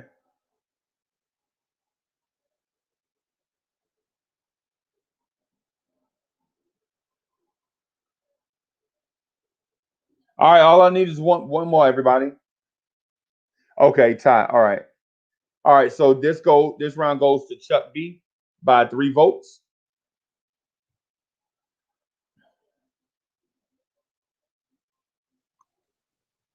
All right. So second round. So State in the second round. Chuck B in the second round. What I do is ask y'all a question. Both of y'all answer the question in order to impress the judges, right? So here is all right. So Chuck B, you go first in this, right? But State, here's the question for both of y'all. Does this young core have high upside potential? Maybe 2 or 3 all-stars and 2 or 3 role players. Chuck, you go first. Hold on for a second. Let me on zero. On zero, Chuck. Hold on.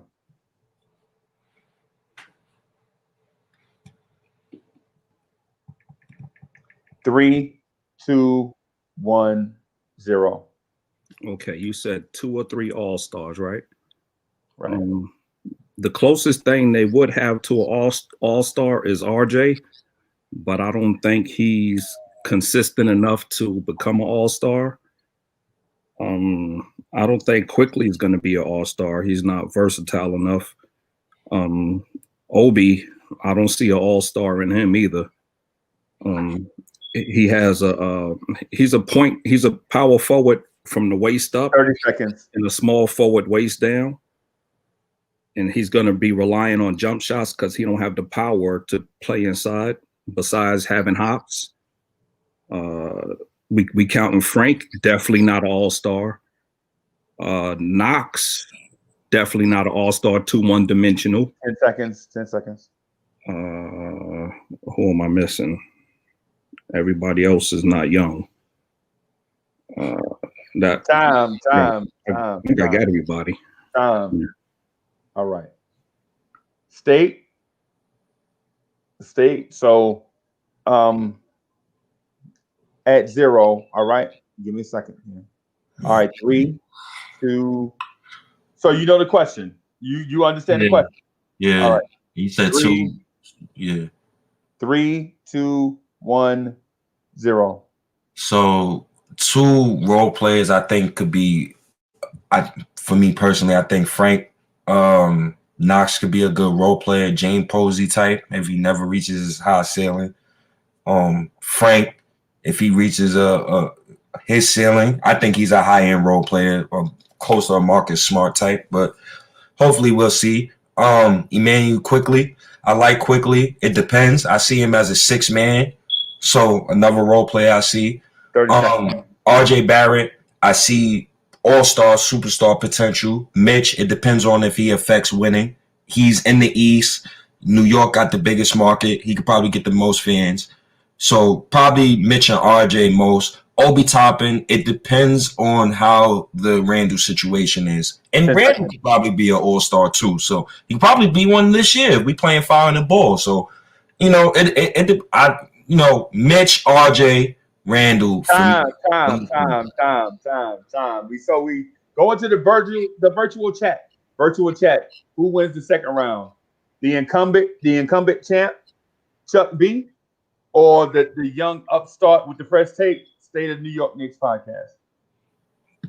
Put your votes in the virtual chat. We'll count them up real quick and declare our winner.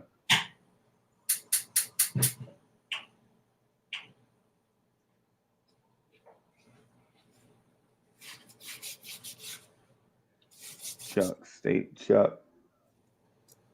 All right, come on, y'all with the votes. One tie.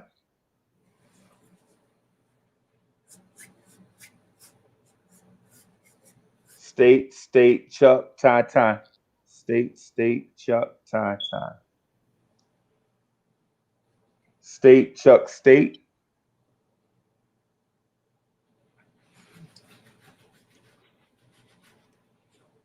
Tie.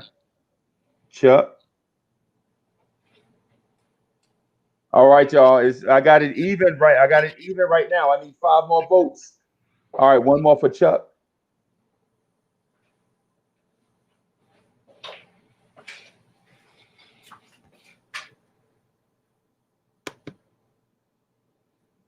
State. Chuck. All right. All right, so Chuck wins it by that. The last vote came in, pushed it over to Chuck B. All right. So the championship round.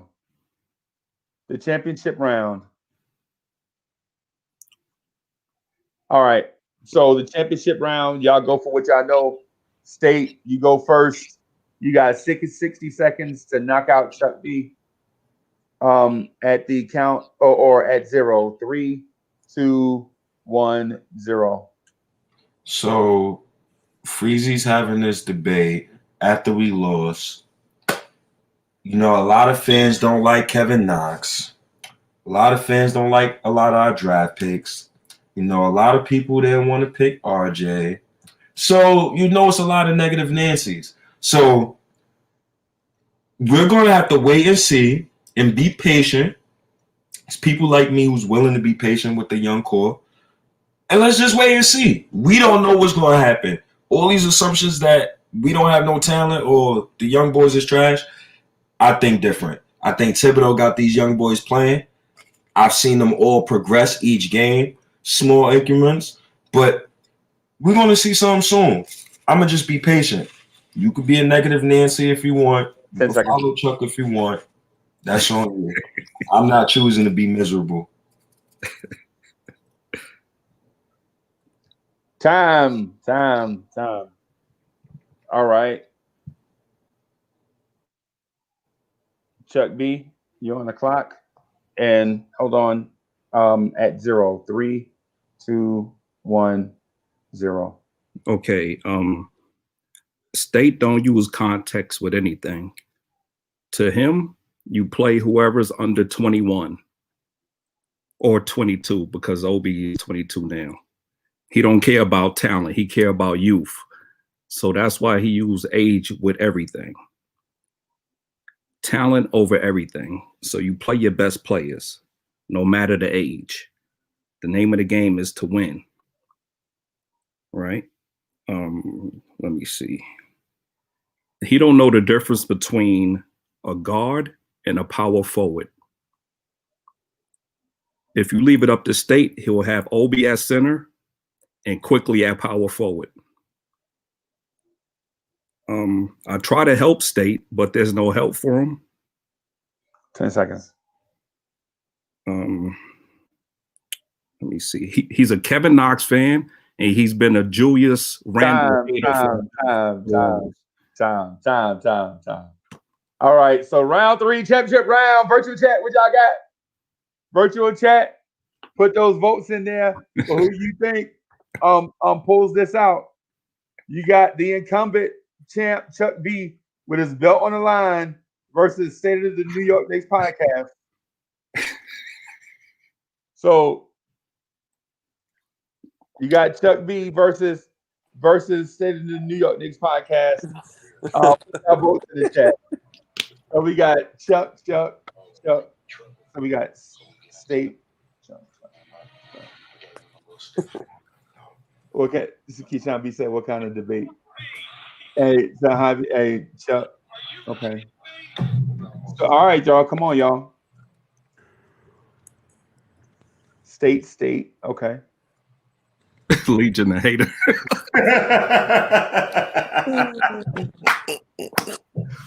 I hate him.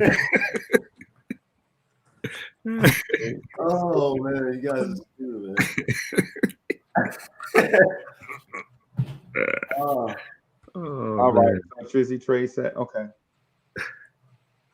Yeah. All right. Again, let's get 2 more votes, y'all. 2 more people. I need 2 more people to jump in and vote on this. And this one to be. Those are sympathy votes coming in. Yeah, I see them. So State is up big. State is up by 4 with 2 votes. Yeah, sympathy votes. Yeah, they know it's over, so they throwing State a bone. Yeah. So I'm gonna call it right here because Chuck B wouldn't be able to catch up anyway. So the map say that. Yeah. But anyway, so the winner and still debate champion, undefeated debate champ, Chuck B. All right. Ooh. I want you, Legion. I want you. Oh wow! I killed Chuck. I want you, Legion. Hey, so Zach, let me. I wanted to get you and God of Moses and Elijah, sometime to run with it. Were you God of Moses and Elijah? Were you convinced by the arguments you heard for the young core? Go ahead, Ralph. You muted yourself, bro. Go ahead. That was kind of interesting. It was pretty cool. I probably would have argued more along the lines of arguing against the veterans like Alfred Payton and whatnot. I probably would have brought more light to that and saying that our young guys have more potential than guys like Alfred Payton. Right. So when State mentioned Mitch Robinson, right? I actually thought that was a great point, but it's like when you look at the rest of the young guys, and you look at the fact that Mitch Robinson, but it's only these past 2 games that he's been on the floor or validated himself being on the floor for 41 minutes or 40 minutes, whatever. How many he's played the past 2 games? It's like, damn, man, because you look at his defense, he's a shot blocker, but he's not necessarily a good defender. Not yet. He's had some good games, so it was tough, man. And then Chuck just brought up the guys like Frank, and it's just we just have so many. We have like State had a half a point with the Mitch thing, but it's had like 3 other darts with the other crappy young players we got. So it's tough. It's really tough. And then to say that all stars, like dogs, we don't have. Even though I think the voting was biased with regards to, I guess all-star voting is different from the NBA voting, but RJ Barrett missed out to Terrence Davis, right? So it's just like when you think about all-star voting, I don't think, I know it's to the fans and the coaches, but it was an uphill battle for State, man, with that. It's just what. Yeah. But why did State take on this smoke though? You know what I'm saying? That's the real one for pressure, time, bro. Peer pressure. Yeah, that's what I'm saying. Sometimes it's best to, you know what I'm saying? Like with me, I would mop the floor with Chuck on that, right? But sometimes it's just best to let certain topics just, you know what I'm saying? Did you see what they put in the chat? He says, "He negative Nancy." It's like, you know what? Look, you gotta give State some credit. He's better than Josh because State took on a losing battle. Yeah, definitely. That's tough. Just by him defending Frank and Knox, it's a L right there. You can't. Yeah, it's just. You know what I mean? If Knox was like a shut down defender, you could say your first point, I would have voted for you. But nah. And I'm not the negative one. I was the one when the Knicks were 2 and 3. We were 2 and 3. You start out 2 and 3, I believe, right? Yeah, when the Knicks were 2 and 3, I was like, yo, this team's got potential. I'm not negative or sour on the team. I just need for certain people to step up. That's it. I'm not negative. I'm sorry, Freezy. No, go ahead.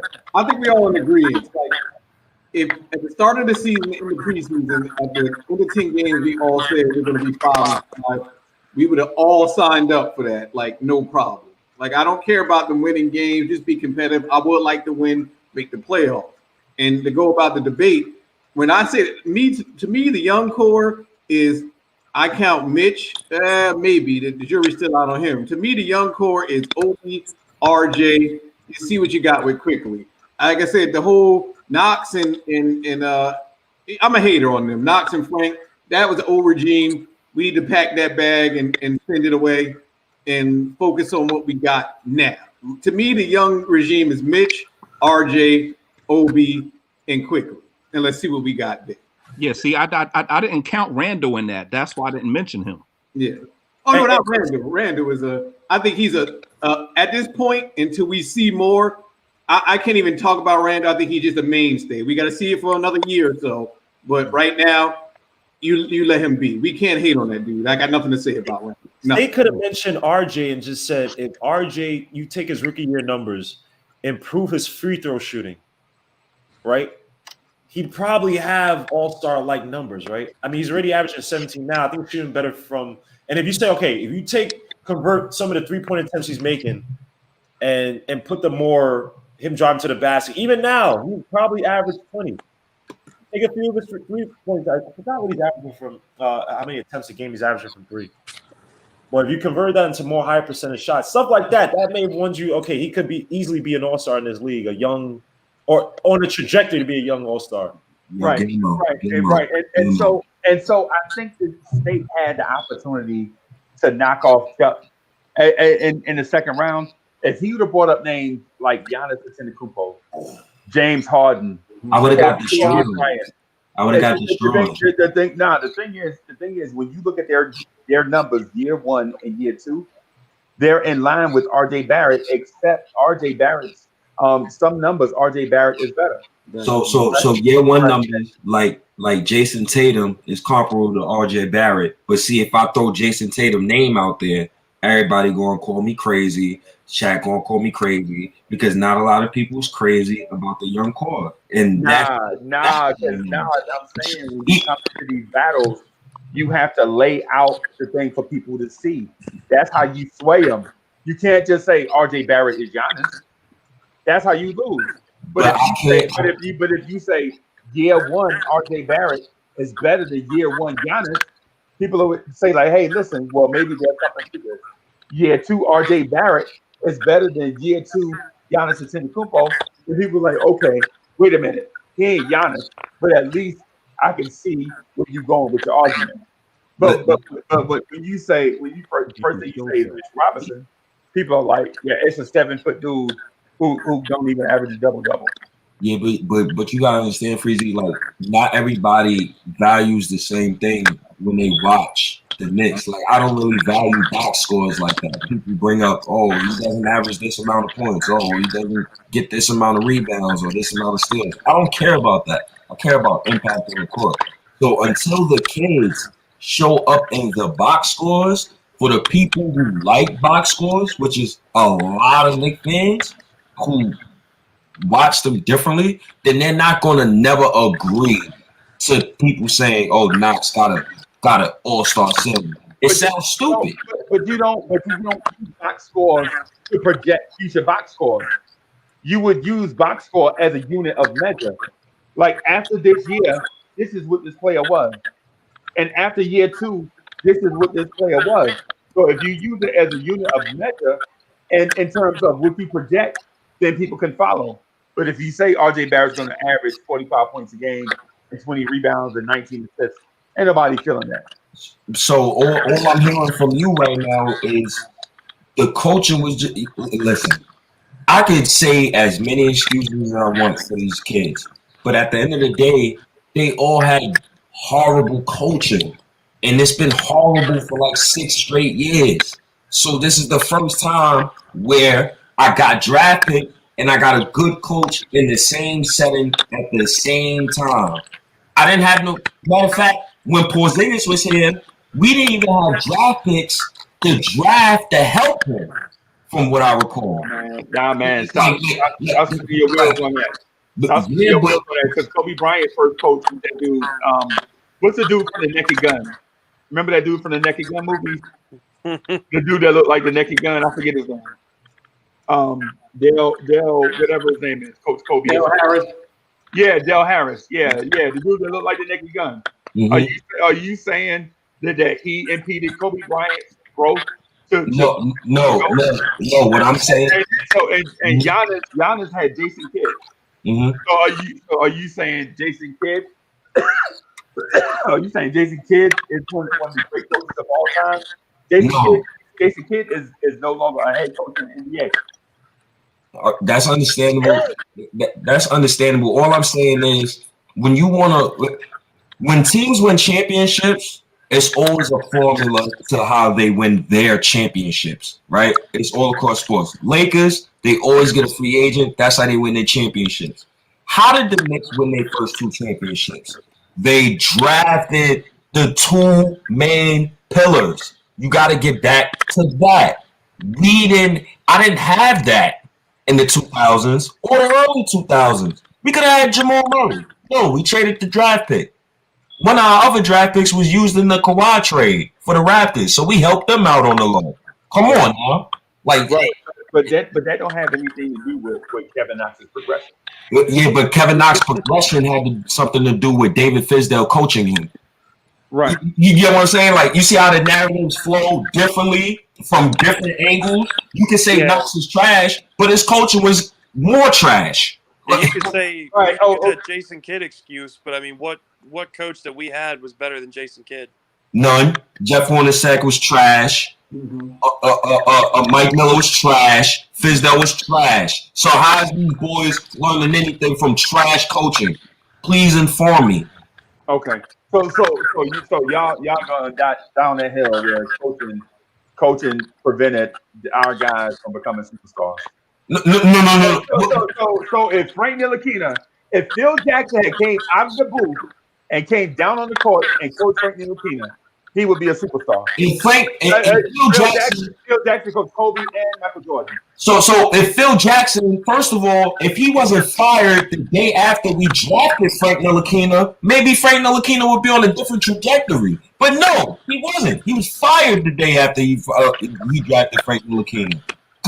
And that's just the facts. He's also in the early onset dementia the way he was acting.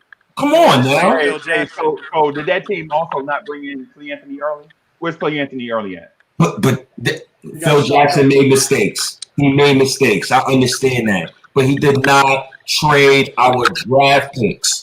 The main thing that the Knicks was devoid of was draft picks. So when we got him, the first thing we did, or the second thing we did, was get Frank Ntilikina.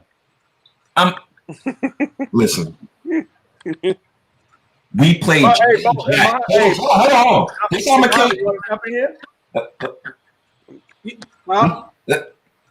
my fault. Go ahead. No, I would just say like this. I just put it like the coaching got a lot to do with it. But if you're a young player on a lottery team, there ain't no excuse for you not to get off. You know what I mean? Because there it is. All it is time for you to show what you got. So you're a lottery team.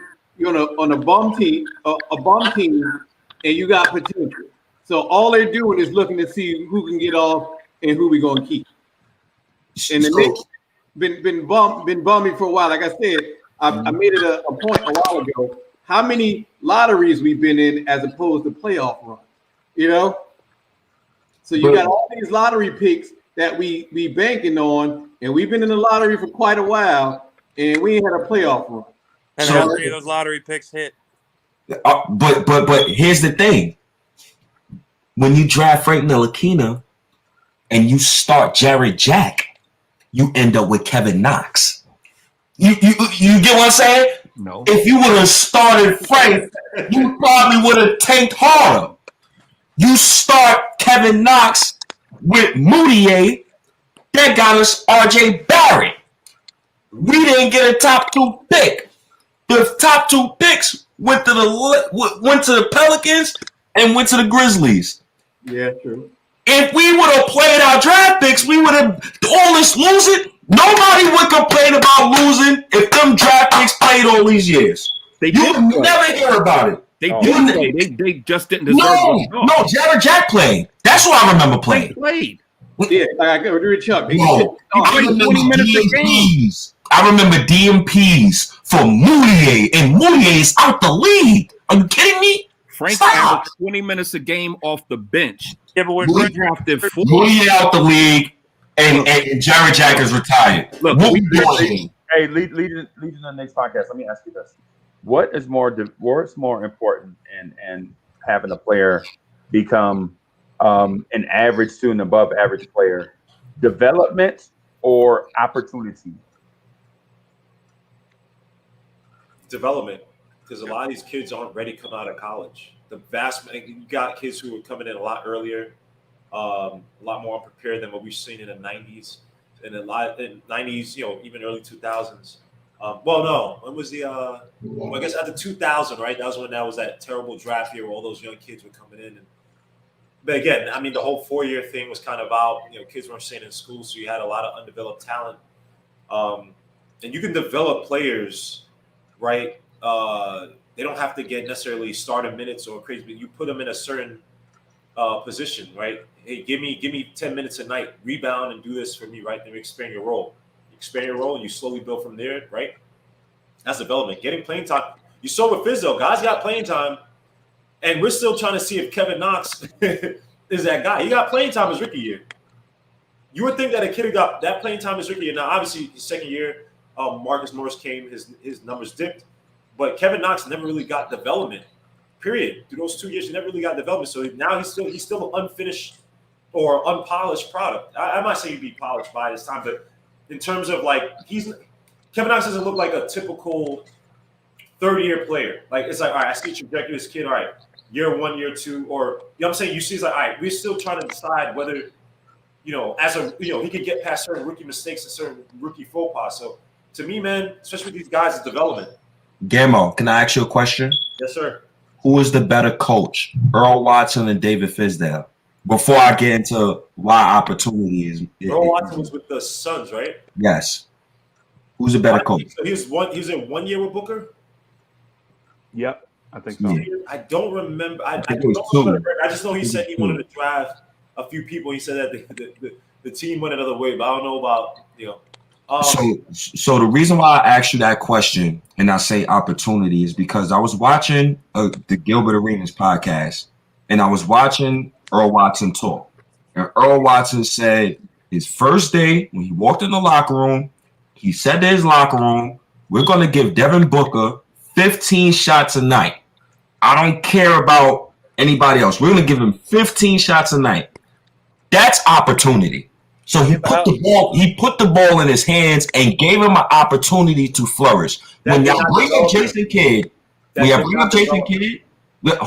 quick, when y'all bring up Jason Kidd and you talk about Giannis, who put the ball in Giannis' hands? Oh no, Jason Kidd. But hold on. But development is realizing that, hey, other coaches came and failed, right? I think I'm not sure if it's because I know they had Igor, but I'm not sure if Watson was before or after Igor. I think it was before Igor. I might be wrong. I don't watch the Suns like that. But again, a good coach, Monty Williams, would have came in and said, this kid Booker is talented, but the ball probably should not be in his hands. Let me get a point guard to allow him to play more off ball to make him a lot more effective, which happened when you saw the bubble. But how do you know he develops into what he is today? Because you can look at Watson and give him the opportunity. You can also look at do that. I don't like coming at Legion of Knicks.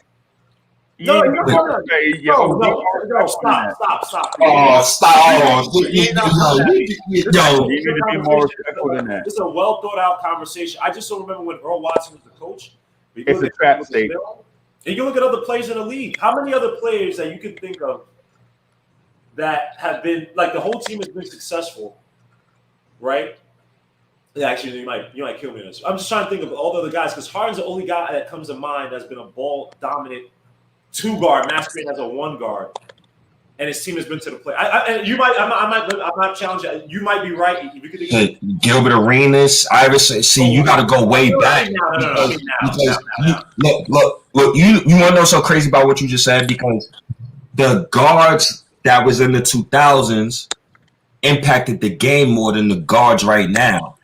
Bill scores 60 points and you lose. I have a problem with that. Say. That's not a fair argument because also Booker is a disgusting talent. I mean, Bill. We talk about the Knicks. We got to talk about. I mean, we have the bottom of the. It's like we talk about two extremes, but if you talk about development again, people talk about they've seen better from Knox. Like Kevin Wright came on and said he saw better from Knox than he saw all last year, and sometimes he was rookie year. Oh no, I think he said just last year, right? You look at a guy like Kevin Knox. Look at a guy like Frank. You even look at a guy like Mitch. They need coaching. They need development. Playing time does not benefit them. Like if you put Mitch out there, Mitch will get fouled out in 25 minutes. He doesn't have the proper development. We saw last year. So can I ask you a question? Yeah, go of course. Anybody on this roster right now, do you like them over Cade, Jalen Green, or Kuminga? And after you answer that question, I want you to think about Tom Thibodeau and how he's not a tanker, but we also know that nobody on this roster right now, general consensus, we don't know if any one of these dudes is a superstar in the future. So do you think? So answer that question real quick. I want to know. I think any of the players that we have now are better than those guys. Have a higher ceiling than Cade, Green, Suggs, Mobley. Do any one of these players on our roster currently right now? Because if you say to me no, then you know what I'm going to say to you next. No, I think Randall probably, like, if you talk about Mobley, like any one of those 4 guys, any one of those 5 guys. like I got on Kuminga, but if Randall continues to play like this, sorry, my chair keeps effing up. If Randall continues to play like this, and this is the new form of Randall, facilitating Randall, getting guys involved, I can literally see Randall being a perennial all-star if you got him like slightly better talent, guys who can space out the floor. So Randall. So now you telling me after I just watched Leon Rose draft Obi Toppin, this 22-year-old, you see how so many narratives and agendas come in between this?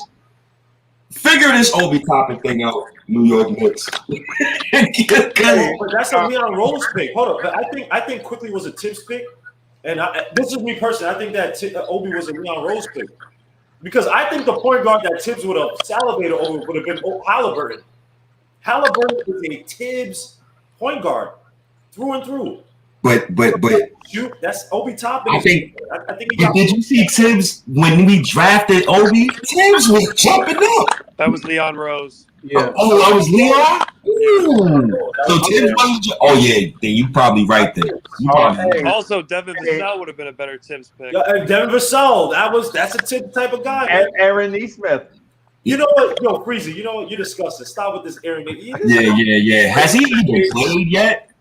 Aaron Nesmith.